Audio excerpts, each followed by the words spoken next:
The Carmichael Dave Show. He's on the microphone when he's not on the microphone. He's playing a song, and when he's not playing a song, he's on the microphone, and then boom. With Jason Ross. No, he didn't. Yes, he.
The first year? Yeah. Half a season? When they were in Indiana. Oh, they changed cities? Yeah. Bayside. Where did Bayside move to? I don't LA? think it was Bayside. Oh, the beginning it wasn't Bayside? No, it was some Indiana middle school. Isn't that weird that the entire school moved and to another location? And the principal. And the principal changed and the teacher No, just a changed? couple of students Yeah. and the principal. Okay.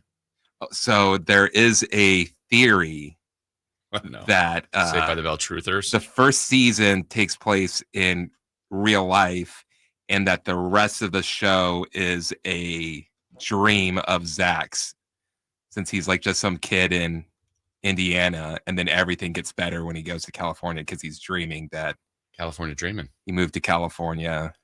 He's got his best friends there. It's a heck of a dream. Yeah. He had very detailed dreams going on. Good morning. Happy Monday on this November 25th. Jason Ross here with you. Christopher Laud is back. No fishing trip, I'm assuming? No. Yeah. Mother Nature won on that one? Yeah, that was tough. That was tough. I'm glad you got some time away, if you really can get some time away from this place. So no trip at all? No, we went up there. So we had the Airbnb. So our family still Oh, nice. all got together. We just Okay. hung out. Good. Good time? Yeah. Oh, Good. it was rough up there. The weather started getting rough. Oh, yeah. The tiny ship was tossed. Okay. Well, good to have you back. Chris pulls up earlier than I do. I get here and I'm like, wait, Chris is here and nobody else. We knew about Dave. Dave's off this week. And some random car. That car's been here in that spot because it's roughly, I park for whatever reason, like far away. I like to get my steps in. But that part, I say far away. We don't have like this giant parking lot. But most people, especially in the morning, there's nobody here. You park right next to the front door or the door that we enter. Today I did, though. I parked as close as I possibly could to the gate. Kind of, I don't know why. But anyway, Dave's off this week. We've got 3 shows this week, today, tomorrow, and Wednesday. And then we're back to a full week of coverage next week. We have the Thanksgiving holiday coming up Thursday and Friday. And we got a lot to cover today. But I'm going to do something, at least at the beginning of this. We got all our regular stuff coming up. But at the very beginning, Dave,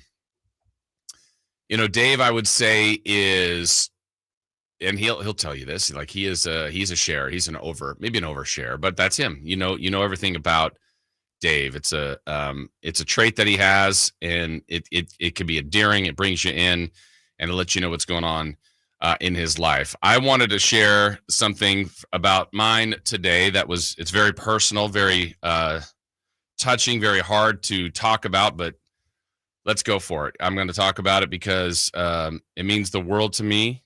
On Friday, I was at the hospital. That's why I wasn't here with my family. And unfortunately, on Friday, my mother passed away. And it truly was a difficult time. It's been a difficult time. But I wanted to take this time to basically honor her, talk about her, how much she meant to me, to our family, and really the impact she had on this world. We all get a limited amount of time. And hopefully, we know there's ups, we know there's downs. Hopefully we are here to make the world a better place. And she definitely did that. And to kind of put that in perspective, I'd like to brag on my mom a little bit. She grew up in Southern California, a couple different locations down there, San Diego, and ultimately went to UCLA. There you go. That's part of the fandom that you pass on, your parents pass on to you. Both my mom and my dad went to UCLA. They met each other there. Actually met at, I think the story is traffic school, believe it or not. And my dad fell for my mom there. And anyway, that all worked out for those two for sure. But she went to undergrad, graduated UCLA, started with her life, married, had 2 sons, my older brother, Matt, and myself, and got onto her work life. And she worked for the phone company for, I think it was about 15, 17, 19 years, something like that. In the meantime, during that time, things went astray with her and my dad. They went their different directions, which does happen. They got divorced. So my mom then got remarried and a few years later, and now had a blended family. So she has a new husband, a stepson, a stepdaughter, and her two boys, my older brother Matt and myself, and we were the younger part of the equation. And so now, all along, she grew up as a good athlete, a likable person. Everybody just liked to be around my mom.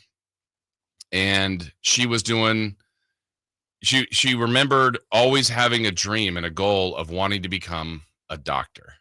And she was not going down that path, obviously graduated and went to onto the workforce, like I said, working for the phone company. And I know the part of the story, part of the lore that she tells, she remembers looking back at some paperwork, maybe a diary or some wishes and goals, and saw that at one point and said, you know what? I remember wanting to be a doctor. I'm going to do this. And so while with a blended family, raising kids, caring for everybody, the typical, I would say at this time, 80s mom, which is probably doing far too much for the entire house, she decided to go back to school. And so she had already graduated, but she had to take a lot of the pre-med and classes that she didn't take when she went, the first time to college. So at this time, I say my older brother, Matt, but I'm, my other siblings as well, but we're going through either, for me, elementary school, middle school, high school, trying to figure out, math, English, history. My mom's taking advanced chemistry, all these pre-med classes, trying to get into med school while doing all these other things.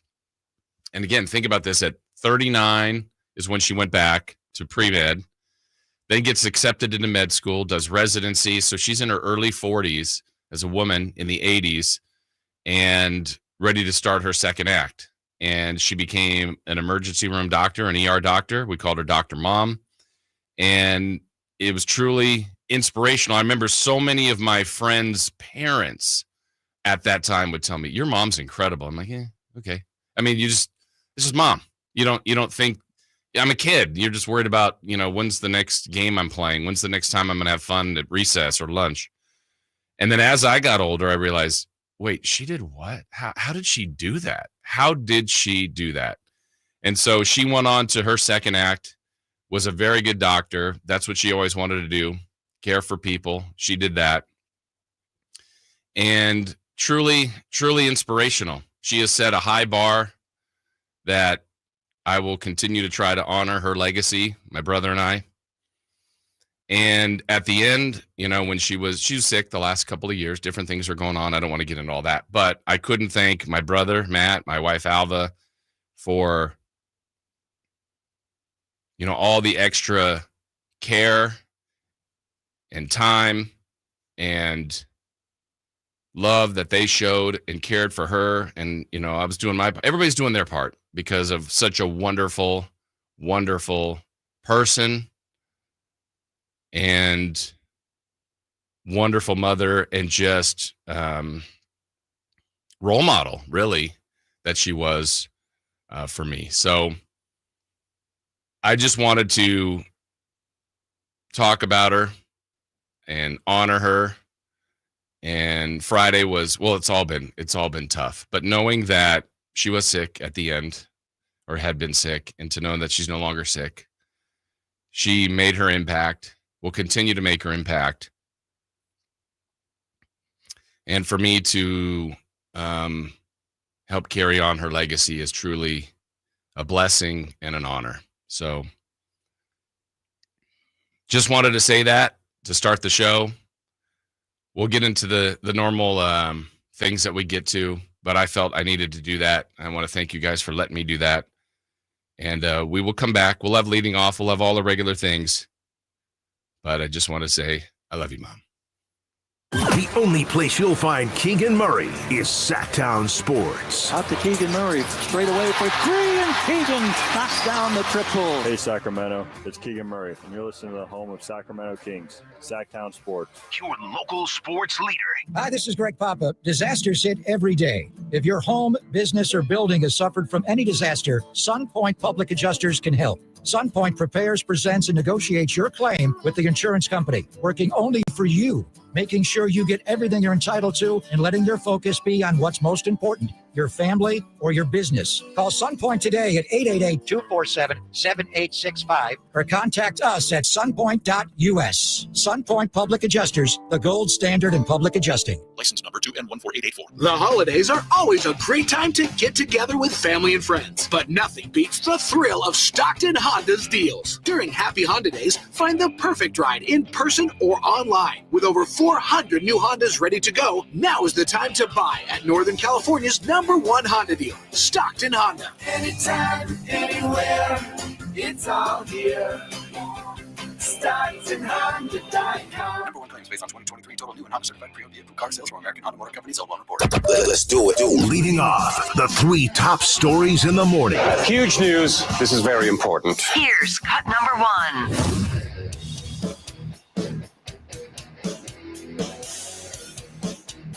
DeMar for three, 2 bouncer, no good. Kept alive by Sabonis, but out of bounds to Brooklyn, and that will do it. This will be a ball game where the Kings are going to look at the fact that they ended up going 6 for 20 plus in the fourth quarter. They committed 3 turnovers. They've only scored 15 points, and they are going to lose this game 108-103. Final 2 seconds tick away, and it is over.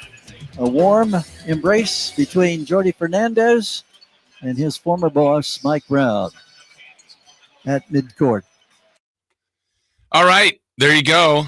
Last night, not a good weekend, really, sports-wise, for the Kings, for the 49ers, and we're gonna unpeel all of that today as we welcome you back in. Jason Ross, Chris Verlad. I went to break, and I was a little touched there, obviously, like what I just talked about, and like, Chris, say something funny, and then we played that Kings highlight, and I'm like, never mind. Thanks, Kings. Thanks, Kings. By the way, one more thing I didn't say in the opening segment, too, that I'd like to say, too, to everybody. I mean, this is the other part that is just touching and warming to me, is just the amount of people that reached out to me and to my brother and to our family and my wife and my sister-in-law and just everybody. All I can say is thank you, thank you, thank you, thank you. That means a lot. People always want to say something, and you don't know what to say, but even saying anything is great. So texters, chatters, thank you. Thank you. That's all I can say. All right. So, Chris, say something funny. Yeah, you got something funny? You got a joke? Boing. There you go. See? That's what you came up with, and that was perfect. You just never know. That'll get us redirected. Yeah, the Kings. My gosh. Friday was bad, but you know what? This will help everybody. I can promise you we're about 45 minutes away from Kings Rewind. I think that'll help. Chris, so that'd be a little cathartic for people. I think so. Get it all out. I will say this, the Friday game. So I had to do You didn't see that, did you? So I had to do the games forever, especially when the Kings were terrible. Yeah. And one of the things I said was like, oh, I don't have the opportunity to turn the game off. Like no matter how bad the Kings are, I couldn't turn. And it was like at halftime, and I'm like, God, I can't, we're going to have to watch. And I'm just like, it's that moment like, wait a minute. I don't have to watch the rest of this. Then my cousin's like, oh, they're only 7 down. I'm like, ah. And you know what's weird is, I mean, I'm the ultimate optimist. When they got to 7, like sometimes you can feel it. Sometimes you're encouraged. I'm like, here they come. And I'm like, it just didn't feel authentic. I mean, they did it. I'm like, I don't think they're going to win today. Yeah. And then before you know it, it's back to 15. That was Friday. Yesterday wasn't worse, but it's a loss. I mean, at that point, I was just hoping they'd get through it, find a way. But they didn't. And they're going through it now. I mean, the Kings lose again. They're 8-9. We are going to have to, and we will dissect kind of what happened yesterday, what happened Friday, what's been happening. This has been a rough patch. I thought, kind of had things going in the right direction. You had a couple of injuries, but the guys are back with the exception of Malik. And, this one, they took the Nets seriously, I believe. But when you look at it all, and we always say this at the end of the year, there's always games you wish you could have back, but they're starting to get a few of those now. And to lose to another Eastern Conference team that the Nets are okay at best. They're okay. And that might even be generous. They didn't play Cleveland. They didn't play Boston. They still have to play them. They still have to play like tonight, OKC. They're playing some good teams coming up. And between losing Eastern Conference games like to the Raptors, to the Hawks, to the Nets, starting to add up these games that you go, what if they had won those? Well, let me just tell you, if they won those three, which they could have won all of those, now you're looking at a team that's 11-6. Sounds a lot better, doesn't it? Than 8-9. That's how different a season can be. But they didn't win. They got to figure out why and how to prevent that going forward, and they don't have much time to try to fix that and redirect that, because tonight they play the Oklahoma City Thunder, who are a much better team, who have been off since, I believe, Wednesday. So, there's some issues right now, but in Kingsland. Optimistically thinking. Oh, what do we've got? Remember how terrible the Kings played when they had all of that time off? Yes. Maybe that's what the Thunder will do. Too much rest for the Thunder. What have they been doing? Just resting. Yeah.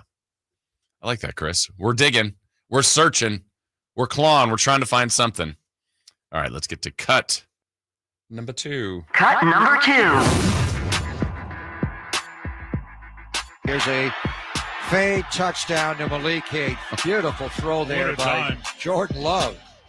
Did not go back shoulder. That was the old school back pylon fade route there to the big receiver, Malik Heath, at 6'2".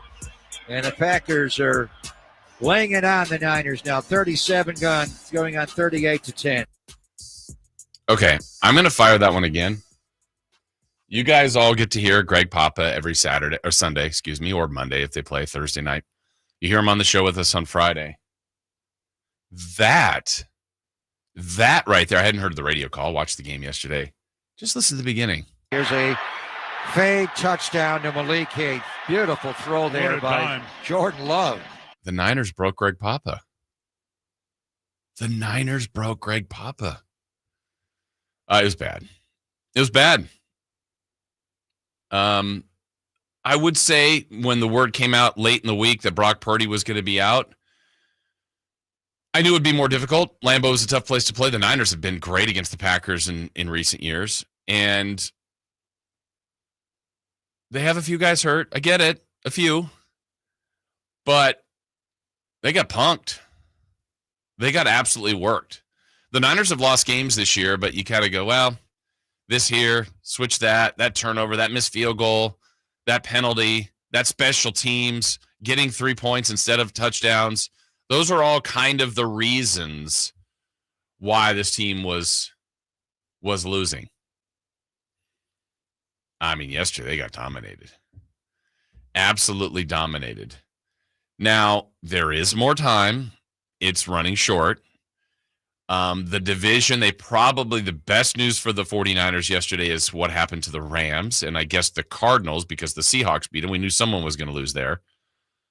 So there is a sliver of hope. There's still a window there, and we said it last week. Like, if the Niners get in a chip in a chair, you feel like they'll have their chances, but they just don't look like the same team. And I would say maybe like in the larger, grander, bigger picture, even with everybody healthy, do they look like the team that we thought could be a Super Bowl team that had been in the Super Bowl recently, or that at times you go, man, that's one of the best teams in football?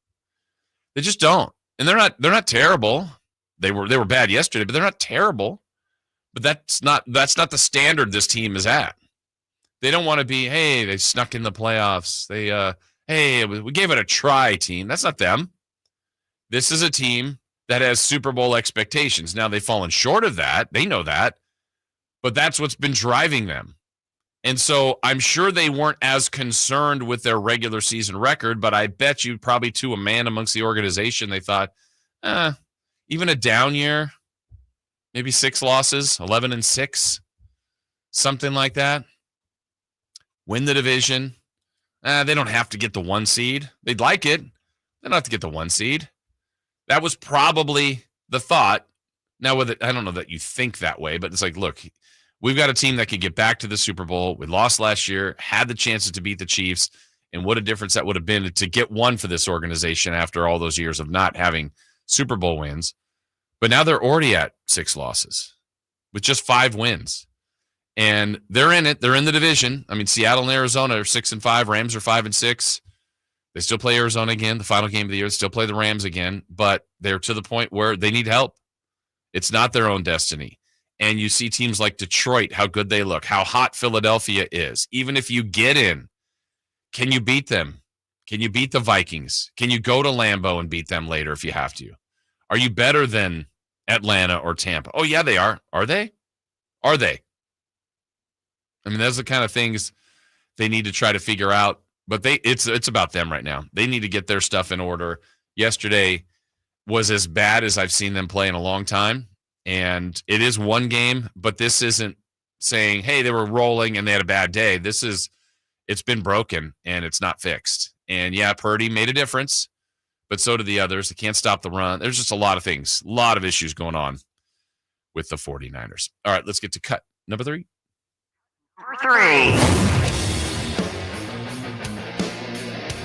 Burrow taps his helmet, takes the snap. They bring an extra body to rush. He throws to the end zone. It's in the air, and it is incomplete. Chargers win. The Chargers win. 34-27. Derwin knocks it down. Well, tonight we've got Monday Night Football. Well, we don't, but there is Monday Night Football. We're going to have Kings basketball on tonight here on Sacktown Sports.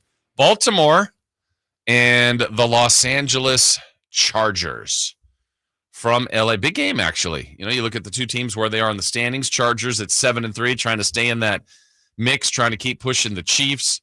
And the Ravens at 7-4. They got news this week, earlier in the week, the Thursday loss by the Steelers in that snow-filled game.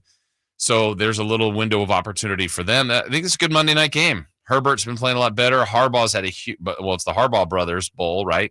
We've seen that before, but this is a Monday night game and an important game for both teams. I think the Chargers have played a lot better lately.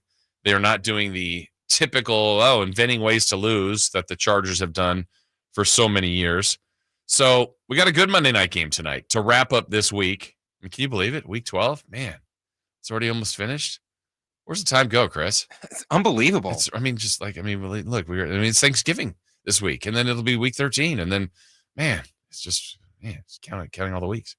But yeah, we got a good game of action, a good weekend wrap up coming up later in the show, but it finishes with week 12's Monday Night Football game tonight, which again, I do believe will be a good one between the Chargers and the Ravens. That one's in Los Angeles. So that should be a good one today. Do want to set up the show for you today, as normally on Mondays we would have Matt Barrows. Matt's not with us today. He will be with us tomorrow. He has the travel day in the Niners. Oh, it's going to get better. They're going to Buffalo next. Oof.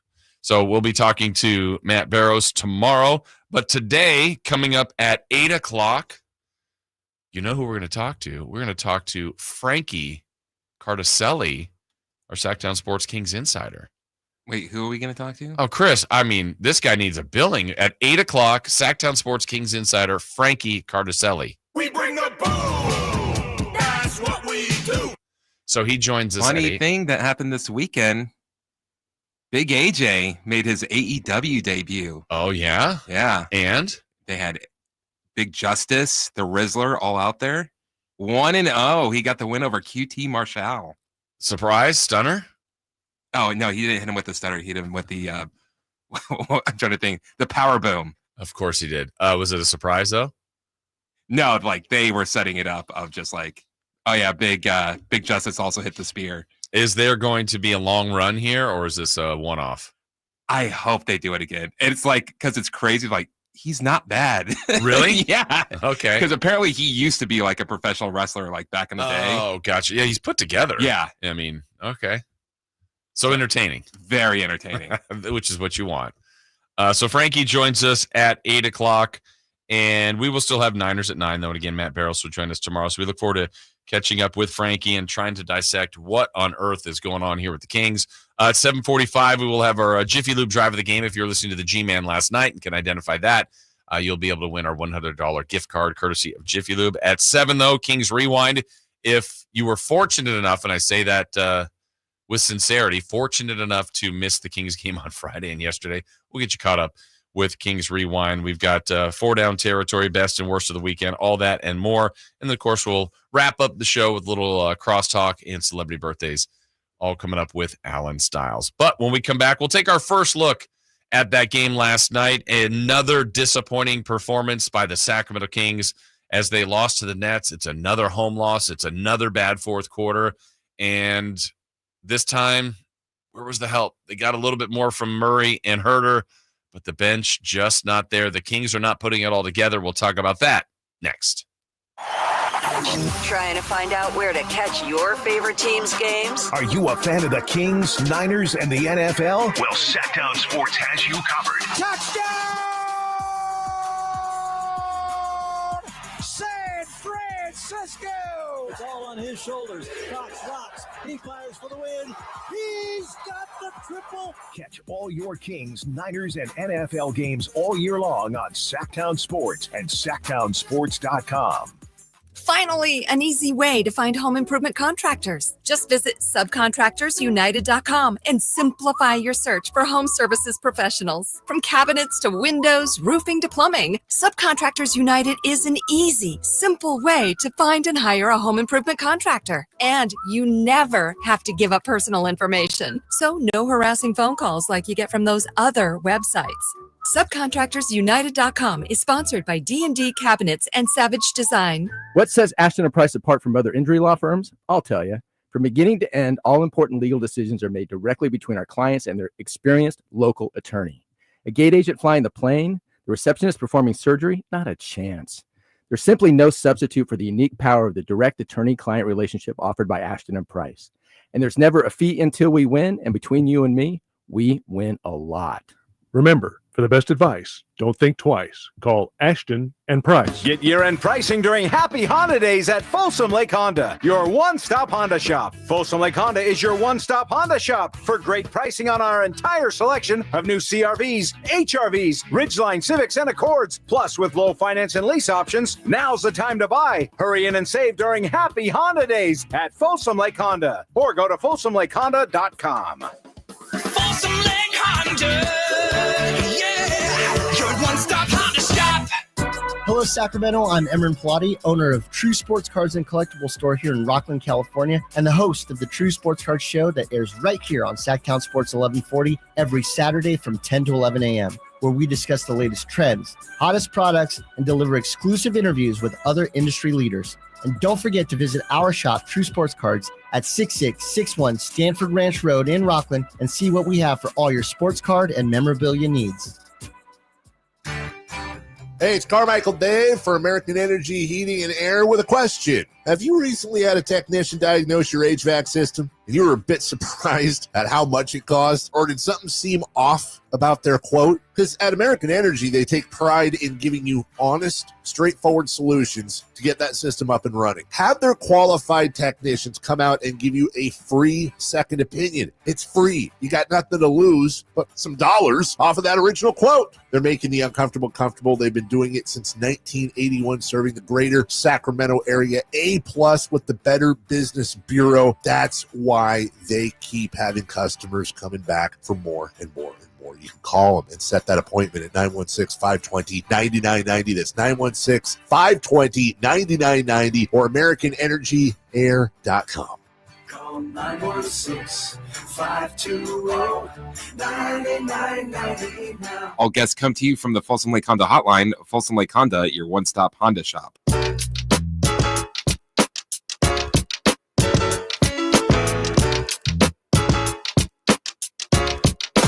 The Carmichael Dave Show with Jason Ross. Call or text at 916-339-1140. On Sacktown Sports.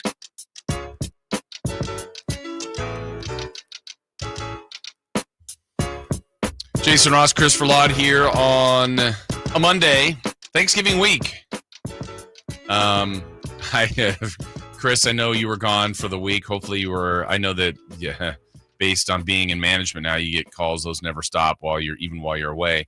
I wasn't here Friday, as I explained earlier, stuff that we were going through. But I saw Brendan Nunez at the game last night, and he said, "Oh, I missed you on Friday," and then he knew what had happened or whatever. And but he said what we missed on the conversation. So him and Dave were talking, and I just laughed because it was such a classic combo of some of Dave's favorite things. But I guess Dave had asked Brendan about which Kings best represented. Wait, how was the question? Is like what King would be the Thanksgiving Day dish? food? Yeah. It was like, I guess what they came up with consensus was that because they call him J-Mac for Jordan McLaughlin, that he was at least the mac and cheese. But I'm like, I wouldn't put him up that high. Because mac and cheese is pretty. Yeah, that's a elite. Do you have a traditional food that's different than anyone else, or you kind of do the standard Thanksgiving? We do standard. The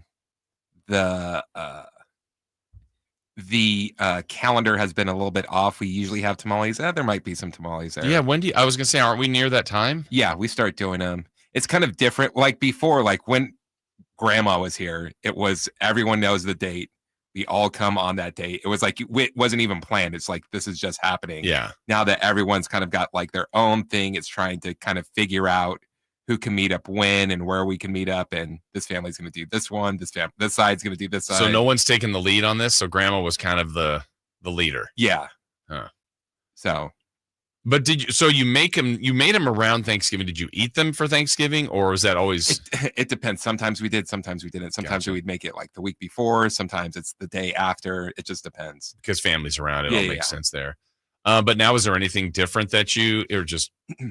I'm trying to think of, because the one from my in-laws, like we always have gumbo, which we'll have turkey, like all that regular stuff. And that's the story I've told before. The first Thanksgiving I ever spent with them, like, wow, I've never really had this. This gumbo is amazing. And I had another bowl, and I ended up having 3 bowls because I thought that's different.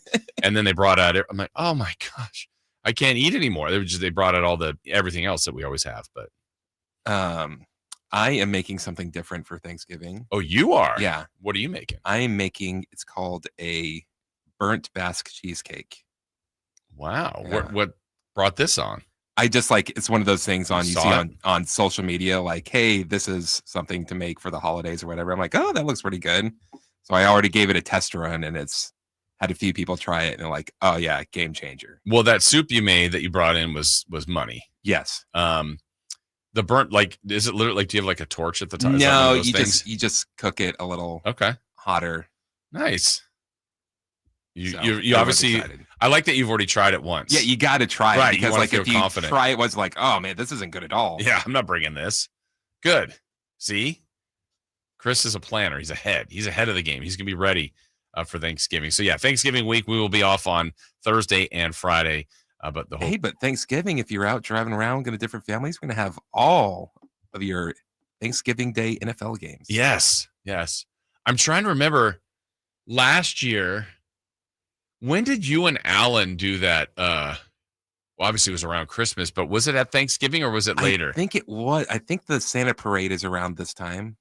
Was it like the day after Thanksgiving, or would it have been like maybe a week after? Maybe early December. We got to find out when Santa's coming. That you and Alan hadn't been here that long, but you were the 2 MCs, right? Yes. I think that's so awesome. Well, it's just like, I remember you asking, like, this isn't something you'd be interested in. I'm like, oh, no, I totally would be. Yeah. And then Alan's like, yeah, I'm in. I'm like, wait, really? I was like, I don't know how I'm going to, I can't remember why I couldn't do it. And like, I don't know how I'm going to find anybody to do this. And here's Chris and Alan. Nobody I knew. wish we still had the script to it. Was Alan going, free? It was definitely me doing a lot of take a bow. Your parade leaders. All right. Last night, the Sacramento Kings in action, taking on the Nets. Let's kind of listen back to some of the highs and the lows and more of the lows in our first look back at the game. And from the highlights called by the great G-Man, Gary Geld. First quarter it started, and it was a strong start for Cam Thomas. Thomas turns to his right, gets in the lane, got a little push in the back. There was no foul call, but he drove it inside and scored it. He's got 15, and the Kings thus far have had no defensive answer to one Cam Thomas. Yeah, Cam Thomas scored 15 in that first quarter. The Nets built themselves a 37-28 lead after one. We go to the second quarter, and really early on, the only one that was doing much of anything for the Sacramento Kings is a guy who's just been on a heater, and that is De'Aaron Fox. Fakes the dribble handoff, throws to the corner to Fox, attacks the baseline, runs into a wall, doesn't make any difference, reaches around the defender, Cam Johnson, and scores. 19 for Fox. 48-35 in favor of the visitors. So 48-35 there. It was going to get worse before it got better for the Kings. This was the low point when the Kings found themselves down by as much as 19, and Mike Brown was furious. Bad pass by Ben Simmons, stolen by Colby Jones. Going to challenge him. Simmons blocks the shot attempt. Here come the Nets on the run. High pass to the corner, 3 on the way. Add 3 more to the tally as Noah Clowney knocks down the 3 ball. 54-35. We got technical fouls called here against the Kings by Scott Twardowski. Boy, Mike Brown is hot. De'Aaron Fox is hot. Jay Triano's in front of Brown, trying to make sure, and security, Sean Rogers. Yeah, Mike Brown, I mean, he obviously wanted the technical, wanted to spark the team, wanted to get something going, but that was as livid as I seen. Actually, I think he wanted to get tossed. From our angle, it looked like he bumped the official. I never really saw another angle from that, but the Scott Twardowski left him in the game, gave him the technical. Kings were down 19, and actually, from that point on, they started to play a bit better. They got to within 8 at the half, even though it didn't feel like they even belonged in the game. So then we take you to the third quarter, and the comeback would continue as by the third, the Kings would tie the game for the first time in a long time. He's going to launch from 22. It's an air ball. Lyles saves it all the way out to Keegan Murray. 5 left on the possession. Keegan starts a move, lost it, gets it back. Now he's got to score. He shakes, he turns and scores. The last tie was at 20-20. We are even now at 82-82 with a 7-0 Sacramento run. 2:22 to play in this third quarter. Yeah, Keegan had a better game. He was over 20 points. That's what the Kings needed from him on Friday. Him and Herter were just no-shows against the Clippers, but those two guys played better. But coaches will always tell you it's the little things. It could be a free throw. It could be a turnover. It could be a lack of a box out.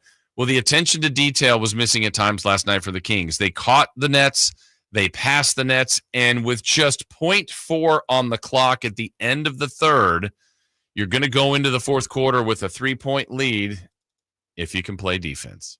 Len is going to defend against Noah Clowney. The inbounds pass is triggered. Johnson, the first option. Inbounds. Here's a wheel on. Oh, he scored! Noah Clowney scored the 3. Does the basket count? They're saying that it did count. The score is tied at 88. Yeah, so now the little details, right? Instead of a 3-point lead, it's tied. I know that may not seem like a large difference, but in a game that's close, every possession becomes important. We get to the fourth quarter. Kings would build that lead up, not large, but to 4 points. 92-90. Kings lead by 2. Fox crossover move. Pull up at the elbow. Lean in. Drops it inside. Keegan with a turn and a rip at the baseline. Fox with a super setup. 21 for Keegan Murray. Kings lead 4. 94-90. All right. After that, the next 9 points go to the Nets. Pass goes now to Thomas on the left wing. The defender is Colby Jones. Gets a double screen. Rolls to the right side where Keon Ellis picks him up, but he drives it right to the rim, and he scores it. He came off that curl, got a half step on the defender. He now has 32, and the Nets have a 5.2 possession lead at 99-94. Yeah, Kings got it down to 5 a couple times, down to 4. In the end, just could not make shots and couldn't stop Cam Thomas. Here's moved by Thomas. Wiggles down the right side of the lane. Scoop and score. What a tough shot that was by Cam Thomas. He ends up on the floor. He's still down at the opposite end. Kings 5 on 4. Herter on the right wing from Fox. to Keegan, inside to Sabonis, and he's fouled immediately by Wilson, and they'll go back to check on Cam Thomas. All right, and then the last thing, all that was left, was the final buzzer. DeMar for three, two bouncer, no good. Kept alive by Sabonis, but out of bounds to Brooklyn, and that will do it. This will be a ball game where the Kings are going to look at the fact that they ended up going 6 for 20 plus in the fourth quarter. They committed 3 turnovers. They've only scored 15 points, and they are going to lose this game 108 to 103. Final 2 seconds tick away, and it is over. A warm embrace between Jordi Fernandez and his former boss, Mike Brown, at midcourt. So there are the details. 6 of 23 in the fourth quarter. 0 for 7 from 3. They missed a couple of free throws.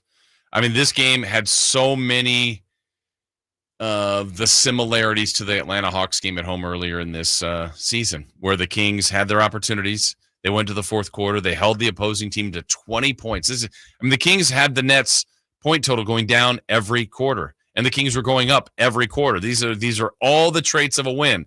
From trailing down by 19, they caught them, they passed them, and they've got the lead, the momentum, and then they get to the fourth quarter, and they have their worst offensive quarter. That Hawks game, they gave up 20, only scored 15 in the fourth. Last night, they gave up 20 and only scored 15 in the fourth. The Kings, if you hold a team to 108 with the Kings offense, generally, that should be a win.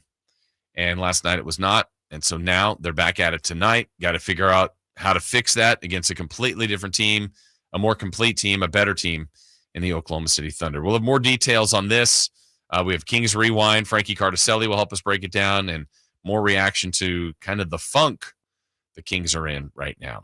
All right, it was a wild weekend of college football nationally and locally. We'll talk about the Causeway and the weekend that was in college football. That is next on Sacktown Sports.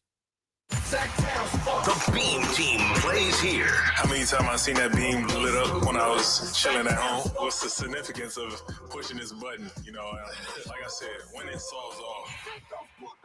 We live and breathe Sacramento Kings basketball. Live and local with the Carmichael Dave Show with Jason Ross, Stiles and Watkins, and the Drive Guys. This is your home for the Sacramento Kings. Sacktown Sports 1140. Ready to make this Christmas unforgettable? Shop early and save at Prestigio Jewelers' biggest Black November sale ever. For over 30 years, Prestigio Jewelers has offered in-house financing and fine jewelry. Guaranteed credit approval between $400 and $10,000 with no money down options. Prestigio Jewelers, the perfect jewelry, the perfect price, helping you build perfect credit. With locations in Sacramento, Stockton, Merced, and Fresno. Or online at prestigiojewelers.com. The holidays can be tough for some, especially if things from your past are still following you around to this day. Now, don't be afraid of your past this upcoming holiday season, as an expungement can help. And that's where the law offices of Jonathan Gonzalez comes in, as he's local and has a great track record. Now that expungement can help you get a job, get your life back in order, and you'll also get your constitutional rights back. He's offering discounts on expungements now through Christmas. Call 916-304-9187. That's 916-304-9187. Everywhere you look, things are getting more expensive. So at Consumer Cellular, we're lowering the price for those 50 and up. Now you can get unlimited talk, text, and data for $30 a line when you buy 2. That's just $60 a month for 2 unlimited lines. So if you're 50 and up, make the switch and save. Come on, you've earned this. Call 1-888-FREEDOM or visit consumercellular.com today. Requires 2 lines of service, age validation, and credit approval, subject to system and area limits, taxes, and other fees apply. There are Black Friday deals, and then there are Kohl's Black Friday deals. Where else can you get 40% off Levi's, up to 50% off Sephora fragrances, and home favorites for under $10, all in the same place? And it gets better. You can score extra Kohl's cash with $15 earned for every $50 spent. Get 15% off some of your finds, and save even more with limited time doorbusters like 50% off toys. select styles. Offers end November 29th. Coupons do not apply to Levi's and Toys. Coupons and Kohl's Cash do not apply to Sephora. Some restrictions apply. See store or Kohl's.com for details. Wesley is a truck driver. I drive a truck and I love what I do. A truck driver with IRS troubles. They told me I owed them $43,000. It got really bad. Quite a few letters in the mail. They were talking about wage garnishment, coming after my house, my car. Yeah, they don't play around. I seriously thought that I was going to lose everything. One sleepless night, Wesley finally made a call to Optima Tax Relief at 2 a.m. Kind of figured I'd get a machine, but I didn't. I actually got to talk to an actual person in the middle of the night.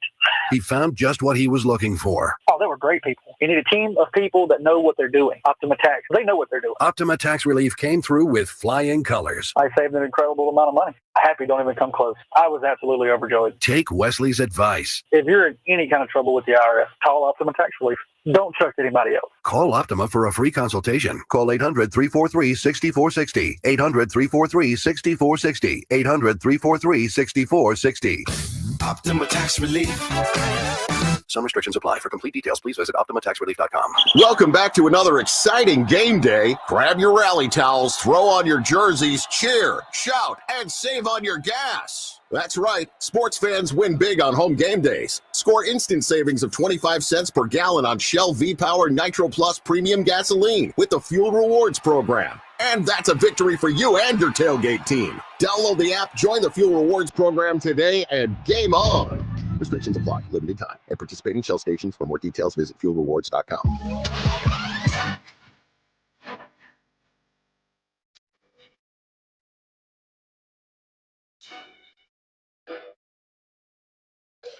Waking you up with the best in local sports. They just look interesting enough. It's the Carmichael Dave Show with Jason Ross on Sacktown Sports. Kings Rewind at the top of the hour.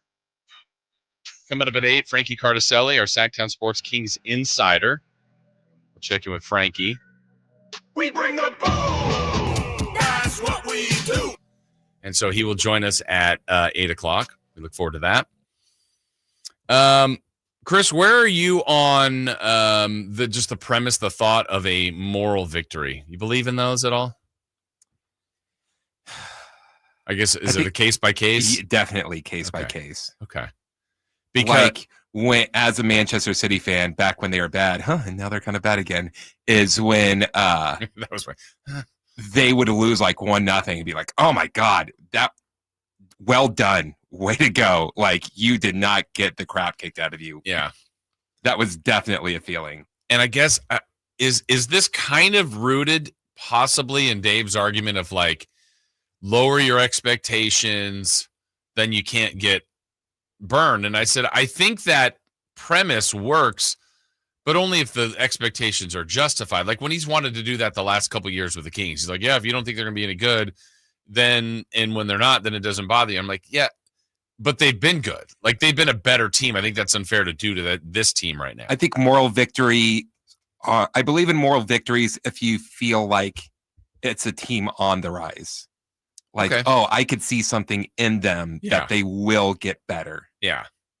So I guess where it will be tested for me, I've never had this feeling before. So Saturday night was or Saturday afternoon, by the end of the game it was night, but Saturday afternoon was the 70th annual Causeway Classic. And we have Coach Plow on every week, the UC Davis head football coach. As you guys probably, I'm sure, know by now, I work for Sacramento State, do their games, and did the game on television. And going in, you always have a general idea of what you think is going to happen for the game. It doesn't always play out that way, but if I were to guess prior to kickoff, prior to game, I was telling people, I'm like, I think this is going to be a really tough Causeway for the Hornets. Look, they've had a tough year. They've been injured. They haven't used that as an excuse. That is their reality they've been in. Davis has a great team. They've got a ton of seniors. They're playing great. They're the 5th-ranked team in the nation, and they've been hot. And so your team's going in different directions. And personally, I thought, especially what Davis's final point total was, they had 42 points. If you told me before the game the Aggies are going to get 42 points, I would have thought it would have been around 42-14, 42-10. Maybe the Hornets get to 20, but Aggies by several scores is what I would have thought. And even the way the game began, I think the Hornets by traditional rule. They won the coin toss, elected to defer. And so that means you get the ball to start the second half. And I'm thinking, even then I go, I don't know. I think Davis is going to get the ball first and probably go right down the field and score. And then they're already ahead 7-0. And I just don't know if you're going to be able to play catch up with that team.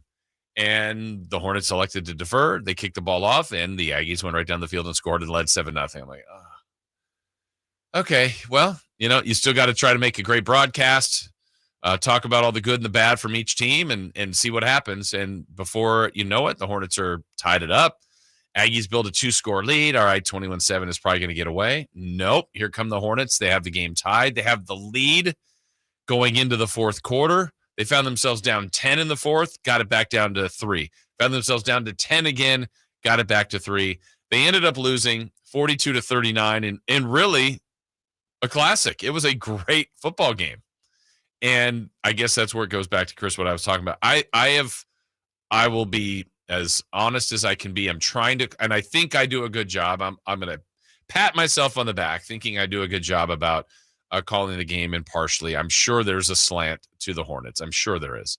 But I'm trying to do my best. If there's a good play for the Aggies, I recognize it and I call it that way. But I wanted the Hornets to win. I mean, I'm going to tell you that's who I would prefer to win if I'm picking. So when they lose, if they lose a Causeway, I know what it means to the program, what it means to the players, what it means to the coaches. I left that one. That's the happiest I've ever been after a Causeway. I'm like, normally I'd be like, oh man, that's a tough loss. That hurts. It's like, I felt like a coach when they say that in the postgame. I was proud of our guys. I was really proud of them. And for whatever that is to them, I just felt really good about the game, about the way they played. Lan Larison for UC Davis is just a phenomenal player. I mean, he is truly a phenomenal player. And he made the biggest plays at the end of the game. And the Aggies move on. They know they had a postseason coming. The selection show was yesterday. I love the FCS playoffs. And so for UC Davis, congrats on the win. They are the 5th seed. They get the bye. This is a spot the Hornets have been in the last couple of years. Their 4-year playoff streak came to an end. But for the Aggies, they'll be 5th. They got a week off. They will have a home game in 2 weeks. And they're going to hope to make a long run. And they've got a team with a lot of seniors, a good offense, a good defense. Though the Hornets, boy, they pushed them. They had a heck of a game and had their chances to win. So for the Aggies, they hope that's just a little blip and they get back on a roll. And for the Hornets, their season came to an end, and now it's about retooling, getting healthy, recruiting, transfer portal, all the things that every team needs to work on and needs to do. But that wasn't it for the college football weekend, because at the FBS level, the top 25, there was some carnage this weekend. And when we get to the field of 12, which, they announce that every Tuesday and the grouping looks a little different, there was some damage done this week. A team that's been one of the great stories of college football was Indiana, and they had their first major test, and they came up way short to Ohio State. So number 5, Indiana lost. How much damage will that do to them? I think they should still remain in the top 12. That's just one loss, but we're getting to the same issues that we had for the field of 4 now that it's 12. Does a 2-loss, a 1-loss, or even a 2-loss SEC team get in? Well, now we're looking at some SEC teams with 3 losses. Alabama, number 7 in the country, lost for the 3rd time. Ole Miss, number 9 in the country, lost for the 3rd time. We had number 14, BYU, losing. Number 15, Texas A&M losing. Colorado has had a heck of a season, but at 16, they lost. That's their 3rd.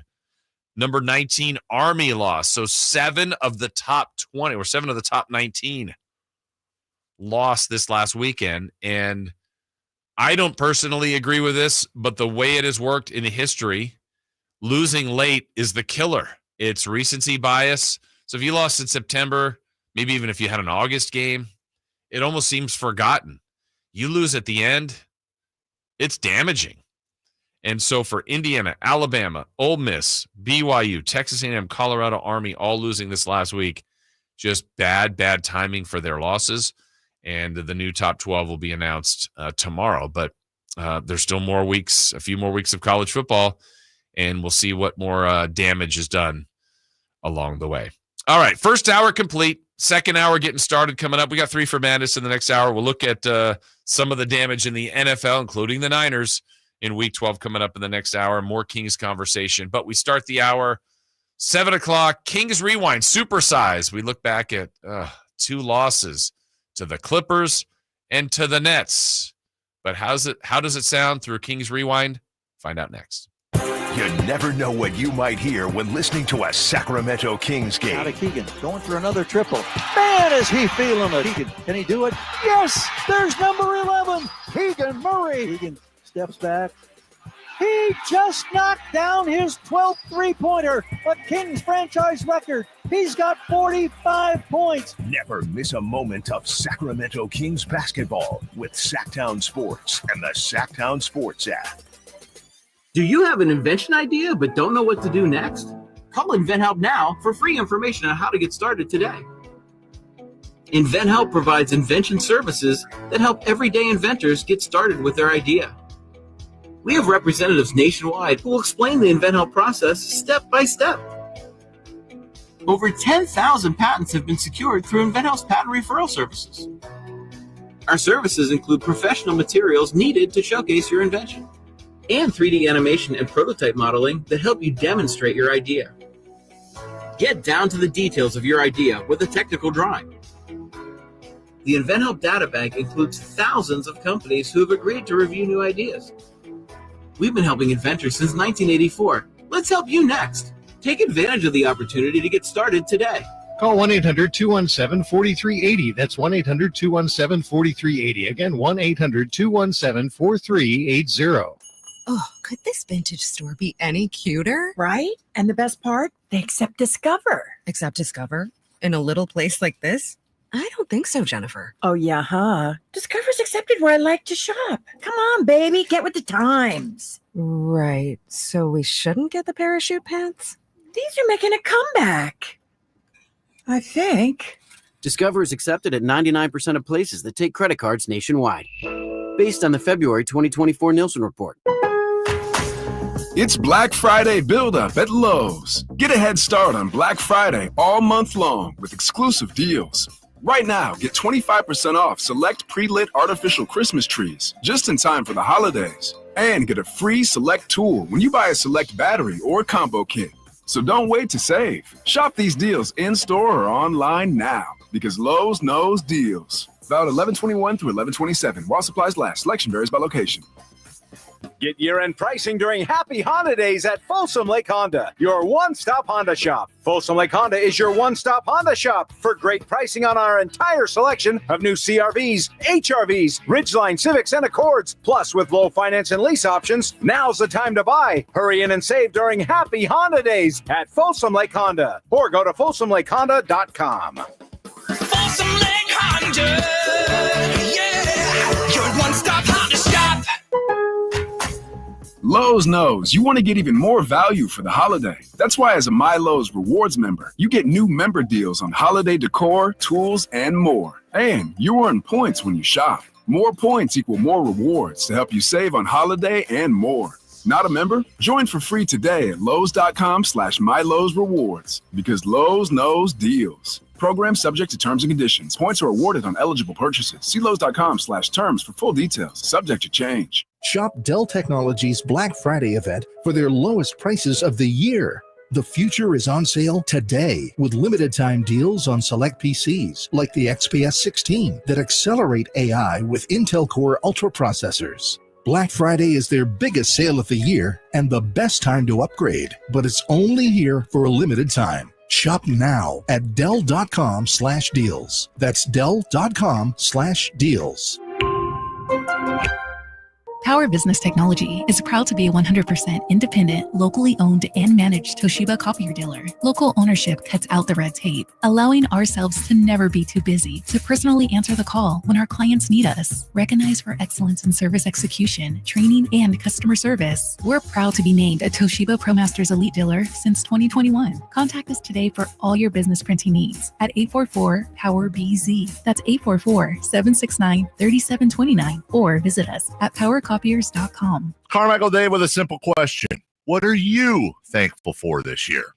So many things to consider, but one thing we can all agree on is a well-running vehicle to get you where you need to go each and every day. Jiffy Lube would like to say thank you to all their customers this November. Whether a weekend road trip to Lake Tahoe or your daily commute to work, Jiffy Lube has you covered. Serving the greater Sacramento area since 1984. Visit jiffylube.com today to find a location near you, generous oil change coupons, and more. Happy Thanksgiving and holiday driving from Jiffy Lube. What's happening, everybody? It's your boy Kyle Draper for Mercedes-Benz of Stockton. It's that time of year. You know what time of year it is. The Mercedes-Benz Vans year-end sales event is underway. Don't think twice, because it's the perfect opportunity to take your drive to the next level. They're perfect for any business needs. Mercedes-Benz Vans, they offer a wide range of commercial vehicles. Trust me on this. They got Sprinter vans. You could turn it into a worker cargo van, a worker passenger van, or how about just a plain old passenger van? I could do that also. They're fully customizable. And one of the things I love about their Sprinter vans, I'm a big guy, I could fit in them comfortably. So now is the time to head down to Mercedes-Benz of Stockton. They can help you with all your van needs. Ask about customer cash and even special financing options. And business owners, now is the time to take advantage of those year-end tax breaks. So take the short drive down I-5 or go online anytime at mbofstockton.com. That's mbofstockton.com, and tell them your boy Drape sent you. KHD1 Sacramento, KYMX HD3 Sacramento. From the Power Business Technology Toshiba Studios, Sacktown Sports 1140. The Carmichael Dave Show. He's on the microphone when he's not on the microphone. He's playing a song, and when he's not playing a song, he's on the microphone, and then boom. With Jason Ross. No, he didn't. Yes, he did. Call or text at 916-339-1140. It's the Carmichael Dave Show with Jason Ross on Sacktown Sports.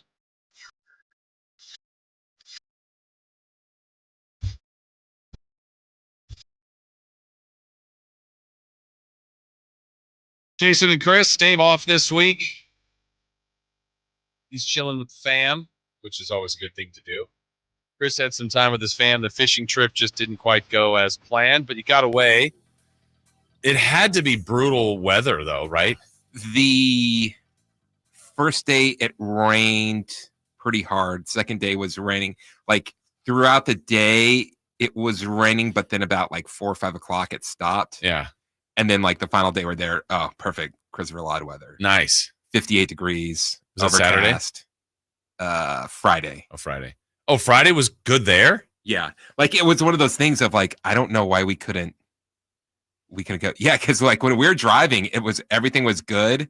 And then we got to Williams, and then it was just, like, downpour. It's like, Okay. Oh, my God. Yeah, because I was going to say Friday is, I might have my days blended, but Friday for sure was just dumping. Yeah, that was the worst one. That was it was worse here than it was up there. Okay. Our entire time there. So bad. And then even early Saturday morning, and I'm thinking, I looked, the weather said the Causeway was going to be clear, but I'm going, how? I mean, it was just dumping in the morning. I'm like, this is going to be just a slop-filled game. And I just know in general, Californians, I'm calling you soft, but it rained 4 days ago. The seats are going to be wet. You know, it's like people don't even show up. But there were 16,000 at the Causeway, which was good. And it was by the end, I'm like, it's actually blue sky. There was cloudy, blue skies, partially cloudy, and it was great. It was a good day. Yesterday was beautiful.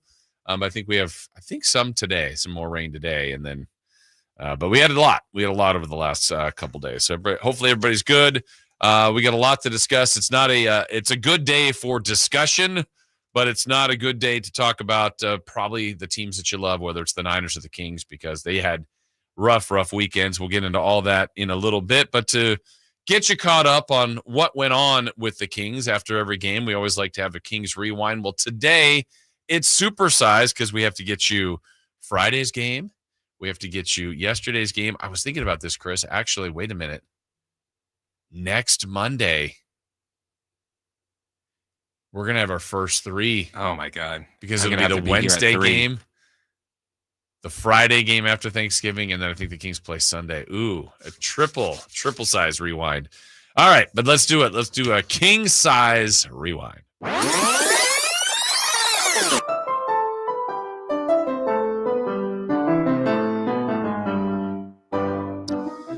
All right, Friday night was another trip to the shiny new home of the Clippers, the Intuit Dome. Oh, I kind of wanted more of that. This is the place that Steve Ballmer built.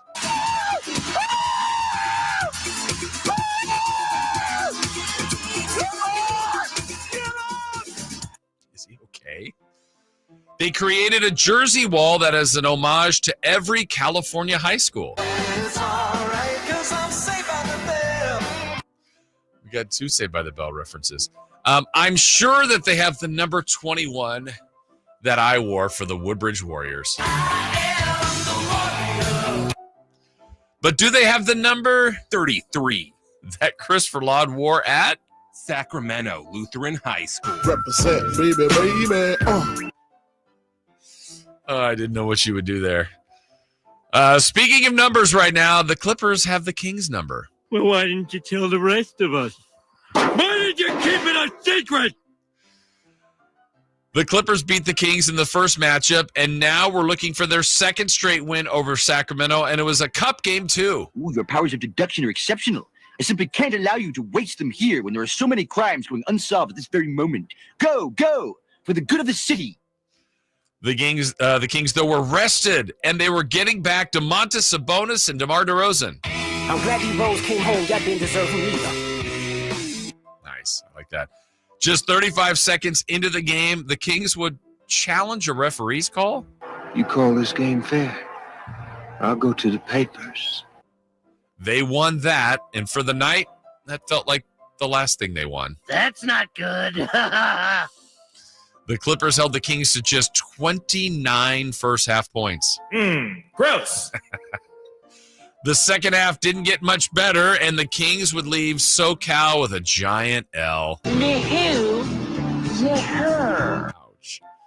Now let's move on to Sunday night. Back at home as the Kings hosted former coach and friend Jordy Fernandez back in the building. Get out of here! Can't you see we don't want you anymore? Go! Goodbye, my friend. Harry and the Hendersons? Oh, my gosh. The Nets were in the house, and that means Dave's man crush, Ben Simmons, was there too. The Kings got off to a slow start and found themselves down by 19. Oh, no! We suck again!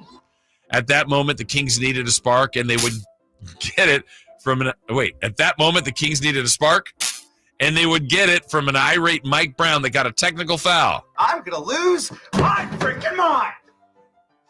That move paired with better play, and the Kings were back in business.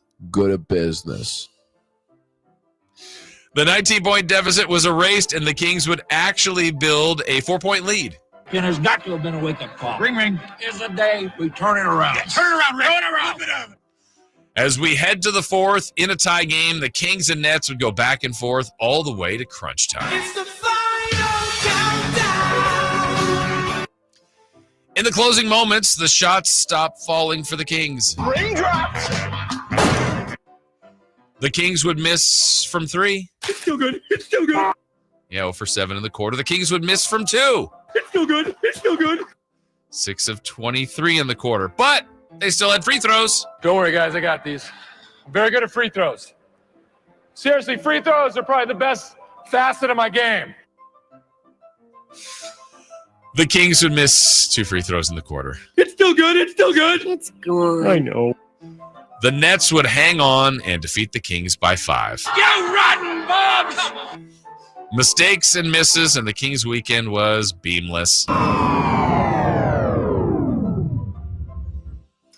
Now it's back to work tonight. You are not losers. You are not dorks. You don't suck. What's that from? Documentary now. Okay. Deep cut. As they face the Oklahoma City Thunder on the second night of the back-to-back.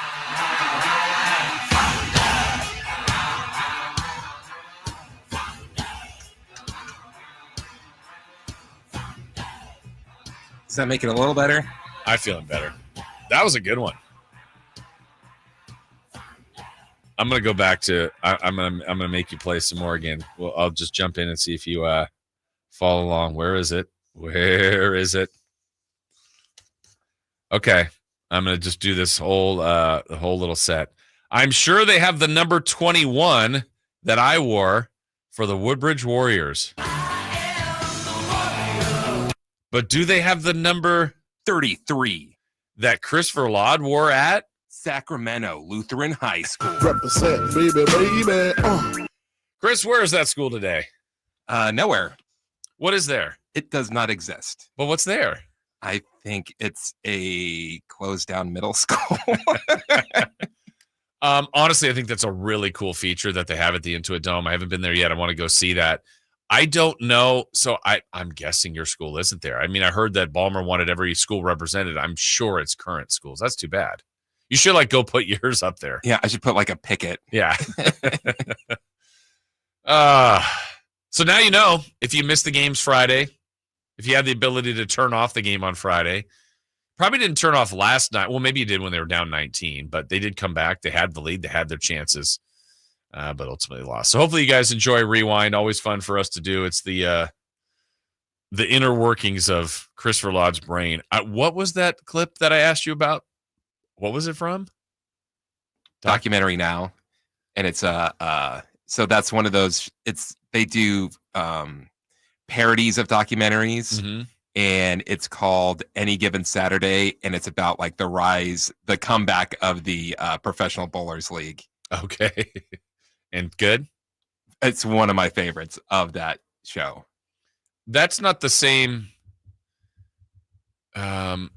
Is it the same type of thing that it was the what's the tennis one? Andy Samberg? No, that's different. But the same theme as far as mocking? Sort of like that. Okay. So you could almost follow it. They almost have a parody of different styles of one. So there's one there's a documentary about the Clinton campaign that they make fun of. That's really good. And they do, I'm trying to think of the other ones. Who did the tennis one and the cycling? Were they the same group? Yes, that was Andy Samberg. Gotcha, his group. Yeah. All right, I'll have to check that out. But you had a lot of good stuff. Harry and the Hendersons. That was a good pull. Simpsons, I heard in there. Heavy Simpsons today. Yeah, but good stuff. Good at business. And Jackie Moon. Yes, Jackie Moon. That one was classic and good at business. So there you go. You're caught up. That's Kings Rewind. We will have another one tomorrow at 7 after the OKC game. We'll see how that goes to get you fully caught up on the previous game. All right, coming up, we will have 3 questions, 3 answers, better known as 3 for Madness. That is straight ahead. On the move? Got somewhere to be? Take Sacramento Kings basketball with you. The Sacktown Sports app will let you stay connected to your passion. Never miss a moment of Sacramento Kings basketball with the Sacktown Sports app. Well, we have entered that holiday season time, and it's truly important to be around loved ones, family, friends, and this is a time to be thankful for what we have and grateful for who we have in our lives.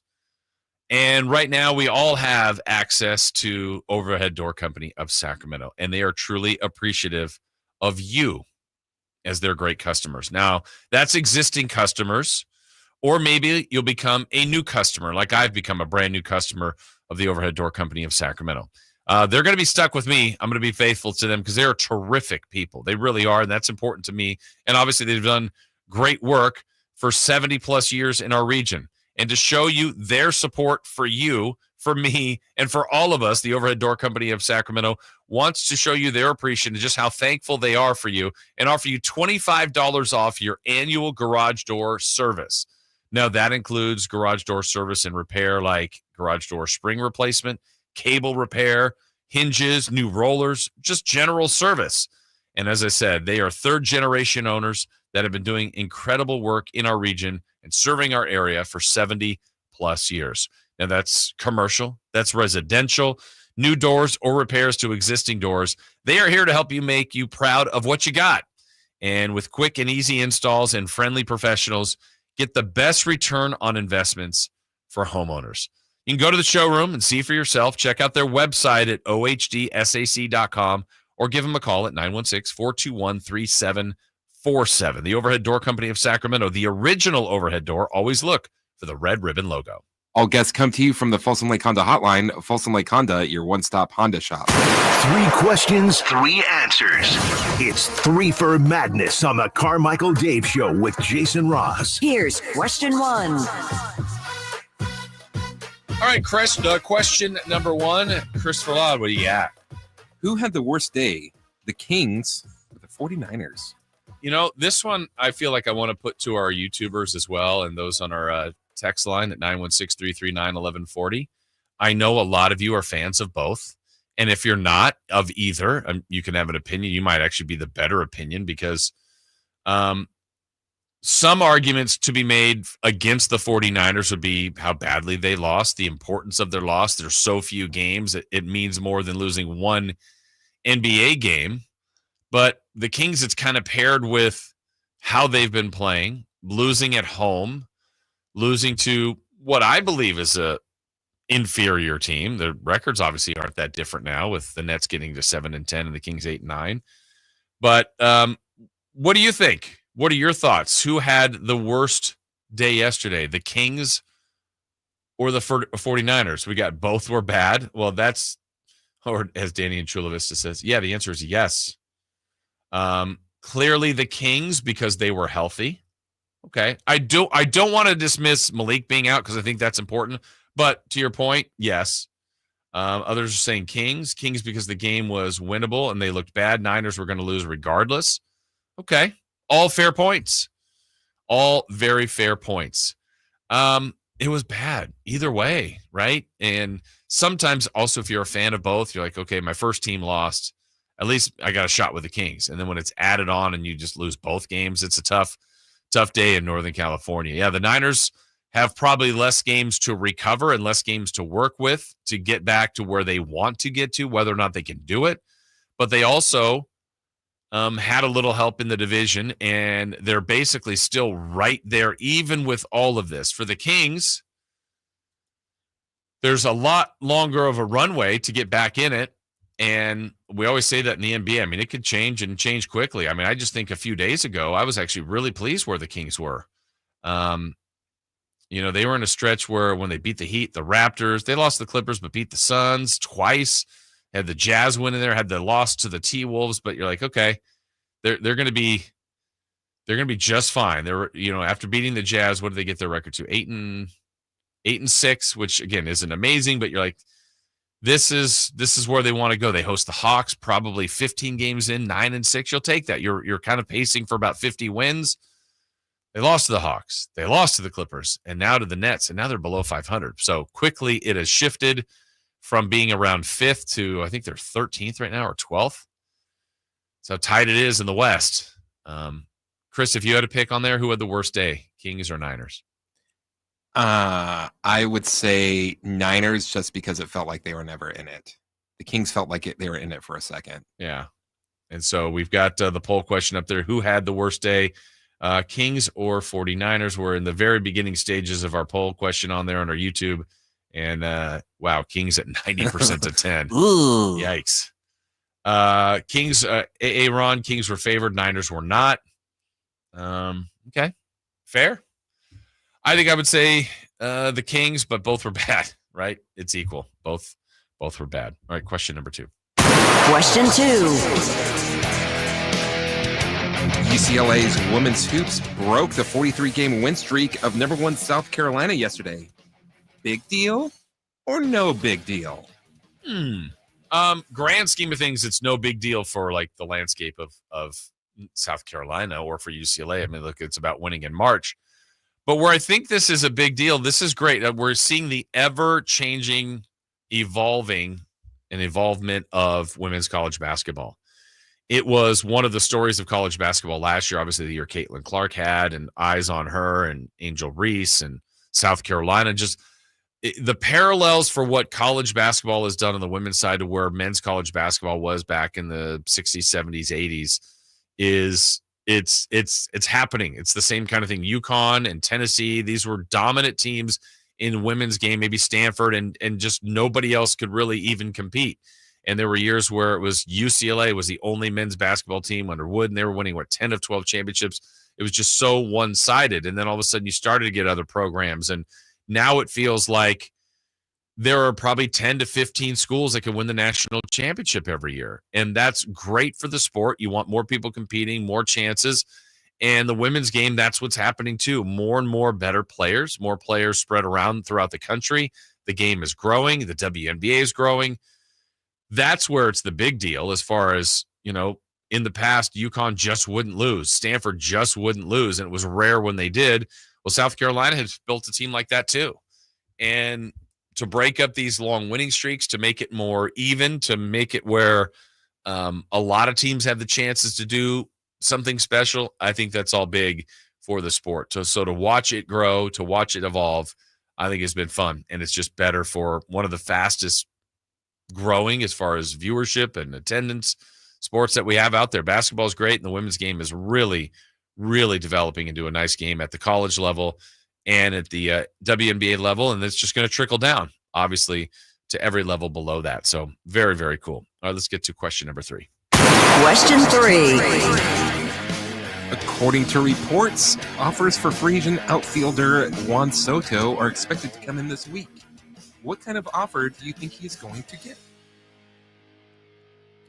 Well, there's talk now about, and this isn't new, and Chris, I'd love to get your thought on this too, as someone that's not as into baseball, but if we're just talking contracts, I mean, there's several teams, Yankees, Mets, Dodgers. I mean, there's all the familiar teams, but he's only 26, and they're talking about, it's not going to be as much as Shohei, but Shohei was $700 million, but around 50 per. And again, they're getting to the double-digit years of these contracts. And if I'm the player, I definitely take it. I think, because it's so hard to turn down that. I mean, if he got 10 years, $500 million from, it doesn't even matter, the Mets, the Yankees, I don't know how you turn that down, but that's kind of been the trend for these very good baseball players that people think have a lot of years left. And is it possible that it's a good deal for both sides? I feel like players really want that long-term one because there's this idea of the bubble is going to pop at some point. There's going to be a point where teams aren't making that much money to cover these enormous contracts. Yeah. And I'm trying to think if you could time it, like if you were Soto or you were the player that's this good, Shohei, whatever it might be, would you risk that and say, no, maybe I'll pay me even more, but I'm going to play for 2 years for your team, knowing that you'll probably be worth that. So if, I don't know what, instead of 50 million for Soto, say I want 75 per for 2 years.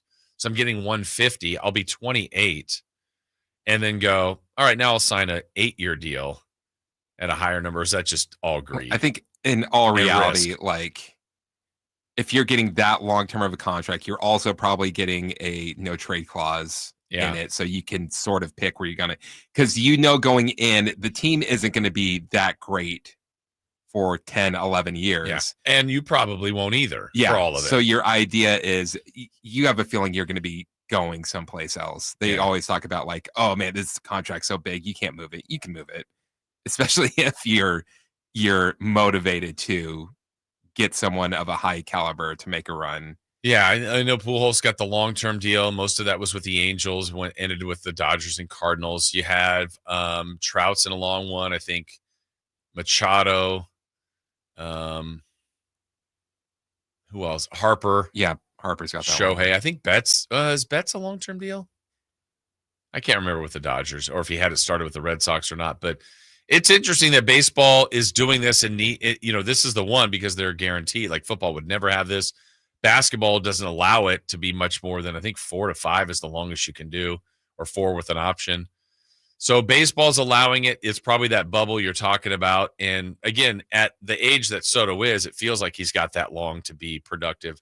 But in that run, there's probably a year where you have an injury or you just have a down year, and it's just crazy the amount of money. The other thing I read, there was a piece on free agency, and I think it was Jeff Passan that was talking about, believe it or not, the A's are expected to be spenders this offseason. Okay. I know. That's what he said. He goes, now careful when I write the word spenders. It's not, they're not talking about Soto. They're not talking about these guys, but like they actually may be a team that spending, and I was trying to figure out why. Yeah. I mean, because the trend suggests they won't. I don't think they need to, honestly, I want them to, but coming here, I think they're going to do just fine, at least the first year as far as ticket sales.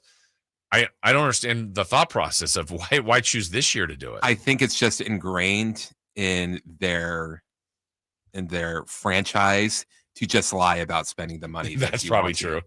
Yeah, I don't know who's passing that message on. I mean, I don't think he's getting false information, but someone's choosing to tell them that might be the false information. So anyway, we'll see. But Soto, it kind of reminds me of that when the Marlins got that new stadium and they spent all that money on new players and then just sold them all immediately. Yeah, there was the time where the A's were the trend they had for a while. They were always building with the young talent and getting some good players, and then they always signed like one random aging, like Mike Piazza, David Justice, Frank Thomas. Garciaparra. Yeah, and you're like, these guys are great, but they're kind of at the end, and this is a weird 1-year signing. I think did Eric Caro sign it? There's some. That sounds right. Some odd names that came in at the very end of their career. So, yeah, expect some big free agent signing offers and numbers coming the way of Juan Soto likely later this week. All right,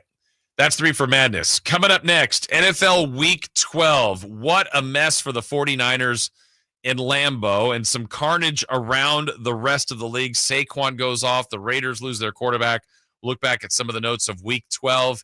That is next. On the move?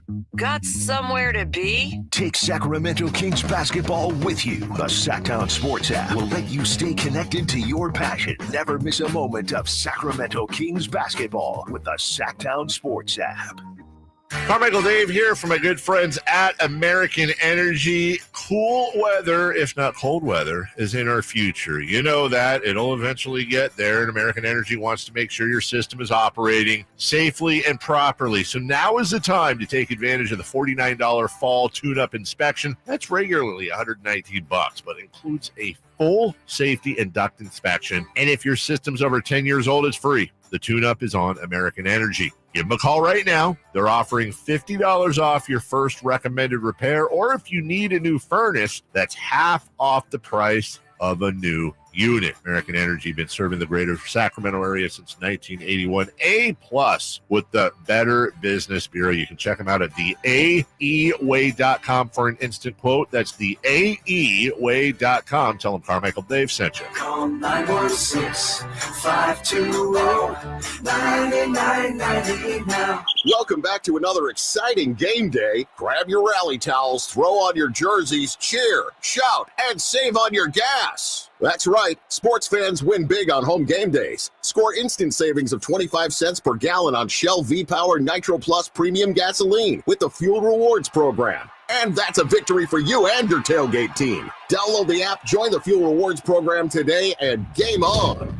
Restrictions apply. Limited time. At participating Shell stations. For more details, visit fuelrewards.com. Ready to make this Christmas unforgettable? Shop early and save at Prestigio Jewelers' biggest Black November sale ever. For over 30 years, Prestigio Jewelers has offered in-house financing and fine jewelry. Guaranteed credit approval between $400 and $10,000 with no money down options. Prestigio Jewelers, the perfect jewelry, the perfect price, helping you build perfect credit. With locations in Sacramento, Stockton, Merced, and Fresno, or online at prestigiojewelers.com. Toyota's Black Friday sales event ends soon. Maximize your fuel efficiency and experience legendary Toyota dependability with the widest selection of hybrids to choose from. Ready, set, let's go. Shop 16 hybrid models, cars, trucks, and SUVs from the most reliable brand on the road. Ready, set, let's go. The clock is ticking on Toyota's Black Friday sales event. Hurry in. Don't miss out. Toyota. Let's go places.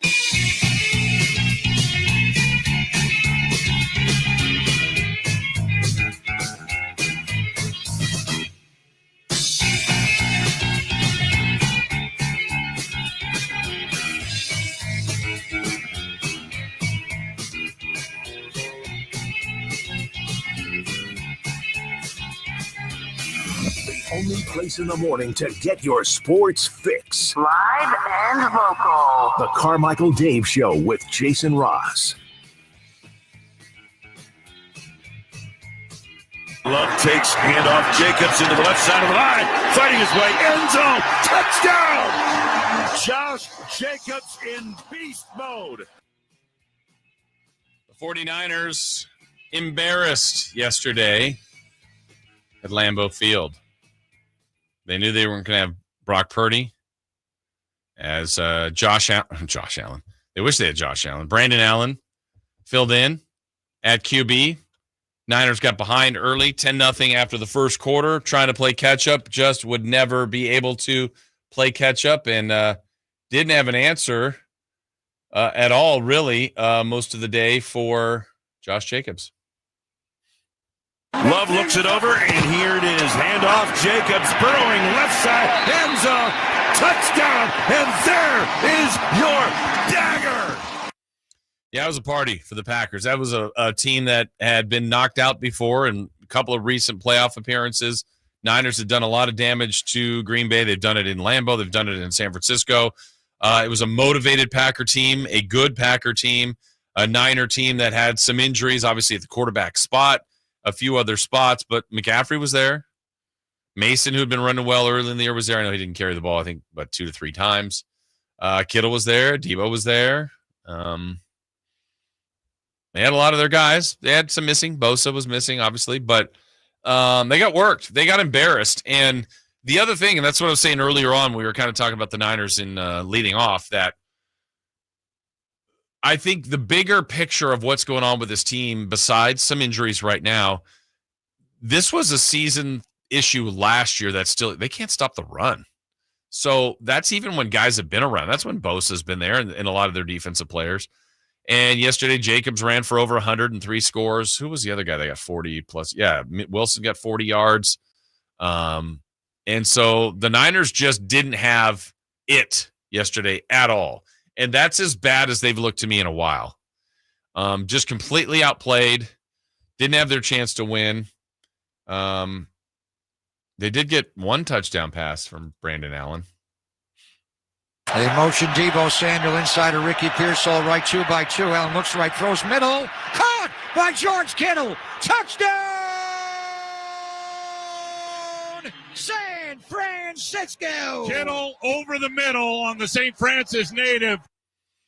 That was maybe the thought of, okay, maybe the Niners could do something. That was after they were down 17-0 in the first half. That was still the second quarter, 17-7. Third quarter, that drive that they got kind of close, had to settle for the 48-yard field goal by Moody, made it 24-10. No points in the fourth. They end up losing 38-10. They drop below 500 this far into the season now, 5-6. And so after the game, this is what you'd expect to hear from Kyle Shanahan. Offense got an opportunity to get going. They gave us an opportunity to get back in the game. And then to have those 3 turnovers that all 3 led to touchdowns, so 21 points. That's how you get embarrassed. Yeah, turnovers 3-0. That's the difference. That's the swing. So the mistakes, the motivation from the Packers, and having a few guys out, the difference. And Kyle Shanahan didn't seem to care about who was out. I'm really not concerned right now about how many guys we missed today. We don't play good enough, so that's not a factor. But when you are missing some guys, you do have to be better. And when you have those penalties, when we didn't stop the run like we did, and then having those 3 turnovers in the second half, that's how you get embarrassed. Yeah, they got outgained. The turnovers flipped the amount of time you have the ball. I think the time of possession was about 11 more minutes or so. It might have been more than that, 12-13 for the Packers. And the head scratching begins for the 49ers. Again, a team that I thought, and I'm losing faith in this thought every single week, that this team was talented enough to get to the Super Bowl. They certainly don't look like it. They certainly haven't played like it. I think there's been a game or two. Actually, let me look back. I remember being impressed with them in the opener against the Jets. The Seahawks road game was pretty good. And, yeah, that's it. I mean, they have other wins, but not where you felt like, okay, this team. Now, I felt all along when they got McCaffrey back, like that's going to be the best version that we're going to see of this team. That hasn't happened yet. McCaffrey really didn't get going. Credit to the Packers on that. And so this team is scuffling. And when you're have a good roster, a roster that's done a lot of winning that is underachieving, that's a tricky spot to be in, because I think you're closer to being the good team than the bad team, but the results aren't showing that. And so you've got to try to sift through all of that and figure out the direction you go. Not that you're changing things now, but I'm talking about going forward. And I guess the rest of this season will be what dictates what the 49ers elect to do next season. So they had a brutal day. No ifs, ands, or buts about it in Green Bay. And like I said earlier, the optimistic side of things for the San Francisco 49ers right now is you just have to get in, and there still is an opportunity for them to do that. Because of Seattle's help yesterday in beating Arizona, they are 6-5. Arizona also 6-5. The Rams got worked last night by the Eagles. They're 5-6, and the Niners are 5-6.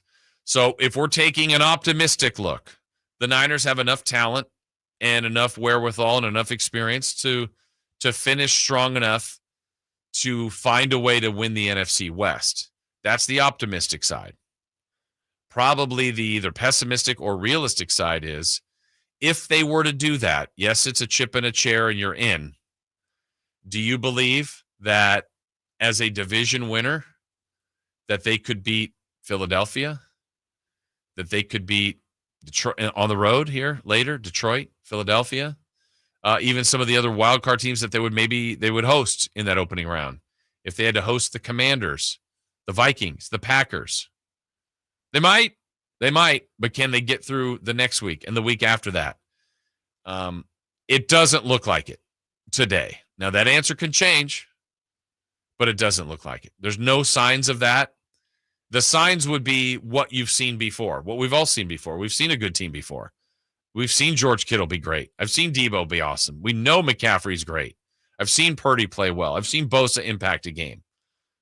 I've seen Moody make his kicks. I've seen all of it. We've seen it. We know it's possible. They aren't showing it right now.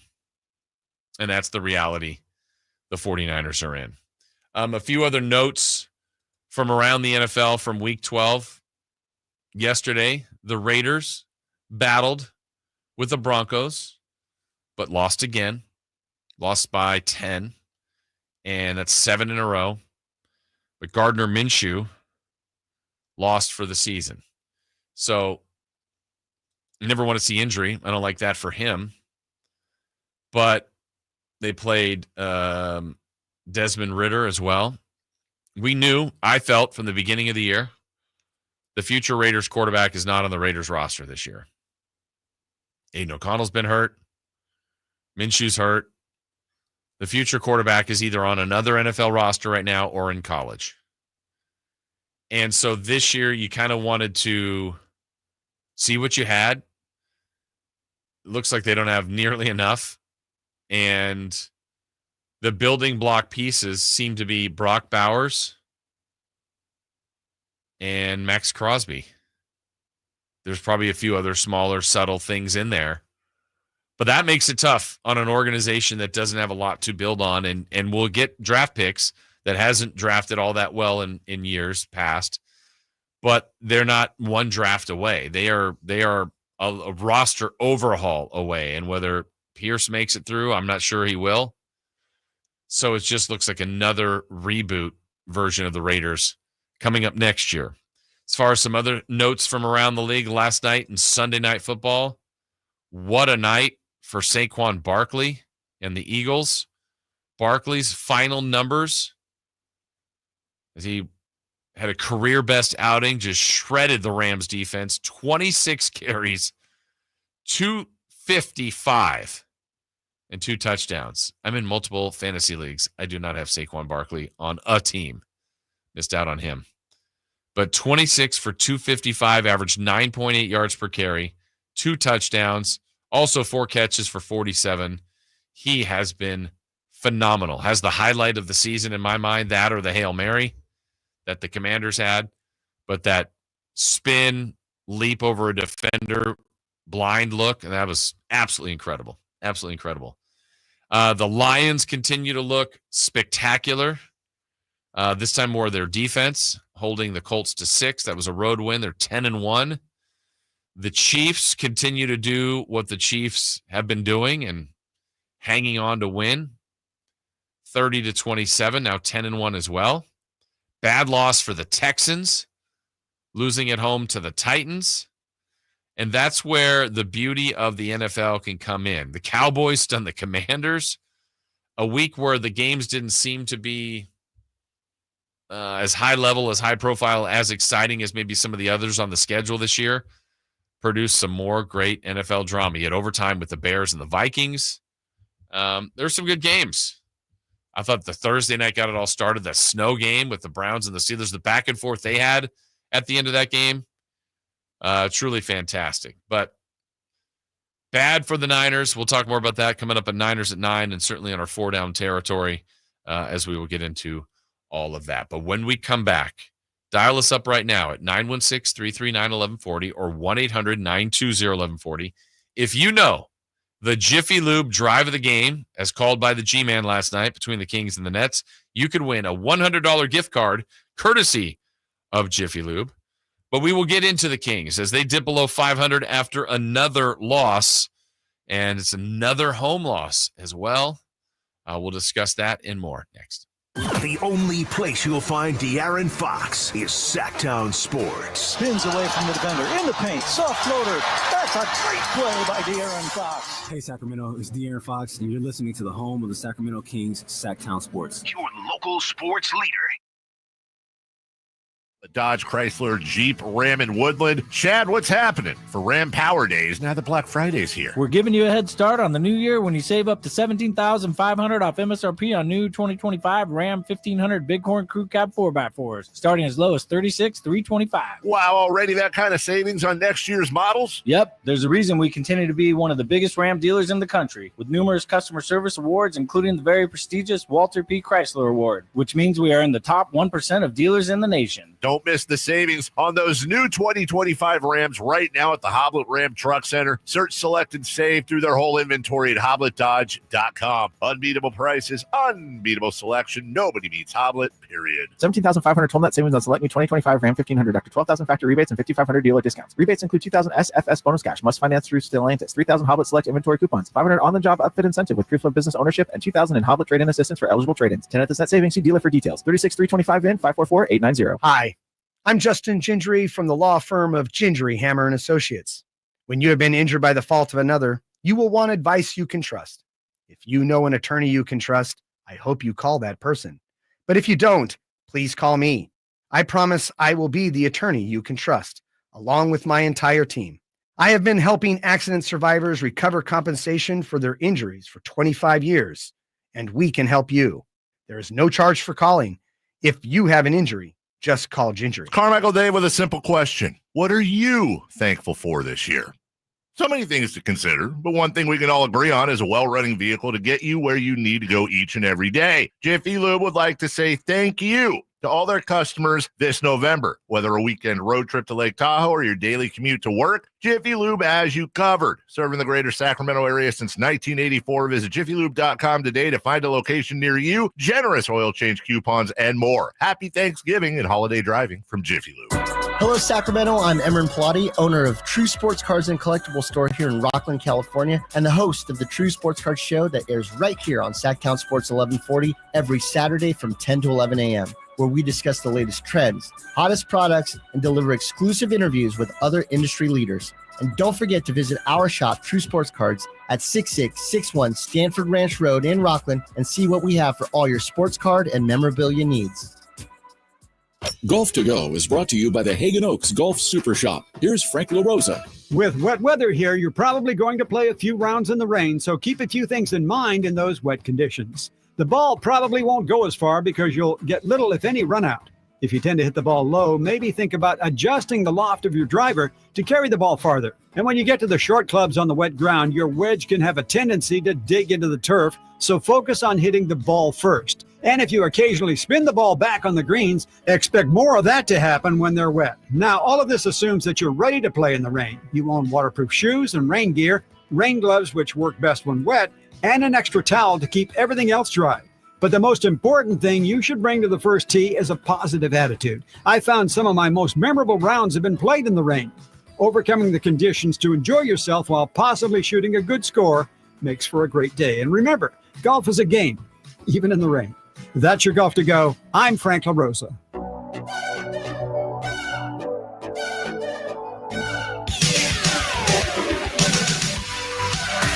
Carmichael Dave. He has very good sources, and he just kind of tells it as it is and gets to the point. Jason Ross. He has a lot of pretty smart things to say. He's good at what he does. On Sacktown Sports. Here's moved by Thomas. Wiggles down the right side of the lane. Scoop and score. What a tough shot that was by Cam Thomas. He ends up on the floor. He's still down at the opposite end. Kings 5-on-4. Herder on the right wing from Fox. To Keegan inside to Sabonis, and he's fouled immediately by Wilson, and they'll go back to check on Cam Thomas.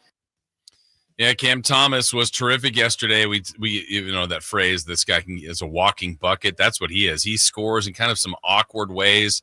And the Kings, I thought between putting Keon Ellis on him, De'Aaron Fox on him, Keegan Murray, tried a lot of different looks, and Thomas had the answers. The Nets hit 19 threes in the game yesterday. That's another reason why the Kings lost. The Kings shot 25 threes, made 9.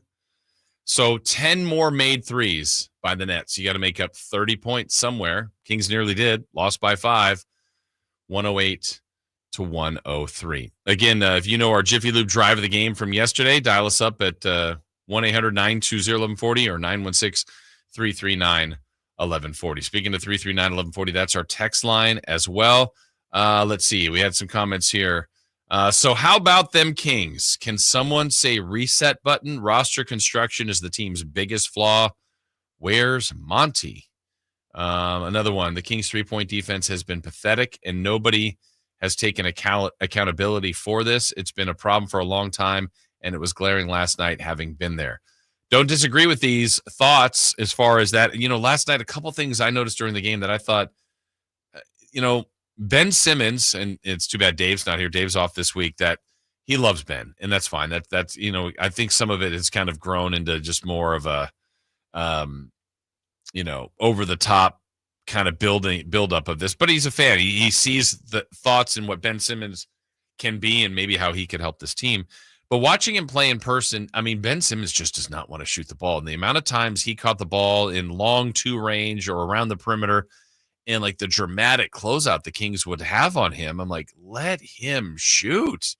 And so sometimes it was like you adjust your defense where you're going out towards him, and then it's just a simple pass because you're over pursuing him, and someone else is open. Like Ben Simmons had a follow dunk, and I think a tip in, and he was 2 for 3. He's not going to shoot. No free throws, no threes. Got his 3 rebounds, 5 assists, a steal. He had a great block, the block that was a little bit controversial. But he's there to help out his teammates. And I will say, watching the Nets in person, we're talking about roster construction for the Kings. I think the thing to me that is missing the most, I know people talk about front court depth. I just don't think they're a very long team. Like the Nets, just by a person, you look out there, Simmons is long. Zaire Williams, Claxton, the guys that were coming in off the bench, Clowney, you just guys that came in with arms and legs just stretching for days. And the Kings have talented players, some good players, and right now they are going through it. I mean, this team has a couple of different issues going on. And the problem is, to me, on some nights when one of those issues that's been there shows up and is not accounted for, it hurts them. But then maybe they fill another void and play better. For example, Friday night, the Kings were just awful in LA. I mean, awful. 29 points and a half. I mean, just terrible. And by the end of the night, Keegan Murray, barely scored. Herder was scoreless. And you're going, all right, we're talking about others when DeRozan came back and Sabonis and Fox all did the heavy lifting, but it's not enough. You need more. So last night, I thought those two, Keegan Murray, what did he end up with here? 21, and Herder had 11. I mean, you can always take more from those guys, but you got production from those guys. So check that box. Well, then it was the bench. Just 9 points from the bench. I think the biggest season issues this team has had, my opinion, and I'd be curious to get yours, the consistency from the others, and I'm taking out DeRozan, Sabonis, and Fox, and the others include Keegan, Herter, all of the bench. The consistency or lack of it from that group. The three-point shooting and defending the three-point shooting have been some of the biggest issues this team has had. And then now some others that are starting to creep up that have been a couple of games worth, fourth quarters. Last night, I said it earlier, this mirrors the Hawks game where the Kings gave up just 20 points in the fourth quarter. You win a lot of games at home when you hold a team to 20 or less in the fourth quarter, but you only score 15. This is exactly what they did against the Hawks. It was a 20-15 box score in the fourth. It was 20-15 last night. In the most important time of the game, 6 of 23 in the fourth quarter, 0 for 7 from 3. And this team that was once leading the NBA in free throw shooting missed 2 free throws in the fourth, but missed 11 for the game.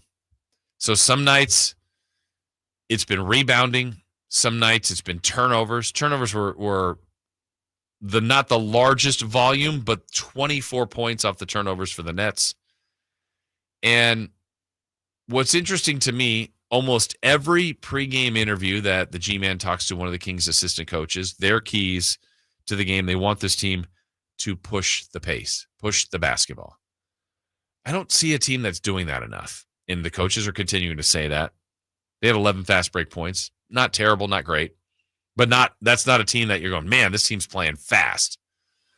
When they shoot the ball poorly, more times than not, we'll hear the narrative being, we got to get more paint touches out to spray threes and open threes. I'm like, they're not making them. And so the question I've asked at different times is, I don't think it's a good shooting team. And so when you're asking them to shoot more of them, I just don't know if that's the right recipe. I know they can shoot better than they've done. So the weird stat they had going before the Clipper game, after being dead last in the league at shooting threes, then for a 4-game stretch, I know it's only 4, they were number 1 in the league in the 4 games. And now we're back to seeing this team miss. So, Chris, we got trouble in Kingsland right now. Yeah, and it feels like everything's on or everything is just completely off. Yeah. Except for like Fox. Foxel's just like, he, even on a bad night, he's putting in 20 and you feel like, okay, he can, if he's on the floor, he can get us back in this. But it's just like, they put themselves in such holes to like, even where they start to put something together, it's still not enough. Fox on Friday had 3 points at half. The Kings had 29. I'm like, oh my gosh, not even Fox. He ended with 29. So, I mean, he had a massive second half.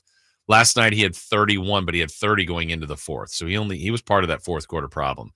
Sabonis, for whatever reason right now, so even now I'm talking about the best players on the team. Sabonis has just been a turnover machine lately. Now, he has the ball a lot. That happens. Generally, a guy who touches the ball most is going to turn it over at a higher clip. But it's been, a post catch, turn into the paint, fumble the ball, turn into a body, lose the ball. I think he has, if I'm not mistaken, at one point last night with one of his early turnovers, he had 30 turnovers in the last 6 games. I mean, like, man. Even late in that Nets game when they're down 5, like trying to come back in the fourth quarter, it felt like nobody wanted to take a shot or they were trying to find the best shot. And it's just like, you've got to just do something. Even like Keegan was getting those offensive rebounds. Oh, it didn't matter. Yeah, like that one sequence. I mean, watching enough basketball, like there's something to be said about an energy in a play. I know Doug Christie used to always say the ball has energy. So if you're moving the ball, passing around, there's just a good energy. To your point, Chris, last night. Oh, no, not that energy. Not that energy. Last night, to your point, Keegan got, I think, 2 offensive rebounds in the same sequence. Or maybe he got it and then Keon stripped one away. And they got another open look, and it's just like you could feel the anticipation. It's like the first miss, oh, great rebound, Keegan. Second miss, oh, no, they got the ball back. And it was like one more pass, and it might have been for 3, and you're like, this is going in because they work so hard. This is going to happen, then, it's like just deflating. You feel like it's going in because so many times it happens to the Kings. Right. Like we've seen that where it's like 2 offensive rebounds, turnover, and open 3, nothing but net. Like, how many times does that happen to the Kings? And too many. And so again, to put this all together with a season now at 8-9, it's not disaster, but it's not going in the right direction, and you've got time to fix it. But when you start to add them all up and you go, wait, you've lost now to the Nets in the East. That's not a great team. You've lost now to the Raptors, who have just 4 wins. You've lost to the Hawks, who are also 7-10. And the Kings a few days ago, I think, were in a tie for 5th. Right now, they are alone in 12th. And remember what I said before the season. And I had a couple people look at me, probably more so for the top end of this prediction. I said, I honestly believe that if the Kings do everything right, and whatever that means to you, that means probably staying healthy, play well, they've got enough to be the 1 seed in the West. I firmly believe that. But I also said, if it doesn't go well, I think this team can finish 12th. And people are like, 12th? Like, yeah. That's out of respect for the West. That's out of where, what I thought would be below them. And I thought what would be below them would be the Spurs, who right now are above them, the Blazers, and the Jazz. I didn't anticipate New Orleans. They've had a ton of injuries, and they're 4-13. They're below the Kings and the Jazz and the Blazers. That's it. But the Blazers are right behind them. And so, a win tonight redirects it and gets it going in the right direction, but they're playing a 12-4 OKC team that is better than Sacramento, that has less flaws, that is playing better than has been off since Wednesday. So, and then after that, you go on the road for 2. Back to a team, Minnesota, you've lost to twice, and Portland. So the season changes quickly. There are ebbs and flows. They're in a bad rut right now, and they can't seem to put it all together enough to get out of that rut. And part of it I understood a little bit earlier at the end of when it first started without Sabonis and Monk and DeRozan, made some sense. But now those guys are back, and they're not looking very good, including I think the Clipper game was one of their worst. And the Clippers might be the new Pelicans to the Kings, because the Clippers have made them look awful. And I know Jeff Van Gundy's their new kind of defensive guru coach.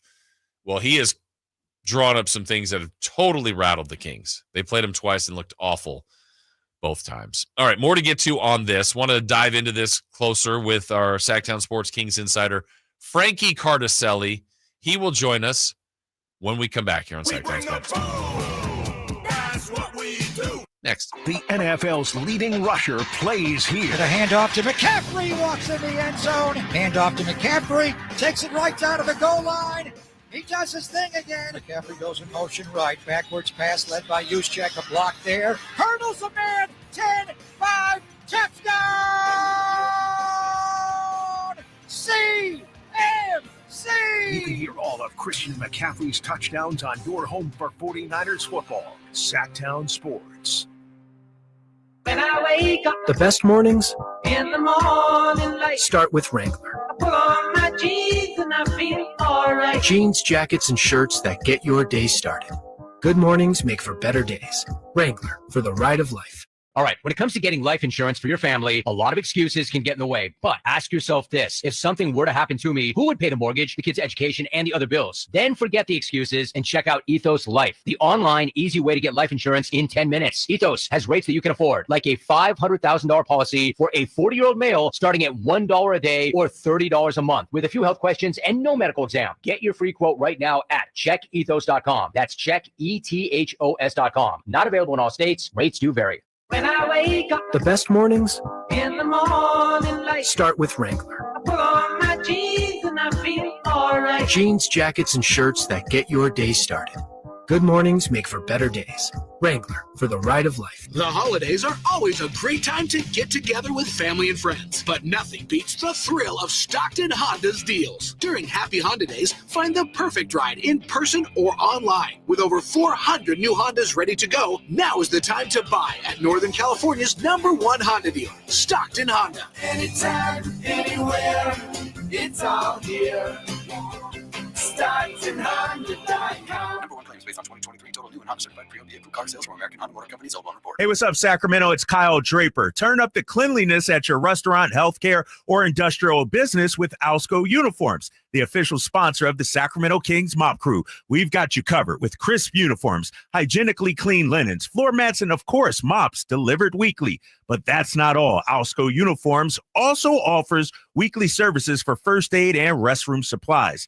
Discover why it pays to keep clean with Alsco Uniforms. Just go to alsco.com to learn more. Again, that's ALSCO.com. Finally, an easy way to find home improvement contractors. Just visit subcontractorsunited.com and simplify your search for home services professionals. From cabinets to windows, roofing to plumbing, Subcontractors United is an easy, simple way to find and hire a home improvement contractor. And you never have to give up personal information. So no harassing phone calls like you get from those other websites. Subcontractorsunited.com is sponsored by D&D Cabinets and Savage Design. We just want to have enough money for retirement. And travel to visit our grandchildren. I understand. That's why at Fisher Investments, we start by getting to know each other so I can learn about your family, lifestyle, goals, and needs, allowing us to tailor your portfolio. What about commission-based products? We don't sell those. We're a fiduciary, obligated to act in your best interest. So how do your management fees work? We have a simple management fee based on the value of your portfolio, so we do better when you do better. We appreciate that kind of transparency. We also check in with you regularly to keep you up to date on the markets and your portfolio. What other services do you offer? As a client, you have access to resources on investing, financial planning, estate planning, Social Security, Medicare, and more. Wow, it sounds like Fisher Investments has everything we need. At Fisher Investments, we're clearly different. Learn more at FisherInvestments.com. Investing in securities involves the risk of loss. Get year-end pricing during Happy Honda Days at Folsom Lake Honda, your one-stop Honda shop. Folsom Lake Honda is your one-stop Honda shop for great pricing on our entire selection of new CRVs, HRVs, Ridgeline Civics, and Accords. Plus, with low finance and lease options, now's the time to buy. Hurry in and save during Happy Honda Days at Folsom Lake Honda, or go to folsomlakehonda.com. Folsom Lake Honda, yeah, your one-stop Honda shop. All guests come to you from the Folsom Lake Honda hotline. Folsom Lake Honda, your one-stop Honda shop. KHD1 Sacramento, KYMX HD3 Sacramento. From the Power Business Technology Toshiba Studios. Sacramento's official home of the 49ers. San Francisco. Sacktown Sports 1140. The Carmichael Dave Show. He's on the microphone when he's not on the microphone. He's playing a song, and when he's not playing a song, he's on the microphone. And then boom, with Jason Ross. No, he didn't. Yes, he did. Call or text at 916-339-1140. It's the Carmichael Dave Show with Jason Ross on Sacktown Sports. Lamar for three, two bouncer, no good. Kept alive by Sabonis, but out of bounds to Brooklyn, and that will do it. This will be a ball game where the Kings are going to look at the fact that they ended up going 6 for 20 plus in the fourth quarter. They committed 3 turnovers. They've only scored 15 points, and they are going to lose this game 108-103. Final 2 seconds tick away, and it is over. A warm embrace between Jordi Fernandez and his former boss, Mike Brown, at midcourt. We played the highlight earlier of the 49ers call where the Niners broke Greg Papa. The Kings have disappointed the G-Man. Don't do that, Kings. They lose last night. Another loss. They dip below 500. They're now 8-9, and they get to welcome in the Oklahoma City Thunder tonight. All right, let's talk more about this, the situation the Kings are in, with our Sacktown Sports Kings insider, Frankie Cardelli. We bring the boom. That's what we do. Good morning. Good morning, guys. Nice to hear and see that Verlot is back in the building. It's a pleasure. Does that make you feel better? It makes me feel better. You know, Thanksgiving week, rough couple of days for the Kings, tough weekend, but at least our good friend Chris is back and bringing the boom. Bringing the boom. Well, why aren't these guys bringing the boom, Frankie? We were kind of talking about it earlier. There's some of the same similar problems in these losses, but sometimes it varies a little bit. What's the biggest issue in your mind right now with the Kings? I mean, there's a lot of things you can kind of point at right now, but to me, the issue that seems to be an underlying theme with this team for not really just this year, but since the Micah Brown era began in 2022 is they haven't been able to defend the three. And it's really just been an issue that it's head scratching why the in-game adjustments haven't been there. You can point to personnel, which I believe is a huge issue why they haven't been able to defend the three. They just don't have very many high-level defenders. And granted, there are a lot of teams in the NBA right now that don't have all NBA first or second team, multiple players that can be on those teams, but they're able to hold it down the perimeter. And I can't really understand why the Kings haven't been able to make those adjustments. It's something that they need to figure out sooner than later. But for a team that are allowing teams to shoot 37% from three this year, that's 26 in the NBA. Last year, they were 29th in the league. The year before that, they were 24th. It's been a theme for a while. So I think that defending the three really is a start. But the larger issues at hand, too, are just the fact that they're getting little to no value from their bench. I think you probably talked about already, but 44 to 9 in bench points, all 9 from Keon Ellis. That's inexcusable, and especially at a time where Trey Lyles, who had been giving them some good minutes, but been a little inconsistent to begin the year, didn't have any preseason, didn't have as much of a chance to go through camp or practices. I feel like now at the time where he's played he's played a good amount of games, or 15, 16 games. I feel like that excuse is kind of waned. So Malik Monk possibly back tonight, maybe if not tonight, by Wednesday, but 3-point shooting and bench production just really has been a killer for this team so far. I don't disagree with any of that. I think you're all right on. What I find interesting of the last three, so they've lost the last three to Atlanta, to the Clippers, and then last night to the Nets. The Kings give up about 100 and let's see their average, about 113 a game is what they give up. They gave up 109, 104, 108. Like that. Those are games the Kings can win. And two of those three, the Hawks and the Nets game, their fourth quarter offense was awful. So it's weird. It's like the defense and defending the three is a problem. And I thought at times, though, this offense has let them down too. Yeah, it's kind of gone back to that De'Aaron Fox or nothing situation, and that's really, it's not something you want to be in at this point in the year, especially with guys like DeMar DeRozan and Domantas Sabonis finding their footing. But Fox is having a lot of miles kind of racked up here, and I just put out a tweet just saying that the top two players in the NBA right now, minutes per game, number 1, De'Aaron Fox, number 2, Keegan Murray. That's a problem for a team that's 8-9 through 17 games through a overall cushy part of their schedule. And I think that you guys kind of rattled them off already, but the wins they've picked up so far, Utah twice, Phoenix, who's shorthanded without Kevin Durant, twice, Atlanta, who's not in a great spot in the Eastern Conference. And they're playing a lot of close games and not winning a lot of these close games. And that's something that we thought would have, benefited that Fox DeRozan partnership. And there have been some moments from De'Aaron and DeRozan playing together, and obviously DeRozan missing some time, but we're looking at a lot of De'Aaron Fox having these 30-plus point performances, and a lot of them have been wasted. And I think a lot of Kings fans are used to seeing that from the DeMarcus Cousins days or back down the line where one player is putting on a show and in a loss. Kevin Martin even going deeper. De'Aaron Fox has been, one of those names for years as far as a guy who's going to have a big night, but in a loss overall. And I think that a lot of expectations were raised when you brought in the DeRozans and have Sabonis back in the fold, kept Malik Monk in free agency. I do think Malik Monk's absence has really affected the offense, and especially taking some of that pressure off of Fox and DeRozan, specifically Fox, and maybe that'll help him out. Maybe it won't, but I know that De'Aaron Fox right now, a guy who's playing hurt already, is really just kind of, I don't want to say being overused, but Mike Brown doesn't really have a choice right now. Yeah, and speaking of Mike Brown, Frankie, you were there last night. You saw it. Like that's as hot, that's as livid as we've seen him. I think he wanted, and I think he said it in the postgame, like he kind of wanted the technical. I thought he was going to get actually tossed from the game. Looked like he might have made some contact there with referee Scott Twardowski, but nonetheless got the tee. Kings were down 19, and it did seem to get him going a little bit. Where do you think he is right now as far as the frustration level he has with this squad? Yeah, we all were very surprised that he did not get ran for that. I think that we all assumed he was tossed and kind of confused. And, talking to a couple of Kings people up there, it seemed like they were all kind of noticing the refs even trying to kind of, you can almost read his lips saying, Mike, like he didn't want to do it. I mean, Mike Brown's one of the nicest guys in the league, but it just kind of goes to show that frustration, they're boiling over. And this is a team that didn't expect to be here at this point in the year. And I don't think a lot of us expect them to be 8-9 through 17 games.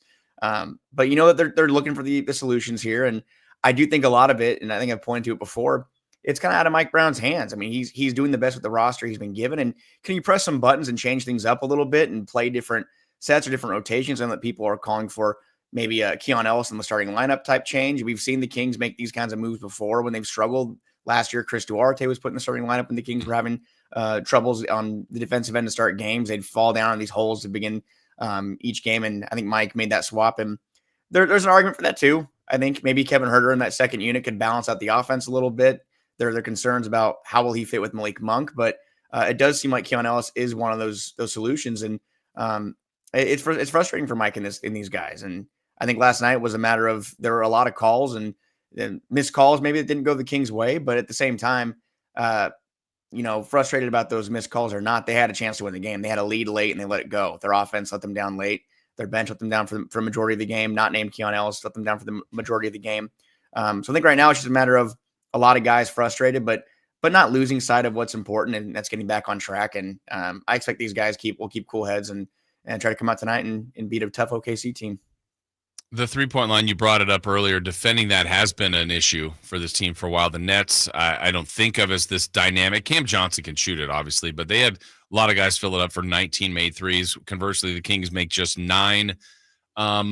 And I've asked this question, Frankie, and Mike Brown will say it. He'll tell all you guys in the post game, like, look, we need more paint touches. We need more looks at 3. Guys got to let it fly. That's our biggest issue. Guys aren't shooting the 3. Are they a good enough shooting team to be thinking about shooting 35 to 40 a game?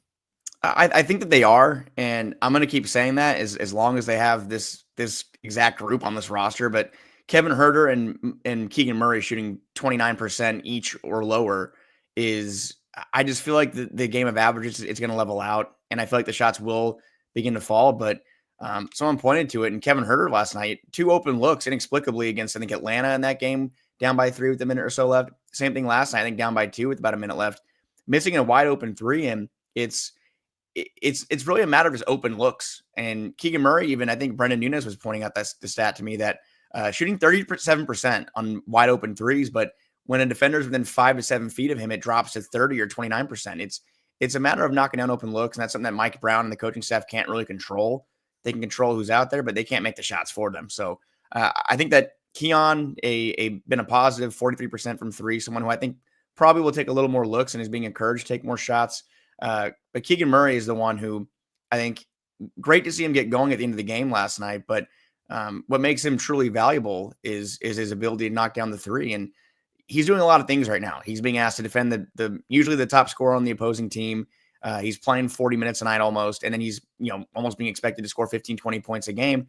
There's really not anybody else that on this team that's expected to do all of those things. De'Aaron Fox may be a close second as far as picking up the best defender or best offensive player, but Keegan's being asked to do a lot of things, and that might mean the offense is taking a little bit of a hit, but this team has shooters, and Trey Lyles even is lumped into there as well, shooting in the 20s or 33% from 3 this year. But the only person that's shooting a high volume of 3s and over 35% this year is De'Aaron Fox, and that's going to be something that has to change for a team that has relied on the 3-point shot heavily, top, I think, 5 or 6 in attempts the past 2 years. So we'll see if they continue to do it, continue to show that aggression. But I do think they have the 3-point shooters to get it done. It's a matter of knocking down those open looks. Frankie Cardelli, our Sacktown Sports Kings insider, joining us. So on Keegan and Huerter specifically, like we're talking about, and that's what makes Fox, DeRozan, and Sabonis great players, right? They're for the most part, they're very consistent. Those guys have been up and down, and you mentioned it, Frankie, that they're asking more of Keegan, but just the up and down of those other 2 starters in Keegan and Huerter, what do you attribute that to, and how can the Kings, I guess, fix that? Because they need those guys. I guess we have averages in the league for a reason, but it seems like they play above it, they play below it too consistently. Yeah, I mean, and I a funny, interesting thing I found on Keegan was the worst month of his career so far has been November. He's 9% less, and every other month in his 36% or higher from 3 in every month except November. November for his career, he's shooting 27% from 3. Every month outside of that, 36 or higher. I think in December, he's shooting 44% from 3 during his career. So maybe he'll have a great December. I'm not sure. But to me, I think it's a matter of Kevin Huerter been a very streaky shooter during his time in Sacramento. His splits kind of almost alternate month by month. So a guy who maybe can bounce back and have a good month for them coming up here. But it's kind of something we saw last year a little bit too, where it was a perfect storm of bad. Just a lot of players going through slumps at the same time. And obviously in most sports, basketball especially, slumps happen, and especially if you're a shooter.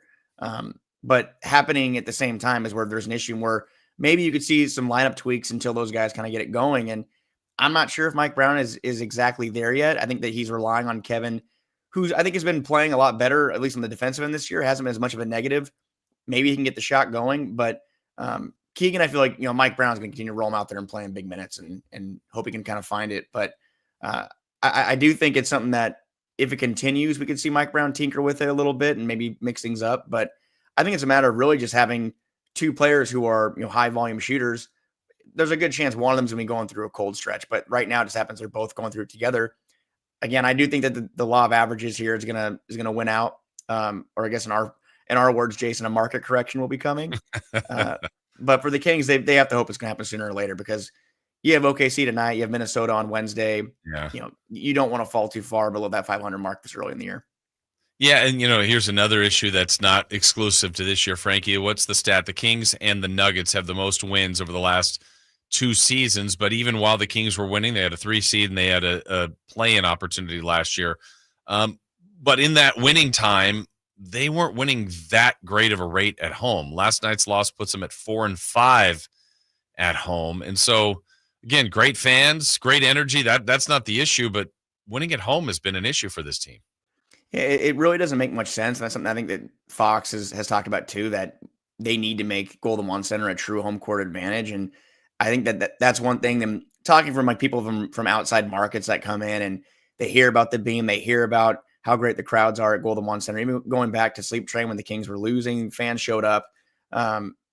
For inexplicable reasons, they haven't been able to turn that into a positive and have it be a true imposing presence for opposing teams. And it kind of goes back even to the playoffs. And again, that's a Steph Curry effect, and what he did in Game 7 was ridiculous. But it's been disappointing to see the Kings not able to do it, and that's something they're aware of. They know they need to take care of games at home, and I think it's great they've been a strong road team the past few years. That's why they, I think, secured a top 4 seed in 2022, 2023. But if they want to take that true leap and become a perennial Western Conference contender, a true playoff team, those teams win at home. Like you mentioned, the Denvers, Minnesotas, Oklahoma Cities, those teams, they win at home. They take care of business at home, especially against teams that they should.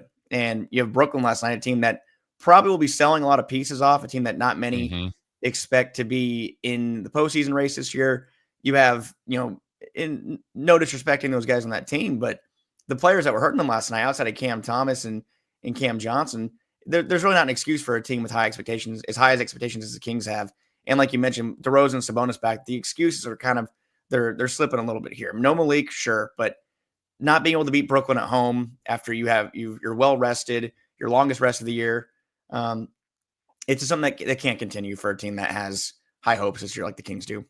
Yeah, the Raptors, the Hawks, the Nets, the Hornets all have better records than the Kings at home. So something they need to work on. And it seems like the home trend, too, is to get down. Like last night, down 19 points. And, great. They came back. They actually had the lead, and I thought every opportunity to win the game. And I think DeMar DeRozan even said it. And I know sometimes when guys are in the postgame, some things are said to just kind of answer a question. He's like, yeah, sometimes we get down and then we play with a sense of urgency. But that's what it looks like. Like, that's where they kind of get into a little bit of more of an aggressive and desperate mode. I don't know why that is, Frankie, but they dig themselves those nice deficits, and to their credit, they rally back. But I don't know why they're getting down so large at home here lately.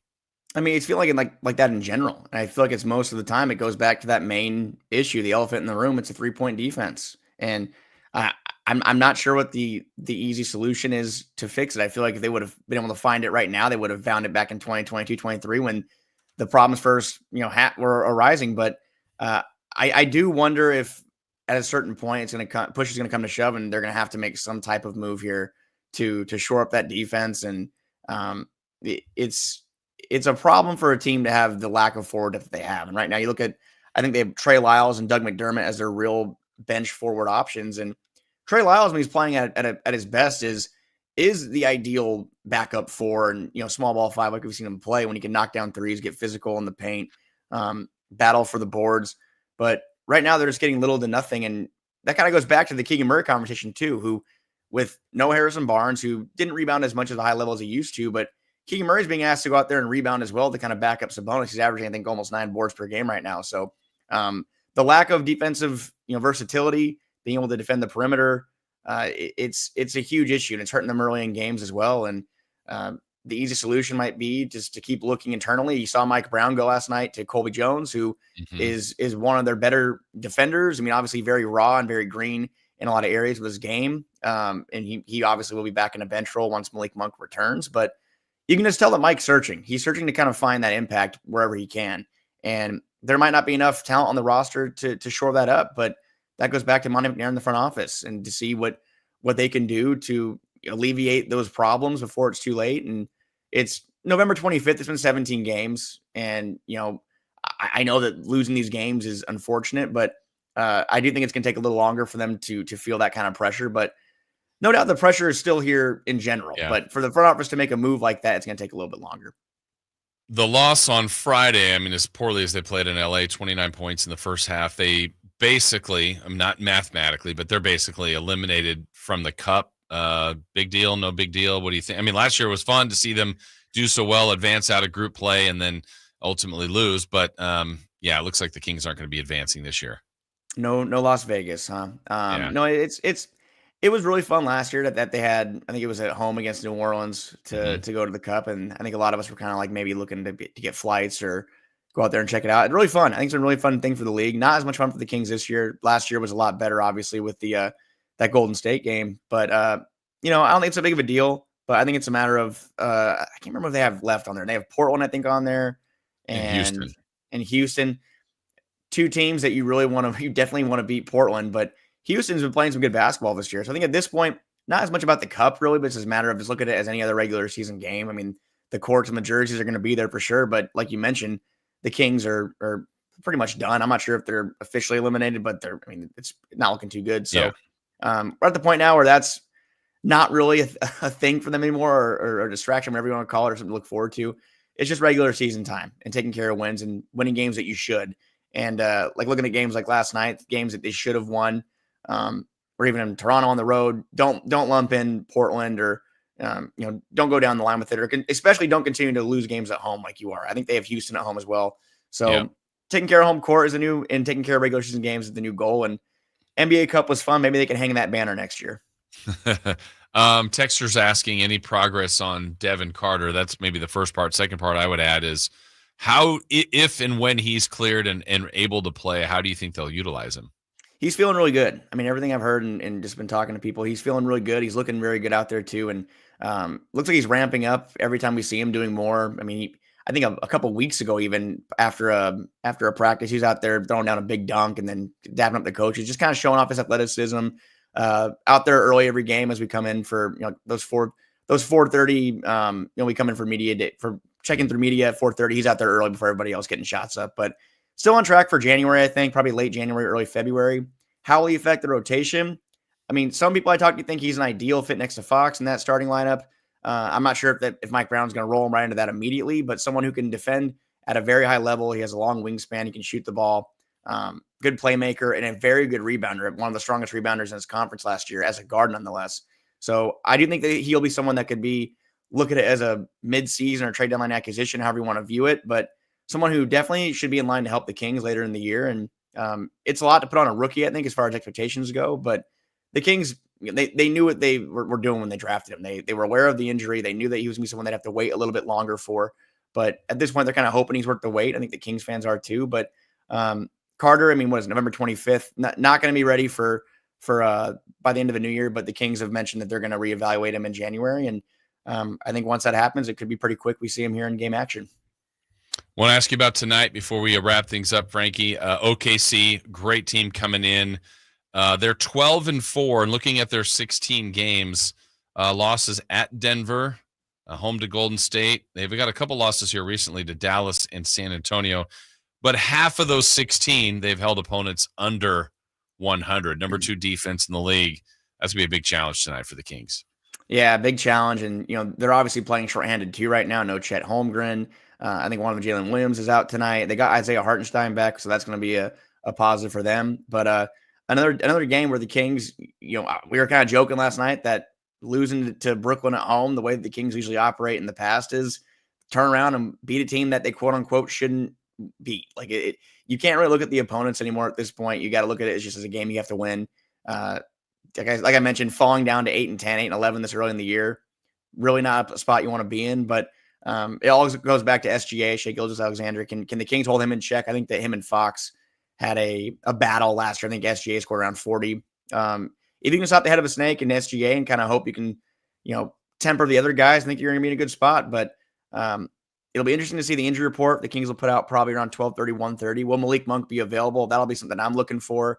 How comfortable is he if he's out there? How much of a difference does he make with the second unit? Does he really lengthen that roster and lineup a little bit more? Because like we've talked about a lot, De'Aaron Fox needs some help, and definitely could use it from the second unit. That's something that the Kings definitely need going forward.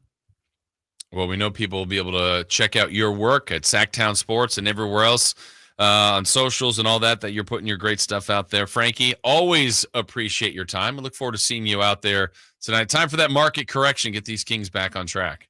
I think it's coming, Jason. I think it's gonna happen. But thanks for having me, and thanks for Lod for always bringing the boom. Yes. We bring the boom. That's what we do. You knew it was coming. I set myself up. Yeah, you did. All right, Thank Frankie. By the way, Frankie, are the Kings? Are the Yankees getting Soto?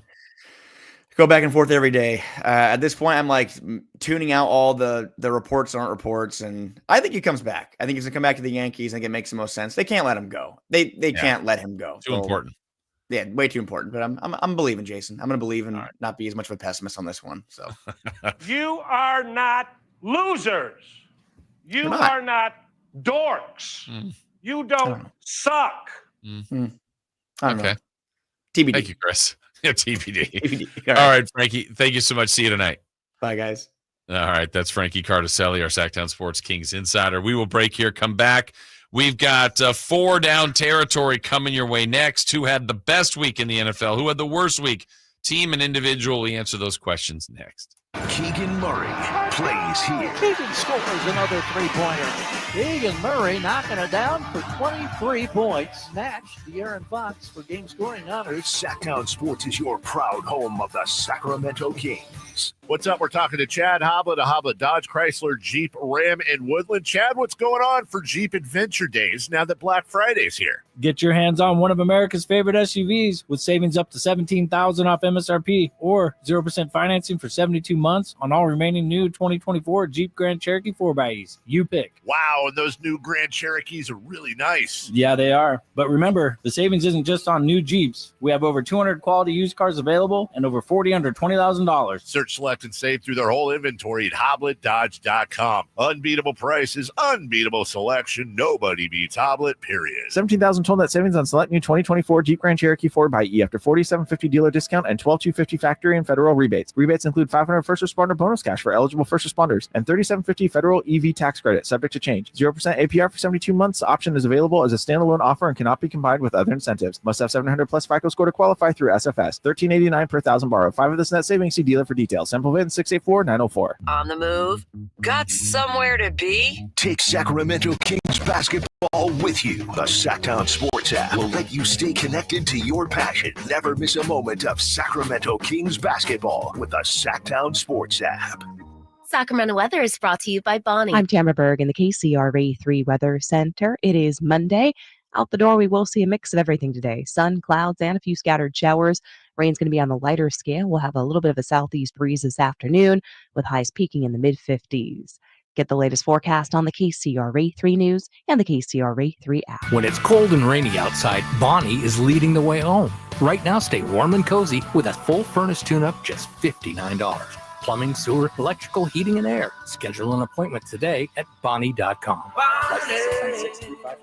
Carmichael Dave here from my good friends at American Energy. Cool weather, if not cold weather, is in our future. You know that. It'll eventually get there, and American Energy wants to make sure your system is operating safely and properly. So now is the time to take advantage of the $49 fall tune-up inspection. That's regularly $119, but includes a full safety and duct inspection. And if your system's over 10 years old, it's free. The tune-up is on American Energy. Give them a call right now. They're offering $50 off your first recommended repair, or if you need a new furnace, that's half off the price of a new unit. American Energy been serving the greater Sacramento area since 1981. A+ with the Better Business Bureau. You can check them out at theaeway.com for an instant quote. That's theaeway.com. Tell them Carmichael Dave sent you. Call 916-520-9990 now. At the law offices of Dale R. Gomes, we understand that when you're facing a crisis, you need more than just a lawyer. You need a team.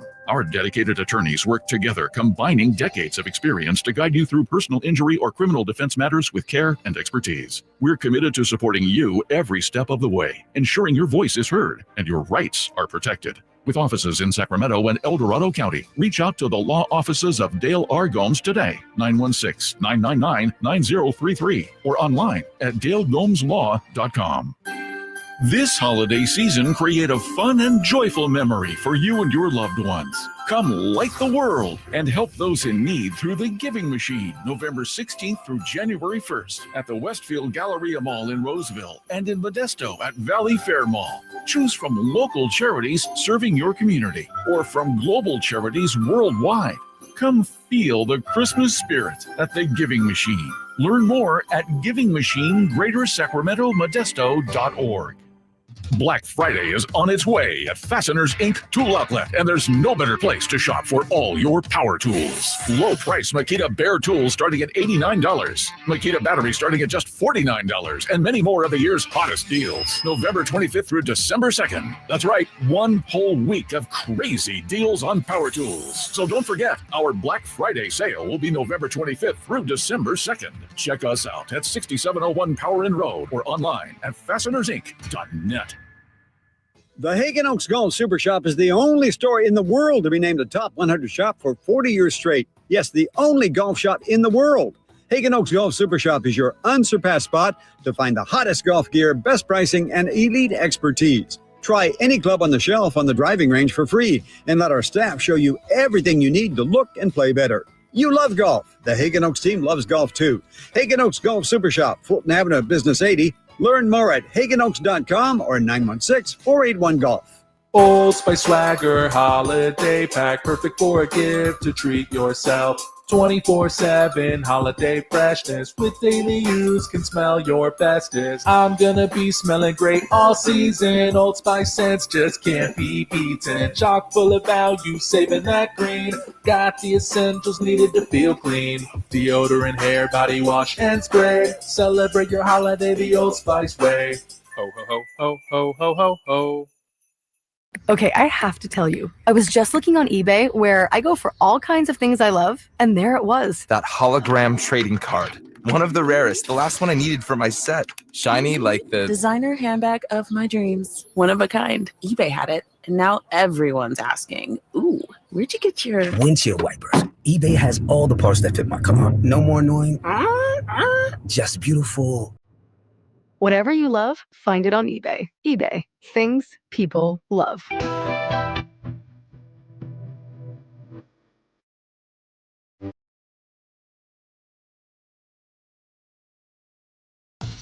Carmichael Dave Show with Jason Ross. Call or text at 916-339-1140. On Sacktown Sports.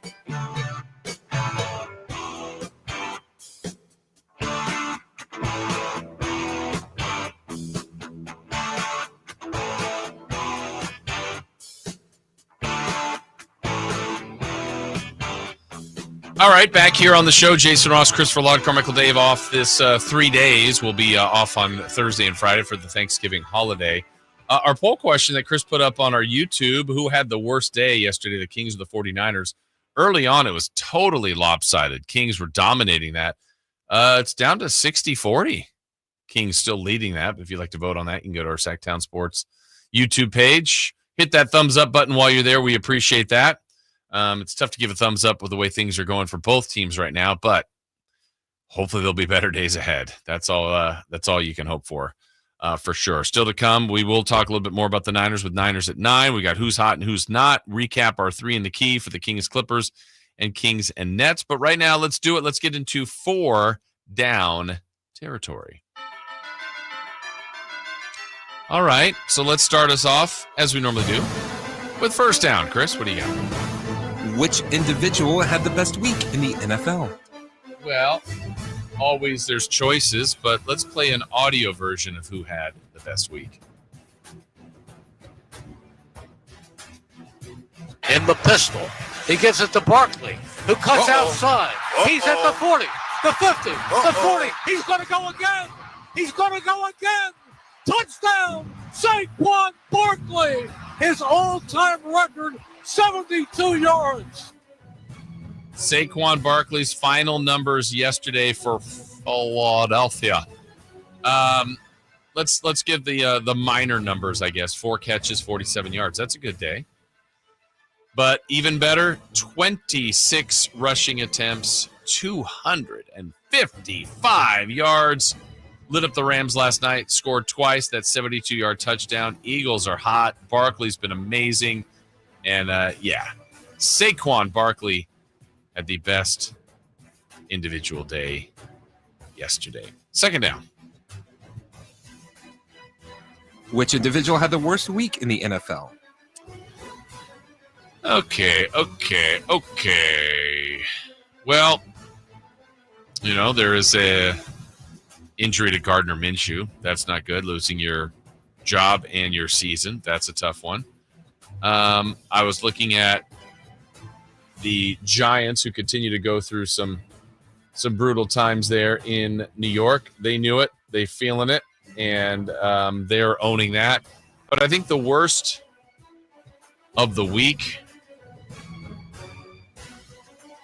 it's going to go to Brandon Allen of the 49ers. I don't put the loss on him, but when you've got a team that the label of the 49ers has been they've got an incredible system, and if you've been a Brock Purdy doubter, it's like you can put anybody in there, and they've got every opportunity. Like, this was a chance for Brandon Allen to, as a backup, come in and solidify a job for himself, either as the backup for the Niners in the future or get a job elsewhere, because, man, that guy ran that team well. That's a good team. And again, he wasn't awful. It wasn't great. He threw for about 190 or so, a pick, a touchdown, 17 of 29, but he just didn't keep the thing rolling, right? 3 turnovers in the game overall for the team. Didn't have the time of possession. His other side of the ball couldn't stop the run. It was a bad day for the Niners, but I'm giving it to an individual. I know there's other candidates, but I'm going to go to Brandon Allen. All right, third down. Which team had the best week in the NFL? All right, as always, as we say in this exercise, there are multiple choices. And I think as far as importance of what they needed to have happen, what they needed to kind of solidify or improve their own standing, I'm actually going to go to the Seattle Seahawks. It's not this overwhelming, thrilling performance, but they held a Cardinal team who had been good, who was in first place in the division, to 6 points. They were playing at home, scored 16. A lot of times you don't win a game when you only score 16 points. But finding a way to win, they've changed the landscape of the NFC West. They moved into first. The favorite team lost. That's the Niners. The Rams, a team in pursuit, lost. So Seattle had the perfect day. They beat the first place team to move into tie for first. That means the Cardinals lost. We know the Niners lost. We know the Rams lost. So they had a good day. They've put themselves back in a position after those early wins against questionable teams. Well, now they're back over 500, back feeling good. The only team to win in the NFC West. So, yeah, I think Seattle had the best week of anyone in the NFL. All right, question number 4 or fourth down. Which team had the worst week in the NFL? All right, these are always our Monday questions, best and worst, individual and team. There's a couple of candidates here. Obviously, the 49ers goes without saying, but I'm going to go somewhere else, and I'm going to go to the Houston Texans. They were back at home. They were taking on a bad Titans team, and it just hasn't been as good for Houston lately. And trying to get separation, trying to just really own that division. They expected to win. I thought they'd win. They would have been 8-4. And with the Colts losing, probably almost winning the division. with the win yesterday. Instead, a loss has left the door open. The Titans was just a 2-win team coming in, and now Houston at 7-5. Not a good week for them. Obviously, the Niners are a massive candidate there. Commanders a bad loss too. That's 3 in a row for them, and Dallas just a wild finish to that game. They didn't expect to lose that game. So a couple of candidates, 49ers, the Commanders, but I'm also going to throw in there the Houston Texans. Bad week for them. All right, more to get to on the NFL, more to get to on the Kings, and still your chances to vote on who had the worst of the days yesterday, whether it was the Kings or the 49ers. When we come back, we ask the question, who's hot and who's not? We had a couple of predictions on Friday for 3 in the key for the Kings Clippers and Kings Nets. We'll see how those predictions went. We'll do that when we come back on Sacktown Sports. The quest for ring number 6 happens here on Sacktown Sports 1140. My ball just went up and caught the ball. Touchdown!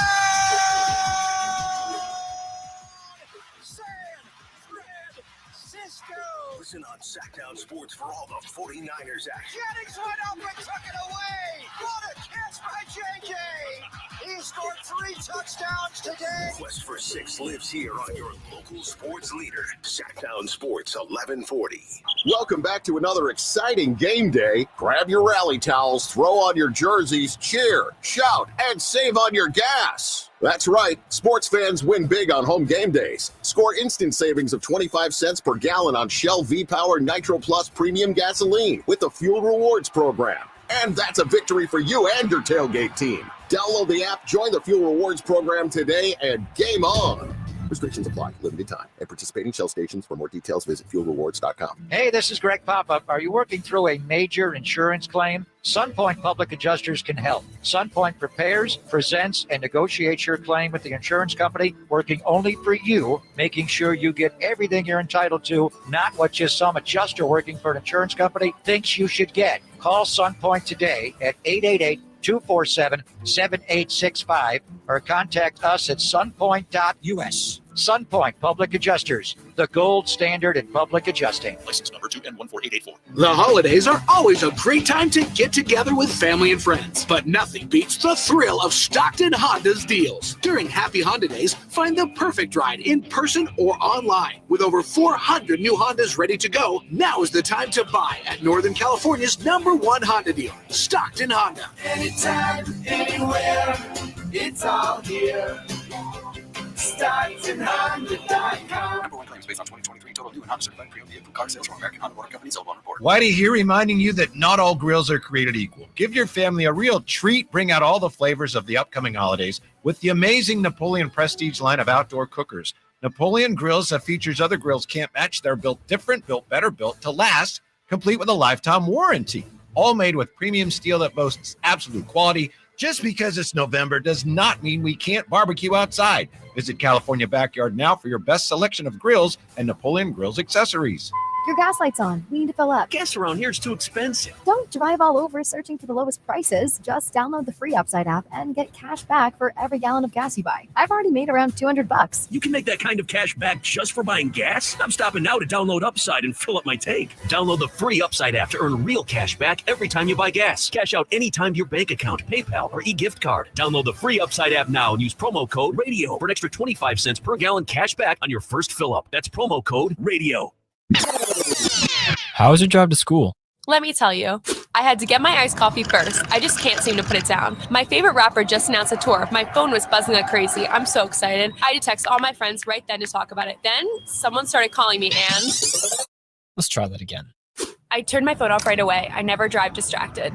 Visit StopTextStopWrecks.org. A message brought to you by the National Highway Traffic Safety Administration, Project Yellow Light, and the Ad Council.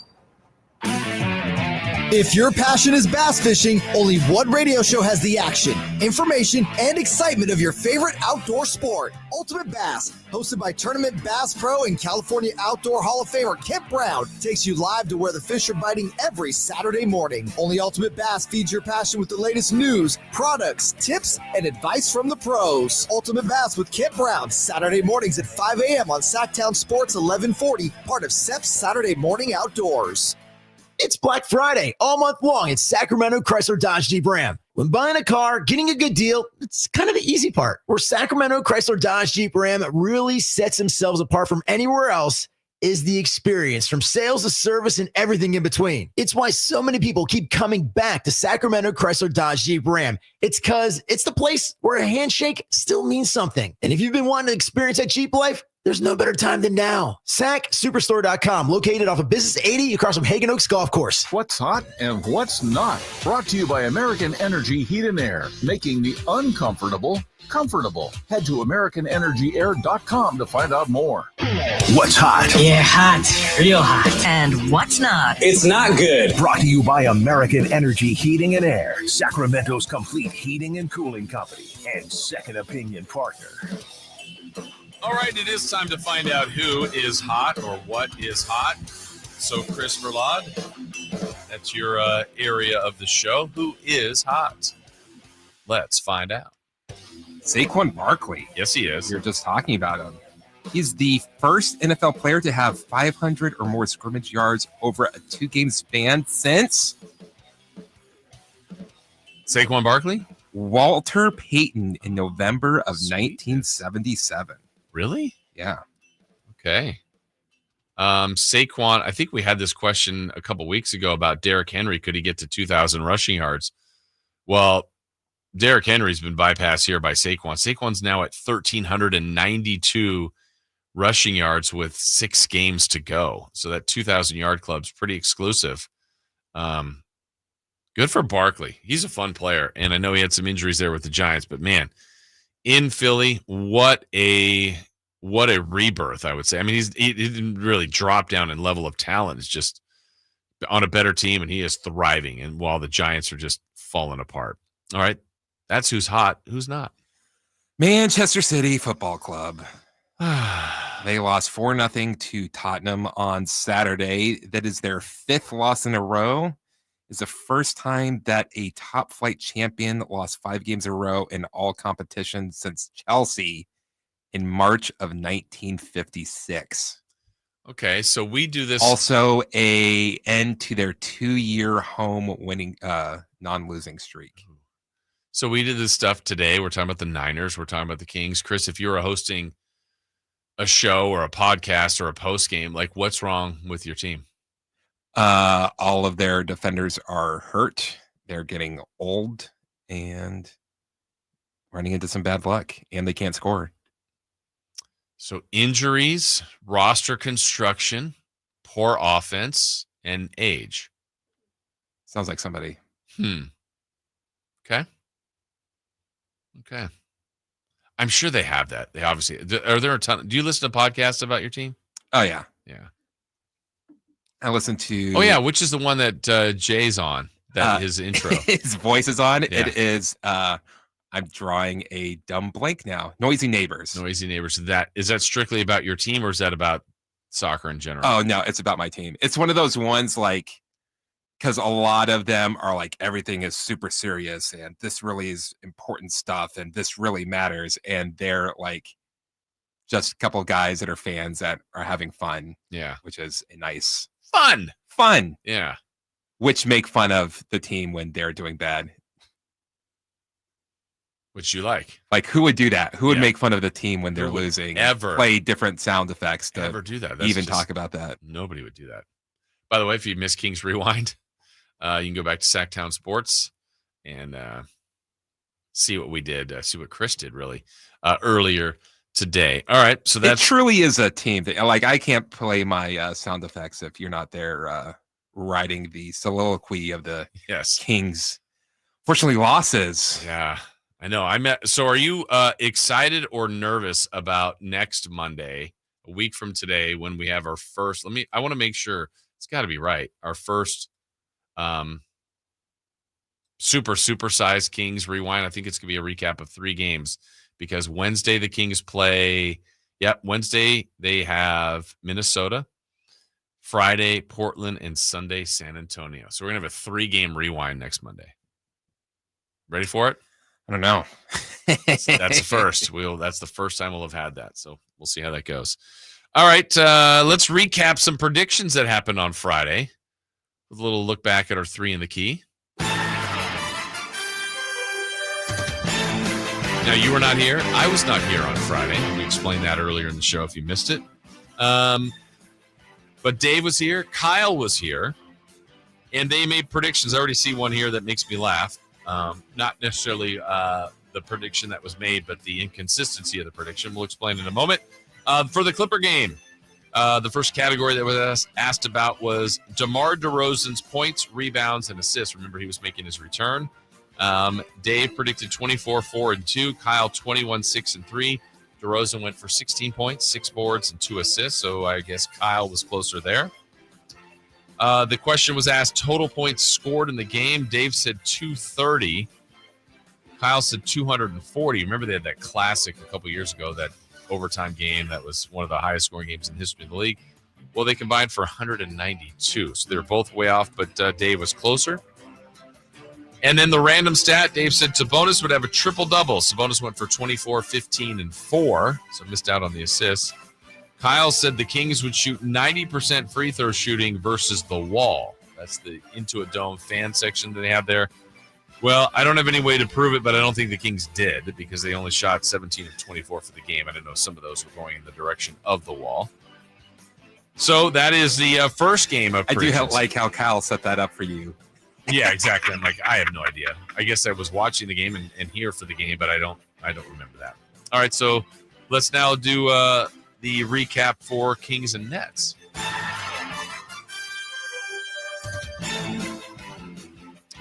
All right, so they had predictions for the halftime leader and by how much. Dave said Kings would lead by 8 last night at half. Kyle said Kings by 5. Well, the Nets led by 8. Of course, they were going to ask about Dave's man crush, Ben Simmons. His points, rebounds, and assists. Dave predicted 8 points, 6 boards, 6 assists. Kyle predicted 9, 9, and 9. And Simmons had 4 points, 3 boards, and 5 assists. Now, remember, Dave's prediction here was 8, 6, and 6. The very next thing was random stat. Dave's prediction, Ben Simmons, a triple-double. Okay. Are you on goofball pills or something? He had 4 points, 3 boards, and 5 assists after predicting he'd have 8, 6, and 6, and then he would get a triple-double. Okay. Jordy Fernandez, according to Kyle, would get a pregame 1-minute standing ovation by Kings fans at G1C. Why is that one getting you? It's like Jordy Fernandez, great guy. Yeah. Fantastic. He got an ovation. I'm sure he did. But a minute, I don't think people realize how long a minute is until you start counting. Actually, now that you say that, because, all right, some fantasy world, De'Aaron Fox gets traded, comes back. He gets gets an incredible ovation. I don't know if it goes a minute. No. A minute's a long time. 30 seconds would be like, oh, wow, this is something. Because generally, if you think about it, when someone's getting, like, there would probably be a tribute video, so people are clapping. Then it's like, De'Aaron, welcome back. De'Aaron Fox, welcome back. Kings legend, whatever it is. And then it's clap, everybody on their feet, clap, clap, clap. Players like, thank you. Thank you. Wow, thank you. Over there, yes, thank you. That's like 12, 15. 45 more seconds. Jordy got a nice ovation. He deserved it. He got a nice ovation. But not a minute. Not a minute. I don't know if they were okay on their predictions there. Dave predicting triple-double after he said he was going to get a triple-single in the previous prediction. But, hey, Chris and I will try and do better later in the show when we've got 3 in the key in the 9 o'clock hour for Kings and Thunder tonight. All right, so there you go. There's a look back at our 3 in the key coming up in a few moments. We're not breaking yet. We'll have Niners at 9. We'll look back at the struggles. Oh, I actually found the recording of Jordy Fernandez's his return. You have the exclusive audio? I did not realize you had that last night. Have it. So, again, this is the setup. Kings welcomed in the Nets last night. Jordy Fernandez, his return to Sacramento. Chris apparently has the exclusive audio. Get out of here! Can't you see we don't want you anymore? Go! Goodbye, my friend. There it is. The very exclusive audio. That was all of section 108. Guarantee we're the only show playing a Harry and the Henderson clip. Drop anywhere at any time. I think we have a lot of unique. We're the only show that does this. You rotten bugs! And we take pride in that. Yes, we do. Yeah, we take pride in that. So we have Kings basketball tonight. We'll talk more about that coming up in the next hour. Also, like I said, Niners at 9. And we'll still have to recap. Oh, the pick 6 recap. We'll see how Dave and Kyle did that a little bit in the next hour. I think Dave has McCaffrey rushing for over 100 yards as his prediction. Yeah. But also earlier said that he's only going to rush for 76 yards. Exactly. Just to keep everybody guessing. Apparently at the end of the show last week or last Friday, I heard, and I think you got the same report, we missed some mayhem. I think Cody's dog Penny was here, and I don't know if it got loose and Dave or Tom was being responsible for the dog, but I heard that Dave was on the phone. Kyle was trying to run the show, and Dave's looking around for the dog in the building. Did you hear something about that? I did. Yeah.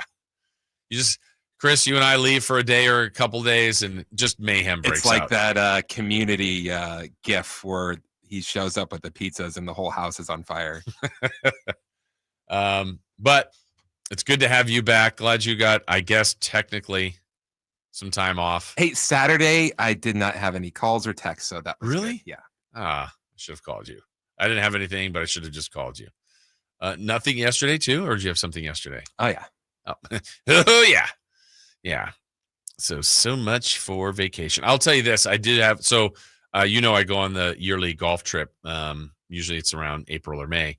And for multiple of those years, I was in management here and had to do a lot of things. And the amount of calls I got on that was just a lot, right? It was just kind of staggering. Like, man, I'm just trying to get away. And then one of the first years I wasn't in management, the guy I travel with said, it's like, you realize how great this trip was? I'm like, yeah, it's great. Every year. He goes, no. On a different level, he goes, you didn't get one call from work. And I'm like, oh, you're right. Hey, I had a blast. And it was not one, anything. And I'm like, yeah, it's great. Well, last year I wasn't part of management, and as I was getting my calls, as my cousin is driving us there, he goes, you got all these calls last year. Did you last year? Yeah. Oh, man. They're not for me, which is good. They're not for me, but they are from others. That's for sure. All right. Break time for us. When we come back, the 9 o'clock hour, we have Niners at 9, the meltdown at Lambeau for San Francisco. We'll try to do a positive spin and a look at reality of the position the 49ers are in as well. We'll do that in the brutal performance in Green Bay. React to that next. Trying to find out where to catch your favorite team's games? Are you a fan of the Kings, Niners, and the NFL? Well, Sacktown Sports has you covered. Touchdown! San Francisco! It's all on his shoulders. Cox rocks. He fires for the win.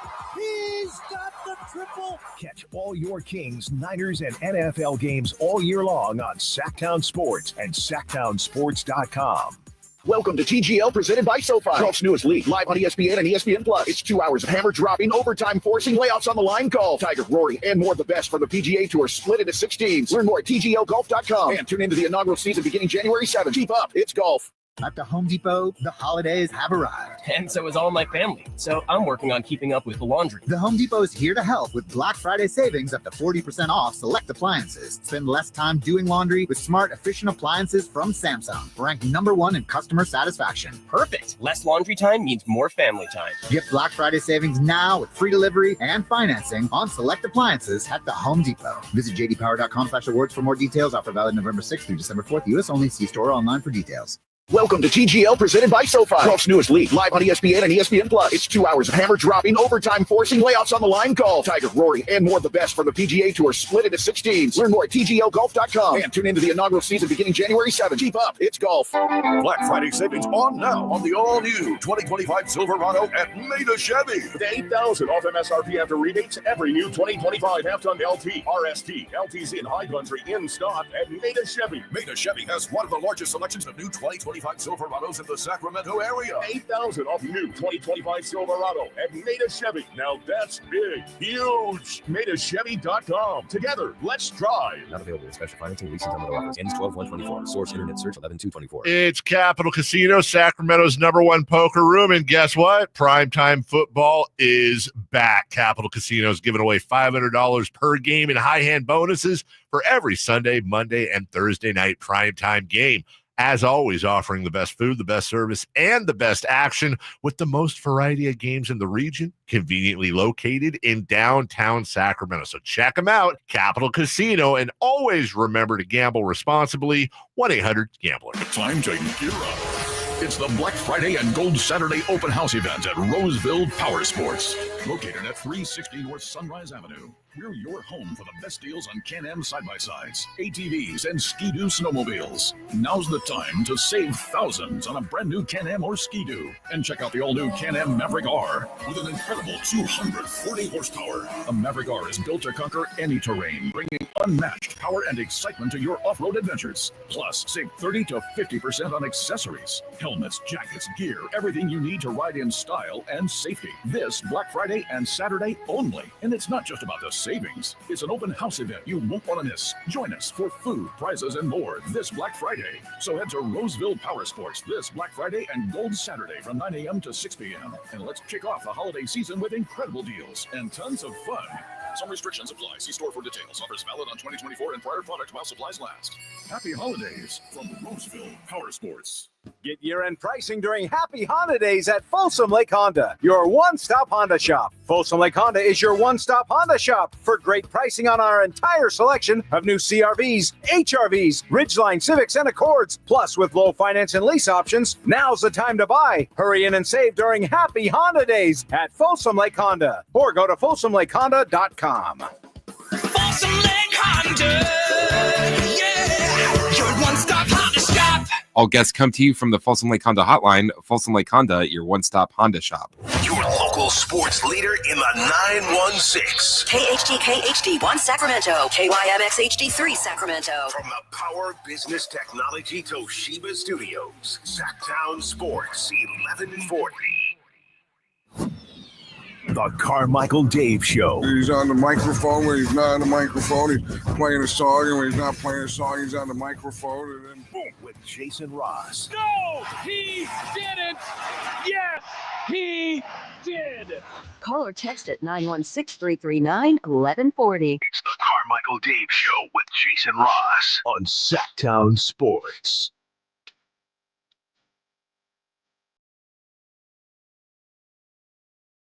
Yep.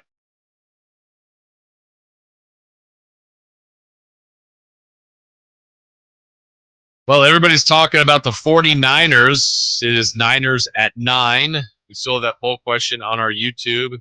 Who had the worst day yesterday, the Kings or the 49ers? Over 100 votes. It's now 63% Kings, 37% 49ers.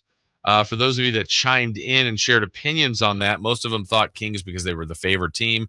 Niners had some people out. Well, they had important people out, but it was other things that did the 49ers in. Some things I didn't know. I was talking earlier about the 49ers season and a half issue, I would say, last season and now this year, of the inability to be like dominant against the run. I think too many people have run on them. I did not realize this.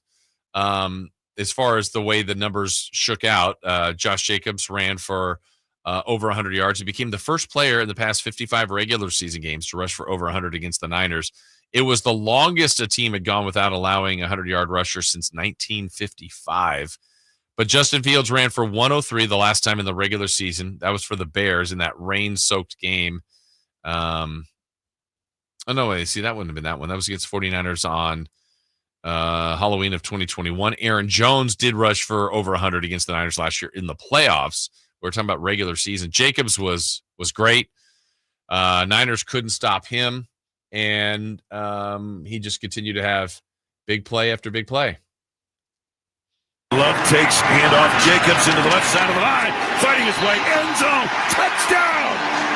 Josh Jacobs in beast mode. Yeah, 17-0 at that point. The 49ers didn't have many redeeming plays in this game, but there was a little window there where you thought, okay, they're woken up here. Maybe they can get back in this game. They motion Deebo Samuel inside of Ricky Pearsall, right 2x2. Allen looks right, throws middle. Caught by George Kittle. Touchdown! San Francisco! Kittle over the middle on the St. Francis native. But at the end, after the Niners got it to 17-7 there, they got it to 24-10 in the third quarter. But again, too much. Jacobs. Love looks it over, and here it is. Handoff, Jacobs burrowing left side, end zone, touchdown, and there is your dagger. Packers, again, needed the win. 49ers needed the win, but the Packers, they looked like just the motivated team, looked like they were hanging on to that postseason loss last year to the 49ers and others in previous years.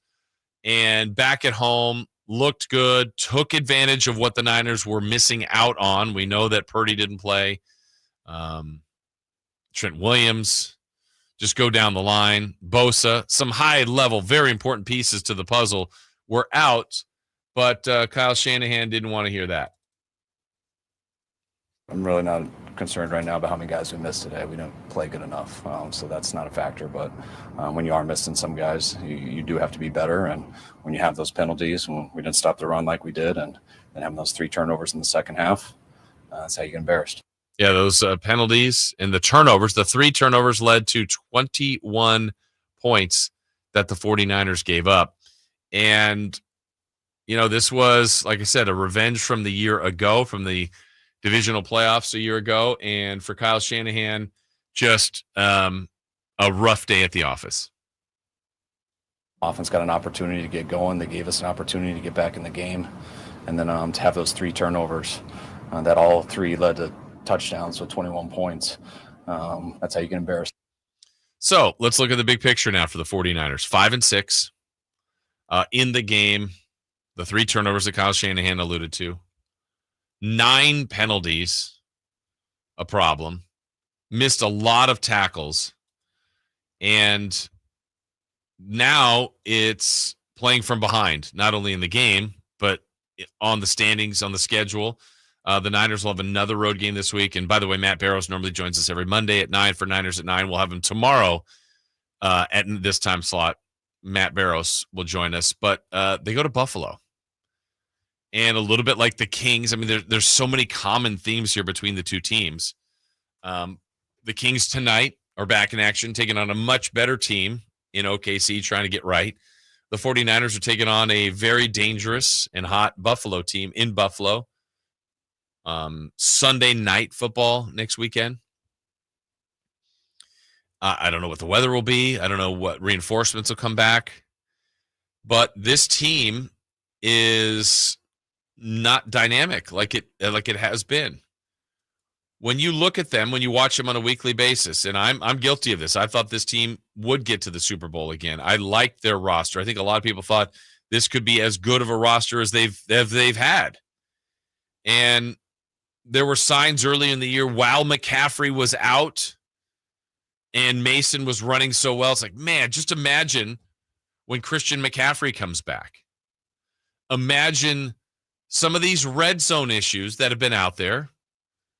That'll get fixed. He was great in the red zone a year ago. The Niners were terrific in the red zone. But imagine when he comes back, the difference he will make for the play calling, the opening up of the offense, how much that'll help the defense. And that hasn't happened just yet. It still can, but it hasn't happened yet. Yeah, I know there's an Ayuk injury, and I know yesterday obviously Brock Purdy being out is a big deal. I don't want to minimize the injury to Purdy, to not having Trent Williams, to not having Bosa. These things are all very, very important, but you have to go out and play. And they do have other guys there playing important pieces that were available. And they played a good team that outplayed them, outperformed them. The Niners, the margin for error, you can't have the costly penalties. You can't have the costly turnovers. You don't have to be perfect. You just have to play well. You have to execute. And they didn't do those things. and they deserved to lose. So how do you make up this ground? I'll say it again, where they got some help is Seattle beating Arizona. Arizona could have gotten to 7-4 and made that chase far more difficult for the 49ers. Instead, Seattle won that game yesterday, beat the Cardinals. So both those teams are on top of the, I guess, competitive but not overwhelming NFC West at 6-5. And then you got the Rams, who lost last night at 5-6, and the 49ers at 5-6. And the Niners will look back at a season if they don't make it. To me, if they don't make it, they're going to look back at the loss to the Rams that they could not hold on to that fourth quarter lead, the loss at home to Arizona that they could not hold on to that fourth quarter lead, and the loss to Seattle that they could not hold on to that fourth quarter lead.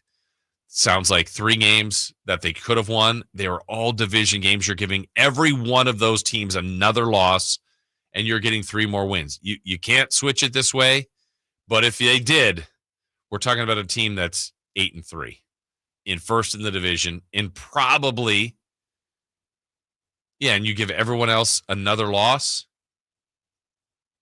you probably have the division won already if you flip those games, right? Because if you're 8-3, Seahawks would be 5-6, Cardinals would be 5-6, Rams would be 4-7. Mathematically wouldn't be over. You're in the driver's seat. You would have the tiebreaker head on everybody. That's even with losing to Seattle the second time. No, actually, that's beating Seattle the second time. Excuse me. You would have swept Seattle.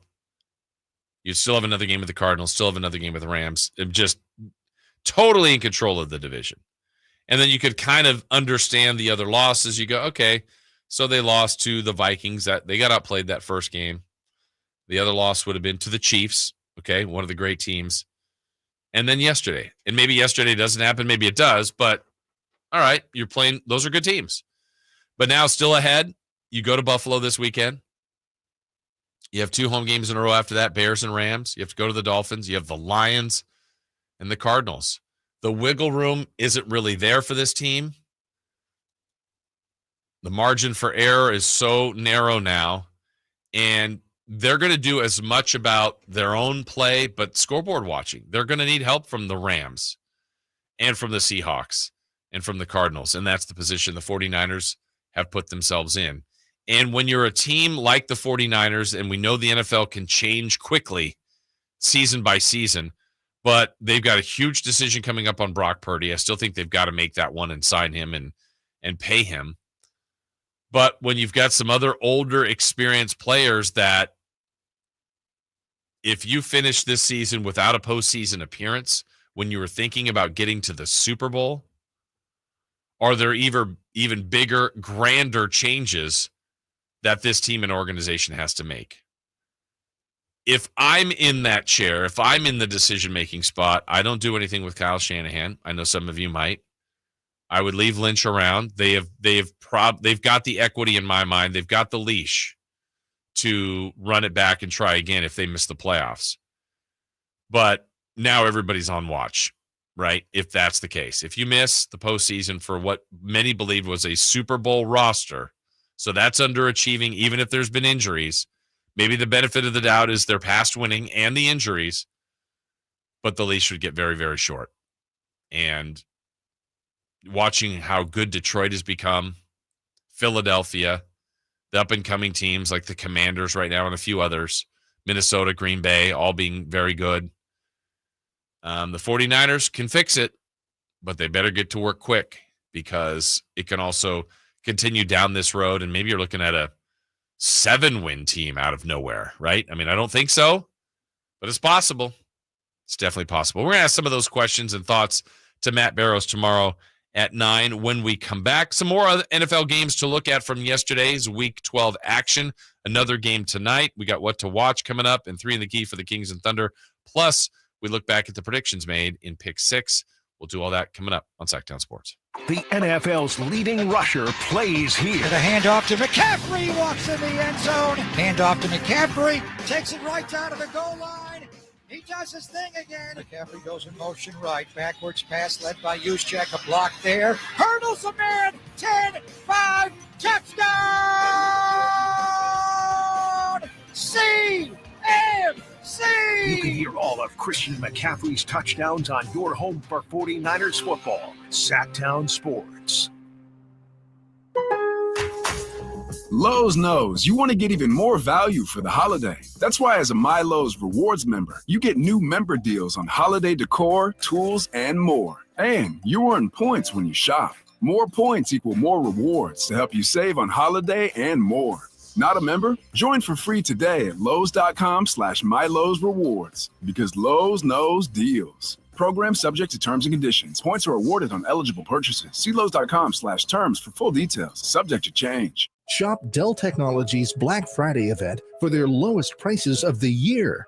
The future is on sale today with limited time deals on select PCs like the XPS 16 that accelerate AI with Intel Core Ultra processors. Black Friday is their biggest sale of the year and the best time to upgrade, but it's only here for a limited time. Shop now at Dell.com/deals. That's Dell.com/deals.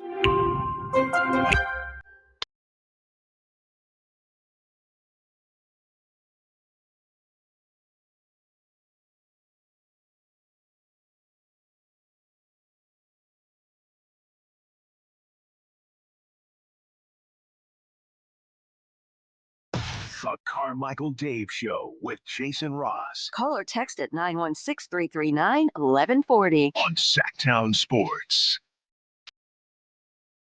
Javante to the left of Nix in the shotgun. Tight trips right. Sutton is tight left. They bring Mims in motion. Nix, design roll to the right. Throws back in the end zone. Pass caught. Cortland Sutton. Touchdown, Denver. Beat DeCamerion Richardson. Sutton, his second touchdown reception of the game. His fifth of the season. Denver Broncos highlight there from the Denver Bronco Radio Network as Denver comes up with the victory yesterday over the Raiders. Raiders struggles continue. They lost Gardner Minshew for the remainder of the season with an injury. Denver's been a nice story. I know there was a lot of thought, like, what is Sean Payton going to do there in Denver? And his fingerprints now starting to get on this team. And Denver with that win yesterday, 7-5. Bo Nix, this was a pretty good rookie draft class. And Bo Nix has done a nice job leading that team. Looks very smooth and comfortable. So good for him. We talked about the Niners struggles. We're going to get into our pick six from that game. But let's get some more thoughts from the one, the only, JR. Good morning, JR. What's up, Gobble Week? How you doing? Good. How you doing? How you doing? Hanging out. Yeah, that was a rough loss for us Snyder fans yesterday. Yeah. But it's. I wonder. I was wondering. They always do that thing where they kind of stay on the East Coast when they have those back-to-back. Mm-hmm. I haven't read anything that they used to always go to Youngstown, Ohio, and kind of stay for a week. It's a little later in the season. I don't. You guys know if they're staying there for the week? I believe they are staying out there because I think they are going to, like Matt Barrows was going to be on today. I think he was talking about travel back towards Buffalo. I believe. I'll get some confirmation on that. But you're right. That used to be kind of like a big identifier for them. And they were talking about all the bonding and practice time that they got in Youngstown. Yeah. They used to, famous stories. They go to that ice cream shop. That's old Dean Bartola area. That's Carmen and Dean Bartola used to have big roots there. I think that's where this team needs more ice cream. JR. Yeah, they need a lot of ice cream. That was, I don't know. Even if they lose to Buffalo, it's funny because they'll still be hanging around numbers-wise. Yeah, what do you think? Do you think this team can fix this? You got to have, you can't have Williams on the O-line. You can't have Bosa on the D-line. You just, every week it's like one or two key components. And then and then the 3 turnovers second half killed me, especially the one that went right through Depot's hands. Right. My God, that drove me nuts.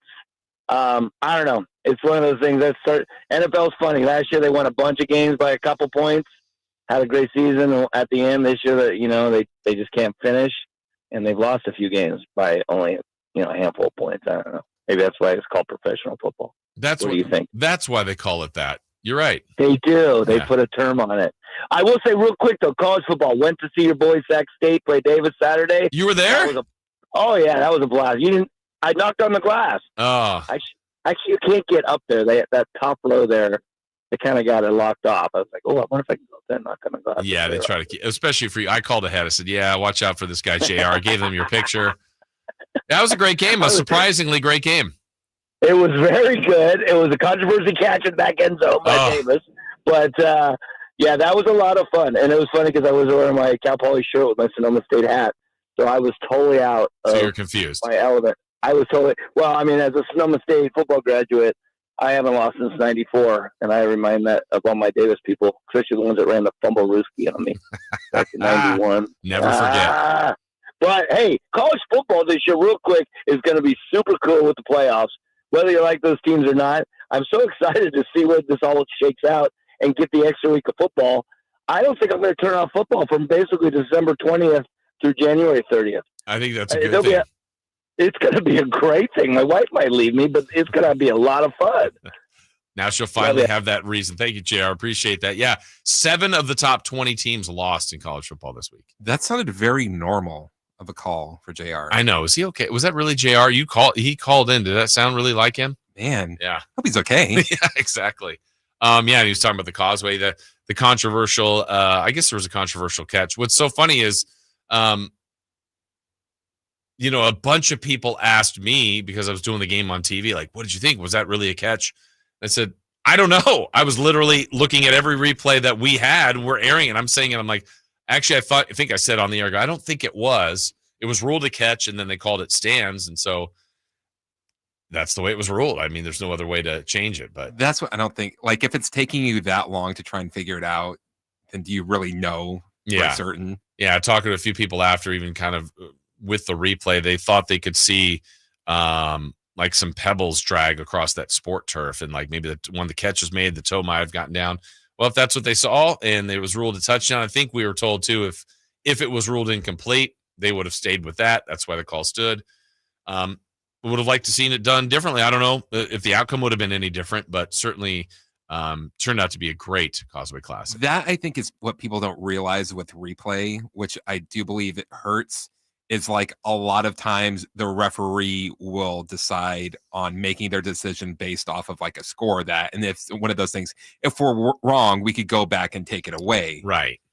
But the initial call is important. Yeah. So but then when you get something like that, where it's like, oh, it could go either way, it just depends on his call. Well, you're already leaning on the offensive score. Yeah. And that goes for football, that goes for baseball, it goes for soccer too.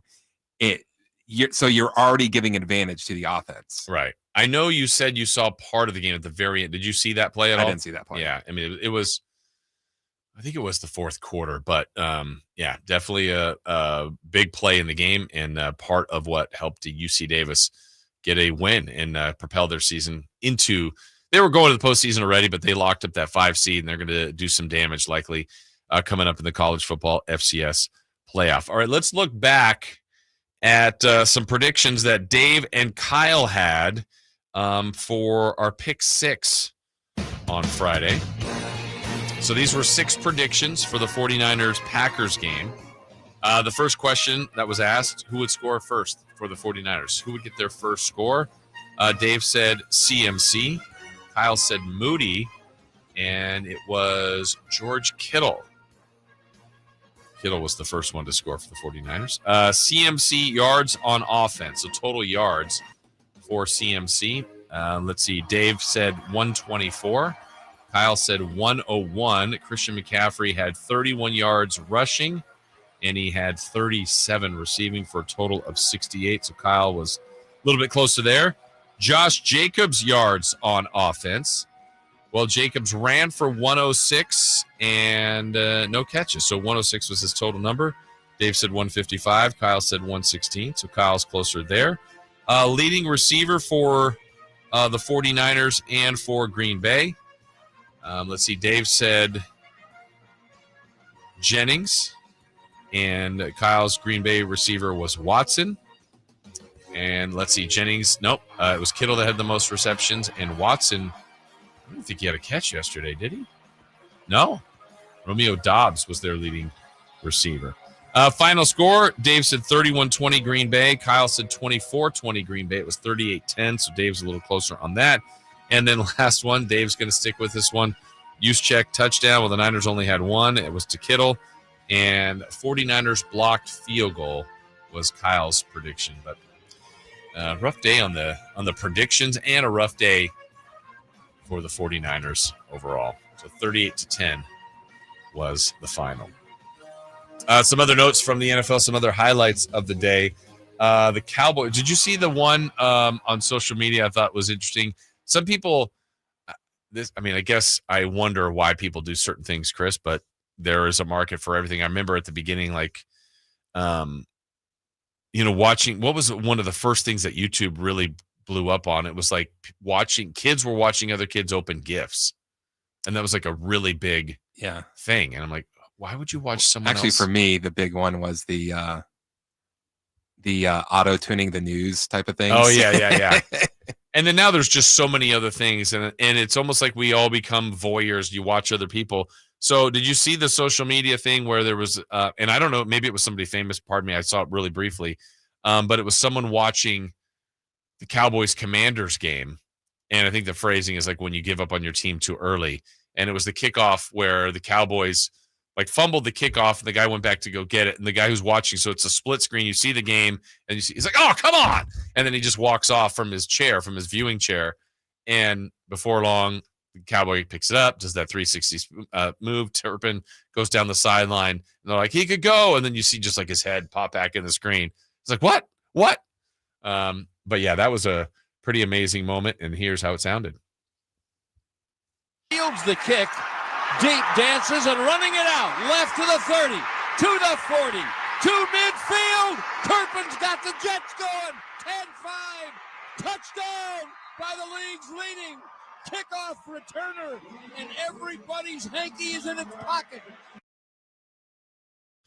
Touchdown. Cowboys. Yeah, Cowboys got a nice win. Unexpected. Not a lot of hope for what they've been doing. And that's where you still can find some joy. I like to see the Cowboys win, beat the Commanders who needed that win. They literally had a good day. They had a fun time.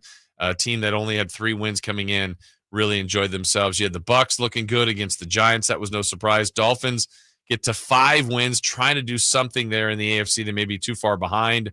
And we mentioned earlier the Seahawks helping out the 49ers with their win.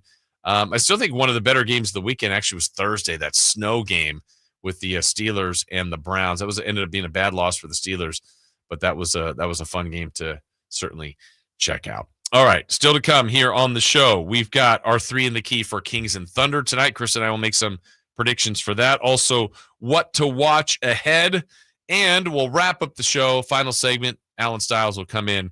We'll have a little crosstalk with him and some predictions on celebrity birthdays. That's all straight ahead as we continue here on Sacktown Sports. You never know what you might hear when listening to a Sacramento Kings game. Out of Keegan, going for another triple. Man, is he feeling it. Keegan, can he do it? Yes, there's number 11, Keegan Murray. Keegan steps back. He just knocked down his 12th three-pointer, a Kings franchise record. He's got 45 points. Never miss a moment of Sacramento Kings basketball with Sacktown Sports and the Sacktown Sports app.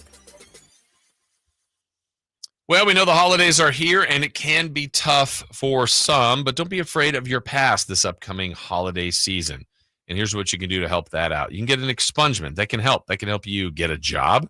It can help you get your constitutional rights back with that expungement. And right now, offering discounts on expungements now through Christmas, that's Gonzalez Law. You can check out their website, saclegaldefense.com, or call them at 916-304-9187. Again, something from your past that's still following you around, keeping you from doing some things that you would like to do. Well, that's what Gonzalez Law can help with. Also, auto accident, wrongful termination case, sexual harassment case. You need some help. You need some representation. How about someone here who's local, who's good at their job, who's had a lot of successful trials and can help you?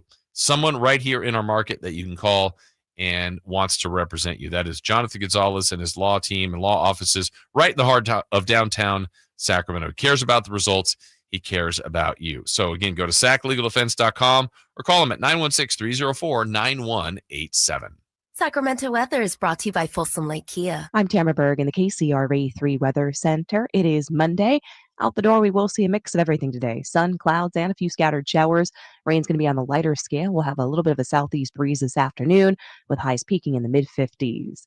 Get the latest forecast on the KCRA 3 News and the KCRA 3 app. DC here, and if you've been thinking about a new car, you gotta see my friends at Folsom Lake Kia. You can always count on low payments and zero down deals with approved credit. Folsom Lake Kia, over 25 years, right here in Folsom. So right now may be the perfect time for you to rethink how you pay for health care. And here's why. This time of year is decision time for a lot of people, but it's also when you can join MediShare and save even more than usual. For many families, joining MediShare means saving about $500 a month, which is a game changer for a lot of people, obviously. But what's more, MediShare members like it a lot. Their satisfaction rate is 98%. Imagine that. And MediShare is a proven thing, too, for over 30 years. It's a Christian community of hundreds of thousands of people now. And here's the thing. If you join before November 30th and you mention the promo code SHARE, they'll waive your application fee. So you save even more right off the bat.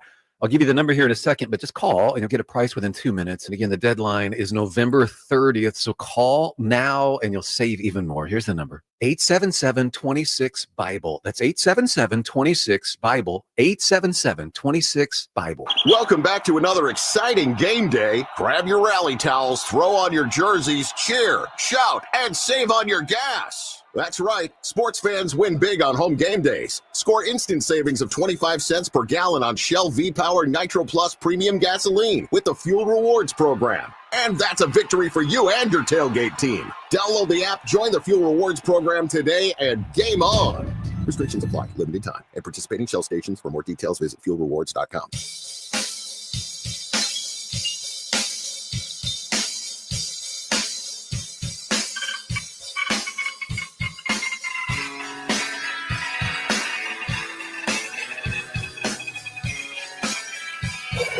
Waking you up with the best in local sports. They just make it interesting, you know? It's the Carmichael Dave Show with Jason Ross on Sacktown Sports. Looking at our YouTube chat line here. Where did I see this? From our guy Earl, a regular here. On the bright side of last night, I met Mark and Katie at the game, as well as Sam Amick, and got within 10 feet of G-Man and Jason last night. I didn't see it, Earl. I didn't see you. I wish I would have. I'd like to have met you. That's unfortunate for me. Hopefully, if you're there tonight, come by, say hi. I know it's a little weird where we are. It's tough to get to us, and we may be talking, but you know, maybe somewhere in the arena we might run into you. So I appreciate that. I'm glad you got. Is that from what I think it is? Yes. Yeah. Okay. Good. That made me laugh too earlier today as well. If you miss Kings Rewind, 7:00, go back on the podcast when it's posted or on YouTube. You will. It's also Frankie, make sure that it's on all of our social media. Oh yeah, I usually repost it too, so I'll get that out there as well. Tonight, what to watch? Well, we got some things to watch. You got Sacramento Kings basketball. It's the good and bad about the NBA. You have a great win, you want to like bask in it and celebrate. And usually, you got another game the next day or the day after. You have a bad loss. You also want to get back on the floor and. The Kings are going to be back on the floor tonight, taking it on a very good Oklahoma City Thunder team. As we mentioned earlier, in the 16 games they've played, they're 12-4. 8 of them, they've held teams under 100. So Kings, it's going to be tough to score tonight. We'll see if they can play well against the Thunder. So that's a game to watch. Some other NBA games of note, Pelicans at Pacers. Still trying to figure out really each of those teams. The Pelicans have a great reason. They've been injured. The Pacers, they're 7-10 and underachieving, I would say, at this point. Let's see what else from the NBA. The Mavericks at the Hawks. The Kings, you know, had they won yesterday, actually a lot of the other results were helpful yesterday with Dallas losing. Minnesota lost. Like the Kings had a better setup for them, and I expected them to beat the Nets, but they did not. Dallas is going to be playing without Luka for about a week or so. They are 9-8. The Clippers have gotten hot here. They've won 5 in a row. Yesterday in the game they played James Harden, they were in Philly.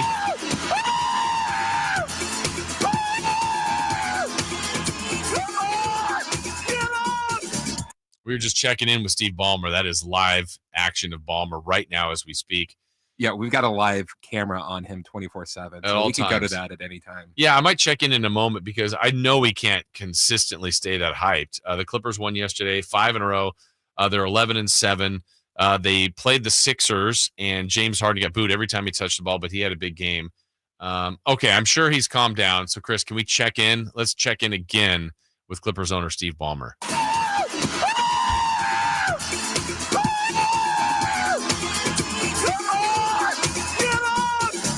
All right. My favorite part of that is he just yells his name. His name? Yeah. Is it in there? Yeah. Well, he can't still be doing it. So I'm going to give him, you know what? I'm going to wait because I think he's going to calm down. I'm going to give him a couple more games and see if he's going to be as amped. The Knicks are at the Nuggets, and that should be a good one tonight. Denver is 9-6. The Nets, who just played here last night, they're at the Warriors tonight. Golden State tied with the Thunder for the best record in the West. Okay. All right, Ballmer, you've calmed down by now. Let's see that live camera, that live audio. What do we got?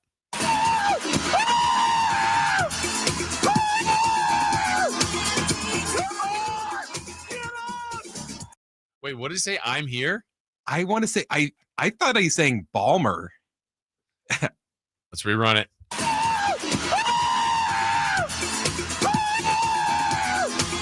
He might be saying I'm here. I'm here, Ballmer, either one. It works. All to Gloria Stefan in the background. Man, that guy's fired up.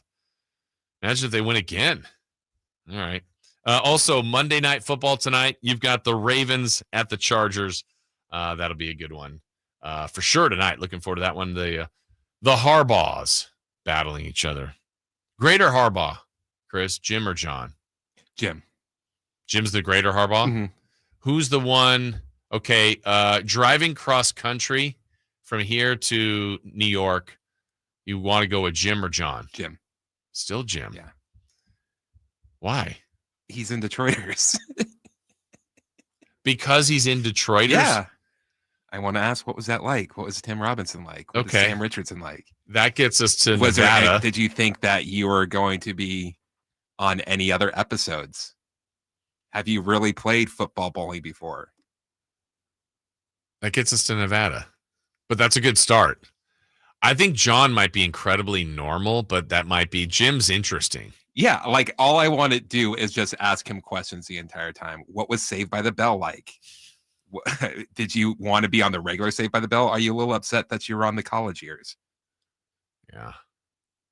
Did you really eat Wheaties with Gatorade? Is it Gatorade that he had? Well, that I do believe. Yeah, that I do believe too. My favorite, did you see that clip on social media when he's just playing catch with Herbert and he just like kind of drops it? He's like, he's so genuinely furious. mad at himself. Oh my goodness. He's unique. He is definitely one of a kind. See, I would definitely want him to drive too. I wouldn't want to be the one driving because I bet he's a backseat driver. Like, get in this lane. Oh, they're moving over there. Go over there. Yeah. No, take this turn right here. No. Don't get behind that truck. What are you doing? It's like, wow. We're only in Nevada. We got a long way to go. How about we switch seats, Jim? Yeah, exactly. You got this. I'll get the snacks. No, not that snack. Oh, actually, maybe not. Maybe it'd be too much. Can we check in with Ballmer? Is he still fired up?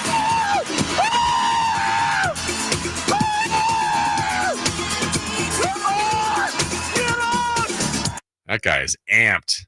All right, let's do it. Let's do a little predictions for 3 in the key tonight. Kings and Thunder.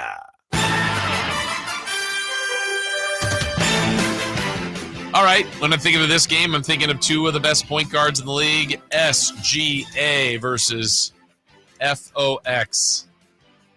Shai Gilgeous-Alexander versus De'Aaron Fox. Chris, we're going to do points and assists and steals because those 2 guys were number 1 and number 2. So points, assists, steals for SGA. SGA will have 24 points. He will have 6 assists and 2 steals. And Fox? He will have 29 points, 8 assists, and he will have 1 steal. Okay. For SGA, Oops. I just wrote you into my category. Let's switch that. I'm going to have 29, 7, and also 2 steals. For Fox, I'm going to have 22, 4, and 1 as well. 1 steal like you have. Okay, it was a problem yesterday. We'll see if it's a problem today. Sacramento Kings bench leading scorer and how many points? I am going to go with Keon Ellis with 11. Yeah. I have Trey Lyles with 11. I almost went Trey. And then Trow. And then random stat, something weird, something different, something that you're predicting that will happen tonight. I am going to say we are going to get a Kevin Herter beam lighting. Whoa. Herter lights the beam? Okay. It's a good sign. It's a really good sign. I'm going to go with a double-double for Keegan Murray. There you go. I like your Herter beam lighting. Not sure if that'll happen, but I want it to happen. That would be great. It's going to be a tough matchup tonight for the Kings as they are on the second night of a back-to-back. All right, we break. We come back. We will have our final segment. When we return, Alan Stiles will be in. We'll preview what's coming up on his show from 10 to 2. We also will have celebrity birthdays, all that and more in our final segment straight ahead here on Sacktown Sports. Domantas Sabonis plays here. He finds Sabonis, put the frosting on the cake, put the cherry on the sundae. Sabonis with a two-hand clutch makes it 114-106. Sacktown Sports is your proud home of the Sacramento Kings. Welcome to Staples. Help! My family's in for the holidays and I need gift ideas. That's why we're here. Staples has amazing deals on everything you need. Photo gifts, laptops, and gaming systems. Even custom holiday cards and shipping solutions to send gifts to the family that can't make it. Perfect! Have anything for Uncle Frank? I love him, but the guy is never quiet. Noise-canceling headphones. For you. You get it. Unwrap huge holiday savings at Staples. And right now at Staples, save up to $350 on select computers. Ends 12/28, in-store only. There are Black Friday deals, and then there are Kohl's Black Friday deals. Where else can you get 40% off Levi's, up to 50% off Sephora fragrances, and home favorites for under $10 all in the same place? And it gets better. You can score extra Kohl's Cash with $15 earned for every $50 spent. Get 15% off some of your finds, and save even more with limited time doorbusters, like 50% off toys. Select styles. Offers end November 29th. Coupons do not apply to Levi's and toys. Coupons and Kohl's Cash do not apply to Sephora. Some exclusions apply. See store or Kohl's.com for details.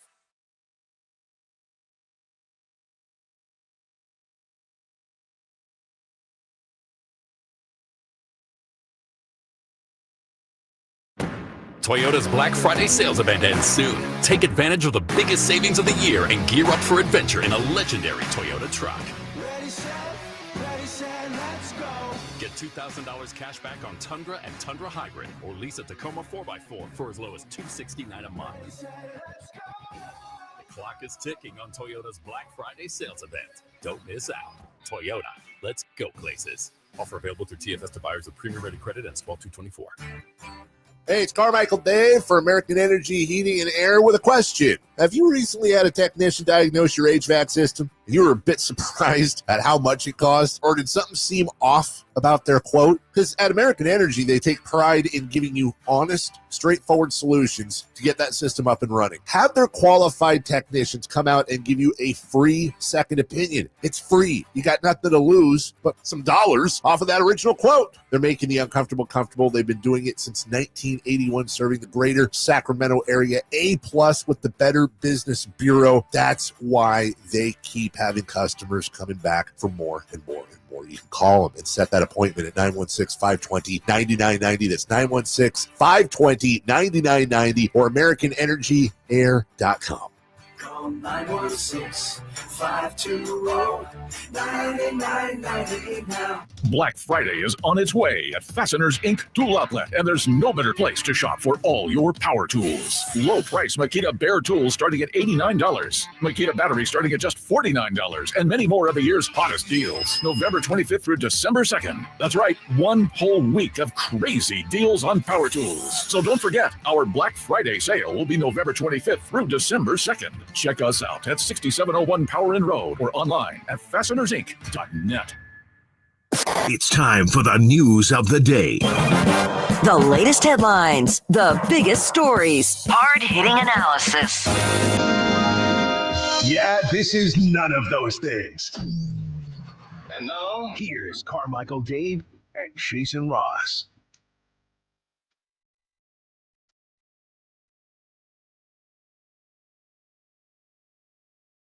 There was more. Yeah. Woo! Yeah. Yeah. Overwhelming applause. Alan Stiles in the studio. Good morning, Alan. Good morning. Oh, do we have him up? Oh, now. It's on. There you are. I don't hear myself, though. You don't? Yeah, you're up. Hello. Yeah, there I am.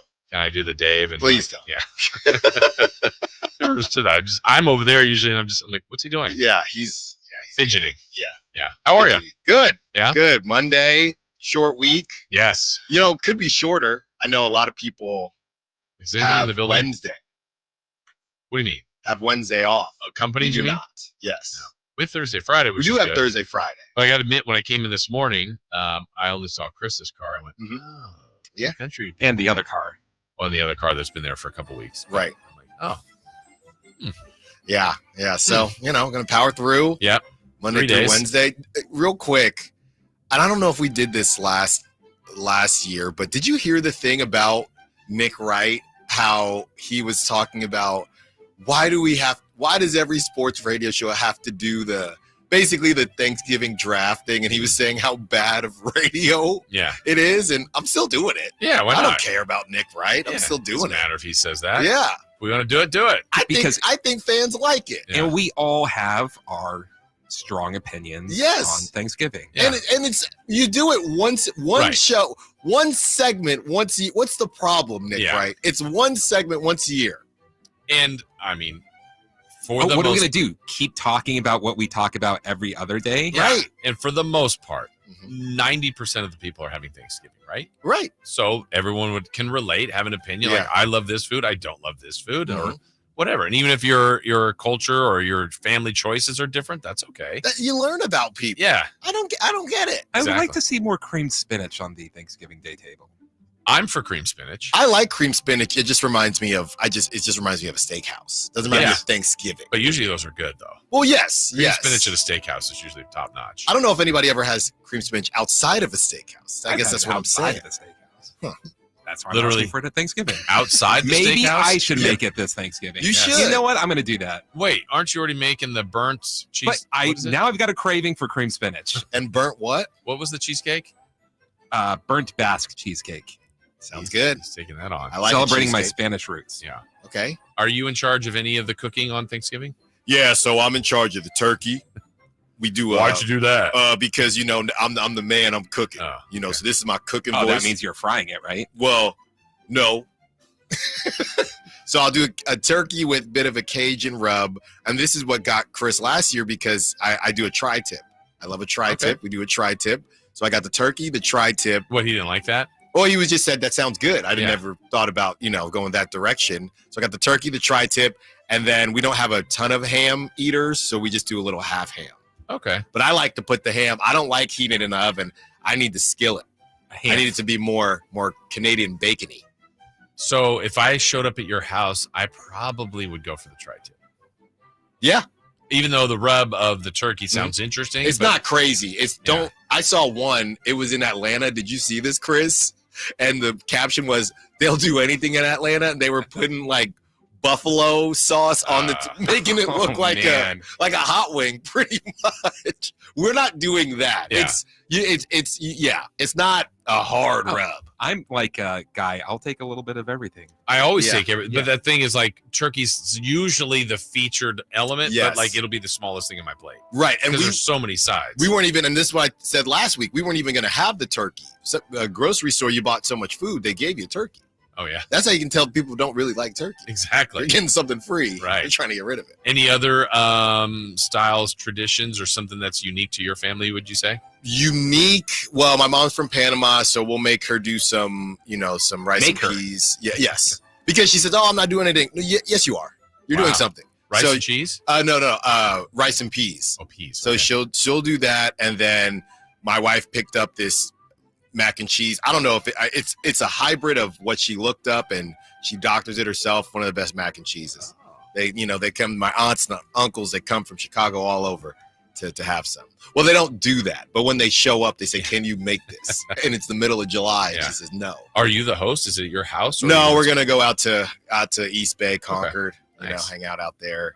Okay. And by the way, we were in the East Bay for my brother-in-law's birthday, and I'm in the garage looking for something, and I find just a treasure chest. I'm talking Ninja Turtles action figures, Power Rangers action figures. You find it? I did. That's what was out there. No. Did you find the gift? I know what you're talking about. The Christmas gift? Oh, the Turbo Man. Yeah. I never had one. Oh. So then, of course, they follow you around. So Baby Siles walks outside. It was right out of a movie. I hand her the Pink Ranger. I say it's morphin' time. And she takes it and plays with it for about 5 minutes. It was still great. have it? She still have it? I don't know where it ended up, but I got plenty more. They're nice and dusty. I didn't know you still had them. That's good. Oh, yeah. And my Pokemon cards. I got them all. No baseball cards, just Pokemon? Just Pokemon. Okay. Mm-hmm. A little nostalgia. That's right. So that's what we're going to do on the reason I said that, because on Thanksgiving, we're going to re-gift everything. So I don't have to buy her anything. Oh, I see. Nice. Nicely done. We have this question on the show. Who had the worst day yesterday, the Niners or the Kings? I mean, the Niners, I don't really know what the ceiling was at this point with Brock. The ceiling was the roof. Yeah, yes. The ceiling is the floor. Yeah. And at this point, it's got to be the Kings. 3 in a row. I'm telling you, Jason, you see that clip of Mr. Vivek there watching the game courtside? That's not a happy man. No, it's not. No, it's not. What are you insinuating? I'm insinuating that losses like last night, and I don't know what's going to happen tonight. Yeah. Rash decisions can get made. It's happened before. It can. I mean, like, you do it enough. You try not to get too high, too low. Like, but the game like Friday too, when they lost to the Clippers, it's like, it almost made you want to reevaluate everything. I'm like, yeah, I know they were bad, but I'm like, they were really bad. They were. Like, are they this bad? Maybe they're this. You start to question everything when they play like that. 20% of the season is done. Yeah. So if you're gonna make a move, I mean, we're gonna blink here, right? And everyone, it's early till it's not. Yeah, at the end of this week they'll have played 20, so that's a 4. Like it's moving. Exactly. I mean, it's 20 to 25%. It's right. like it goes fast, and you can redirect it fast too. But when you're in the wrong part of it, it's like, when will they ever win again? Well, and I'm gonna say this on the show, Jason, might be part of Style Espresso. You work at Sac State, right? You want to get into a certain school, your GPA has to be a certain level. So if you say, hey, mom and dad, I want to go to X school, and your GPA is at a 2.8, and to get into a school, you need a 3.4, 3.5. That means you need to get a 3.8, 3.9 just to get to where you need to go. And that's what I'm seeing with the Kings right now. You have to be even better than we thought you were going to be just to be where we thought you were going to be. Yeah. Junior college isn't so bad. You might need those 2 years. They might need the 2 years. Sac City, baby. Yes. You ready for some celebrity birthdays today? Let's do it. Yeah, let's do it. By the way, I'm sure all of this today on the show, right, and more from you. All of this and more. Yeah, we got to talk about the Clippers game. Obviously, we'll talk about what happened. Plenty of sound from last night, and we got Niners as well. Daniel Jones, come on down. Oh no. Hey, they said they can bring him on now if he gets cut and make He's a run. Available. Make a run. Make a run with Daniel Jones. All right. On this day of celebrity birthdays, I guess I should talk about who they're brought to us by. Crumble Cookies. And nothing brings family and friends together quite like Crumble Cookies. Alan, you're the underdog in this part of it because I'm going to ask movies here at the beginning. On this date, in what year, the movie Aladdin? Oh, I'm going to guys' say childhood. 1992. I actually was gonna say 92. So you can outside agree. of Chris. He might be right. You know he's good at this. We gotta get him one of these days, and it's 93. It's 93. You feel good about It's it? 93. Trust your first instinct. 1992. And trust Christopher Lott. Yeah. All right. I'm 99.9% certain he's going to get this one. Okay. Because he loves this movie. Okay. On this date, in what year? Creed. The first Creed. Ooh. That came out in 2018. 2018. My 0.1% was off. 2015. Oh. Whoa. I think Creed 2 was 2018. What just happened? I don't know, but of course I ride with him. Yeah. On that At the one. wrong time. All right. Last one of the movies. Planes, Trains, and Automobiles. 1988. 87. 86. So your final answer is 87? Yes. And you're going 86? 86. It's 1987. Christopher Lott. All right. Happy birthday today to Joey Chestnut. Whoa. Jaws. Jaws. I was gonna say it's almost his time, but that's not Thanksgiving. Well, I guess. Do you think he has hot dogs at Thanksgiving? What does He'll he have eat for something. Thanksgiving? He probably has like a mashed potato eating contest. Salad.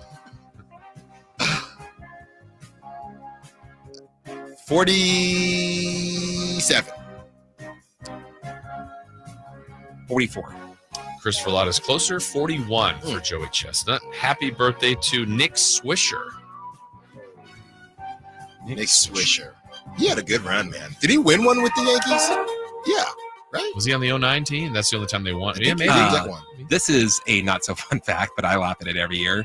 My cousin's wife called me and asked me, "Oh, I want to get Gabe a jersey. Should I get him a Nick Swisher jersey?" I'm like, "I don't know if you should get like a current A's player." So she got him the jersey for Christmas. He was in Iraq, and by the time he came back, he was already traded. Oh my gosh! Never even got a chance to wear it while he was on the A's. Man, Nick Swisher. I feel like he played for a while. I'm gonna say 46. 44. We have a correct answer, and it goes to Christopher Lott. 44. Really? Happy birthday to Donovan McNabb.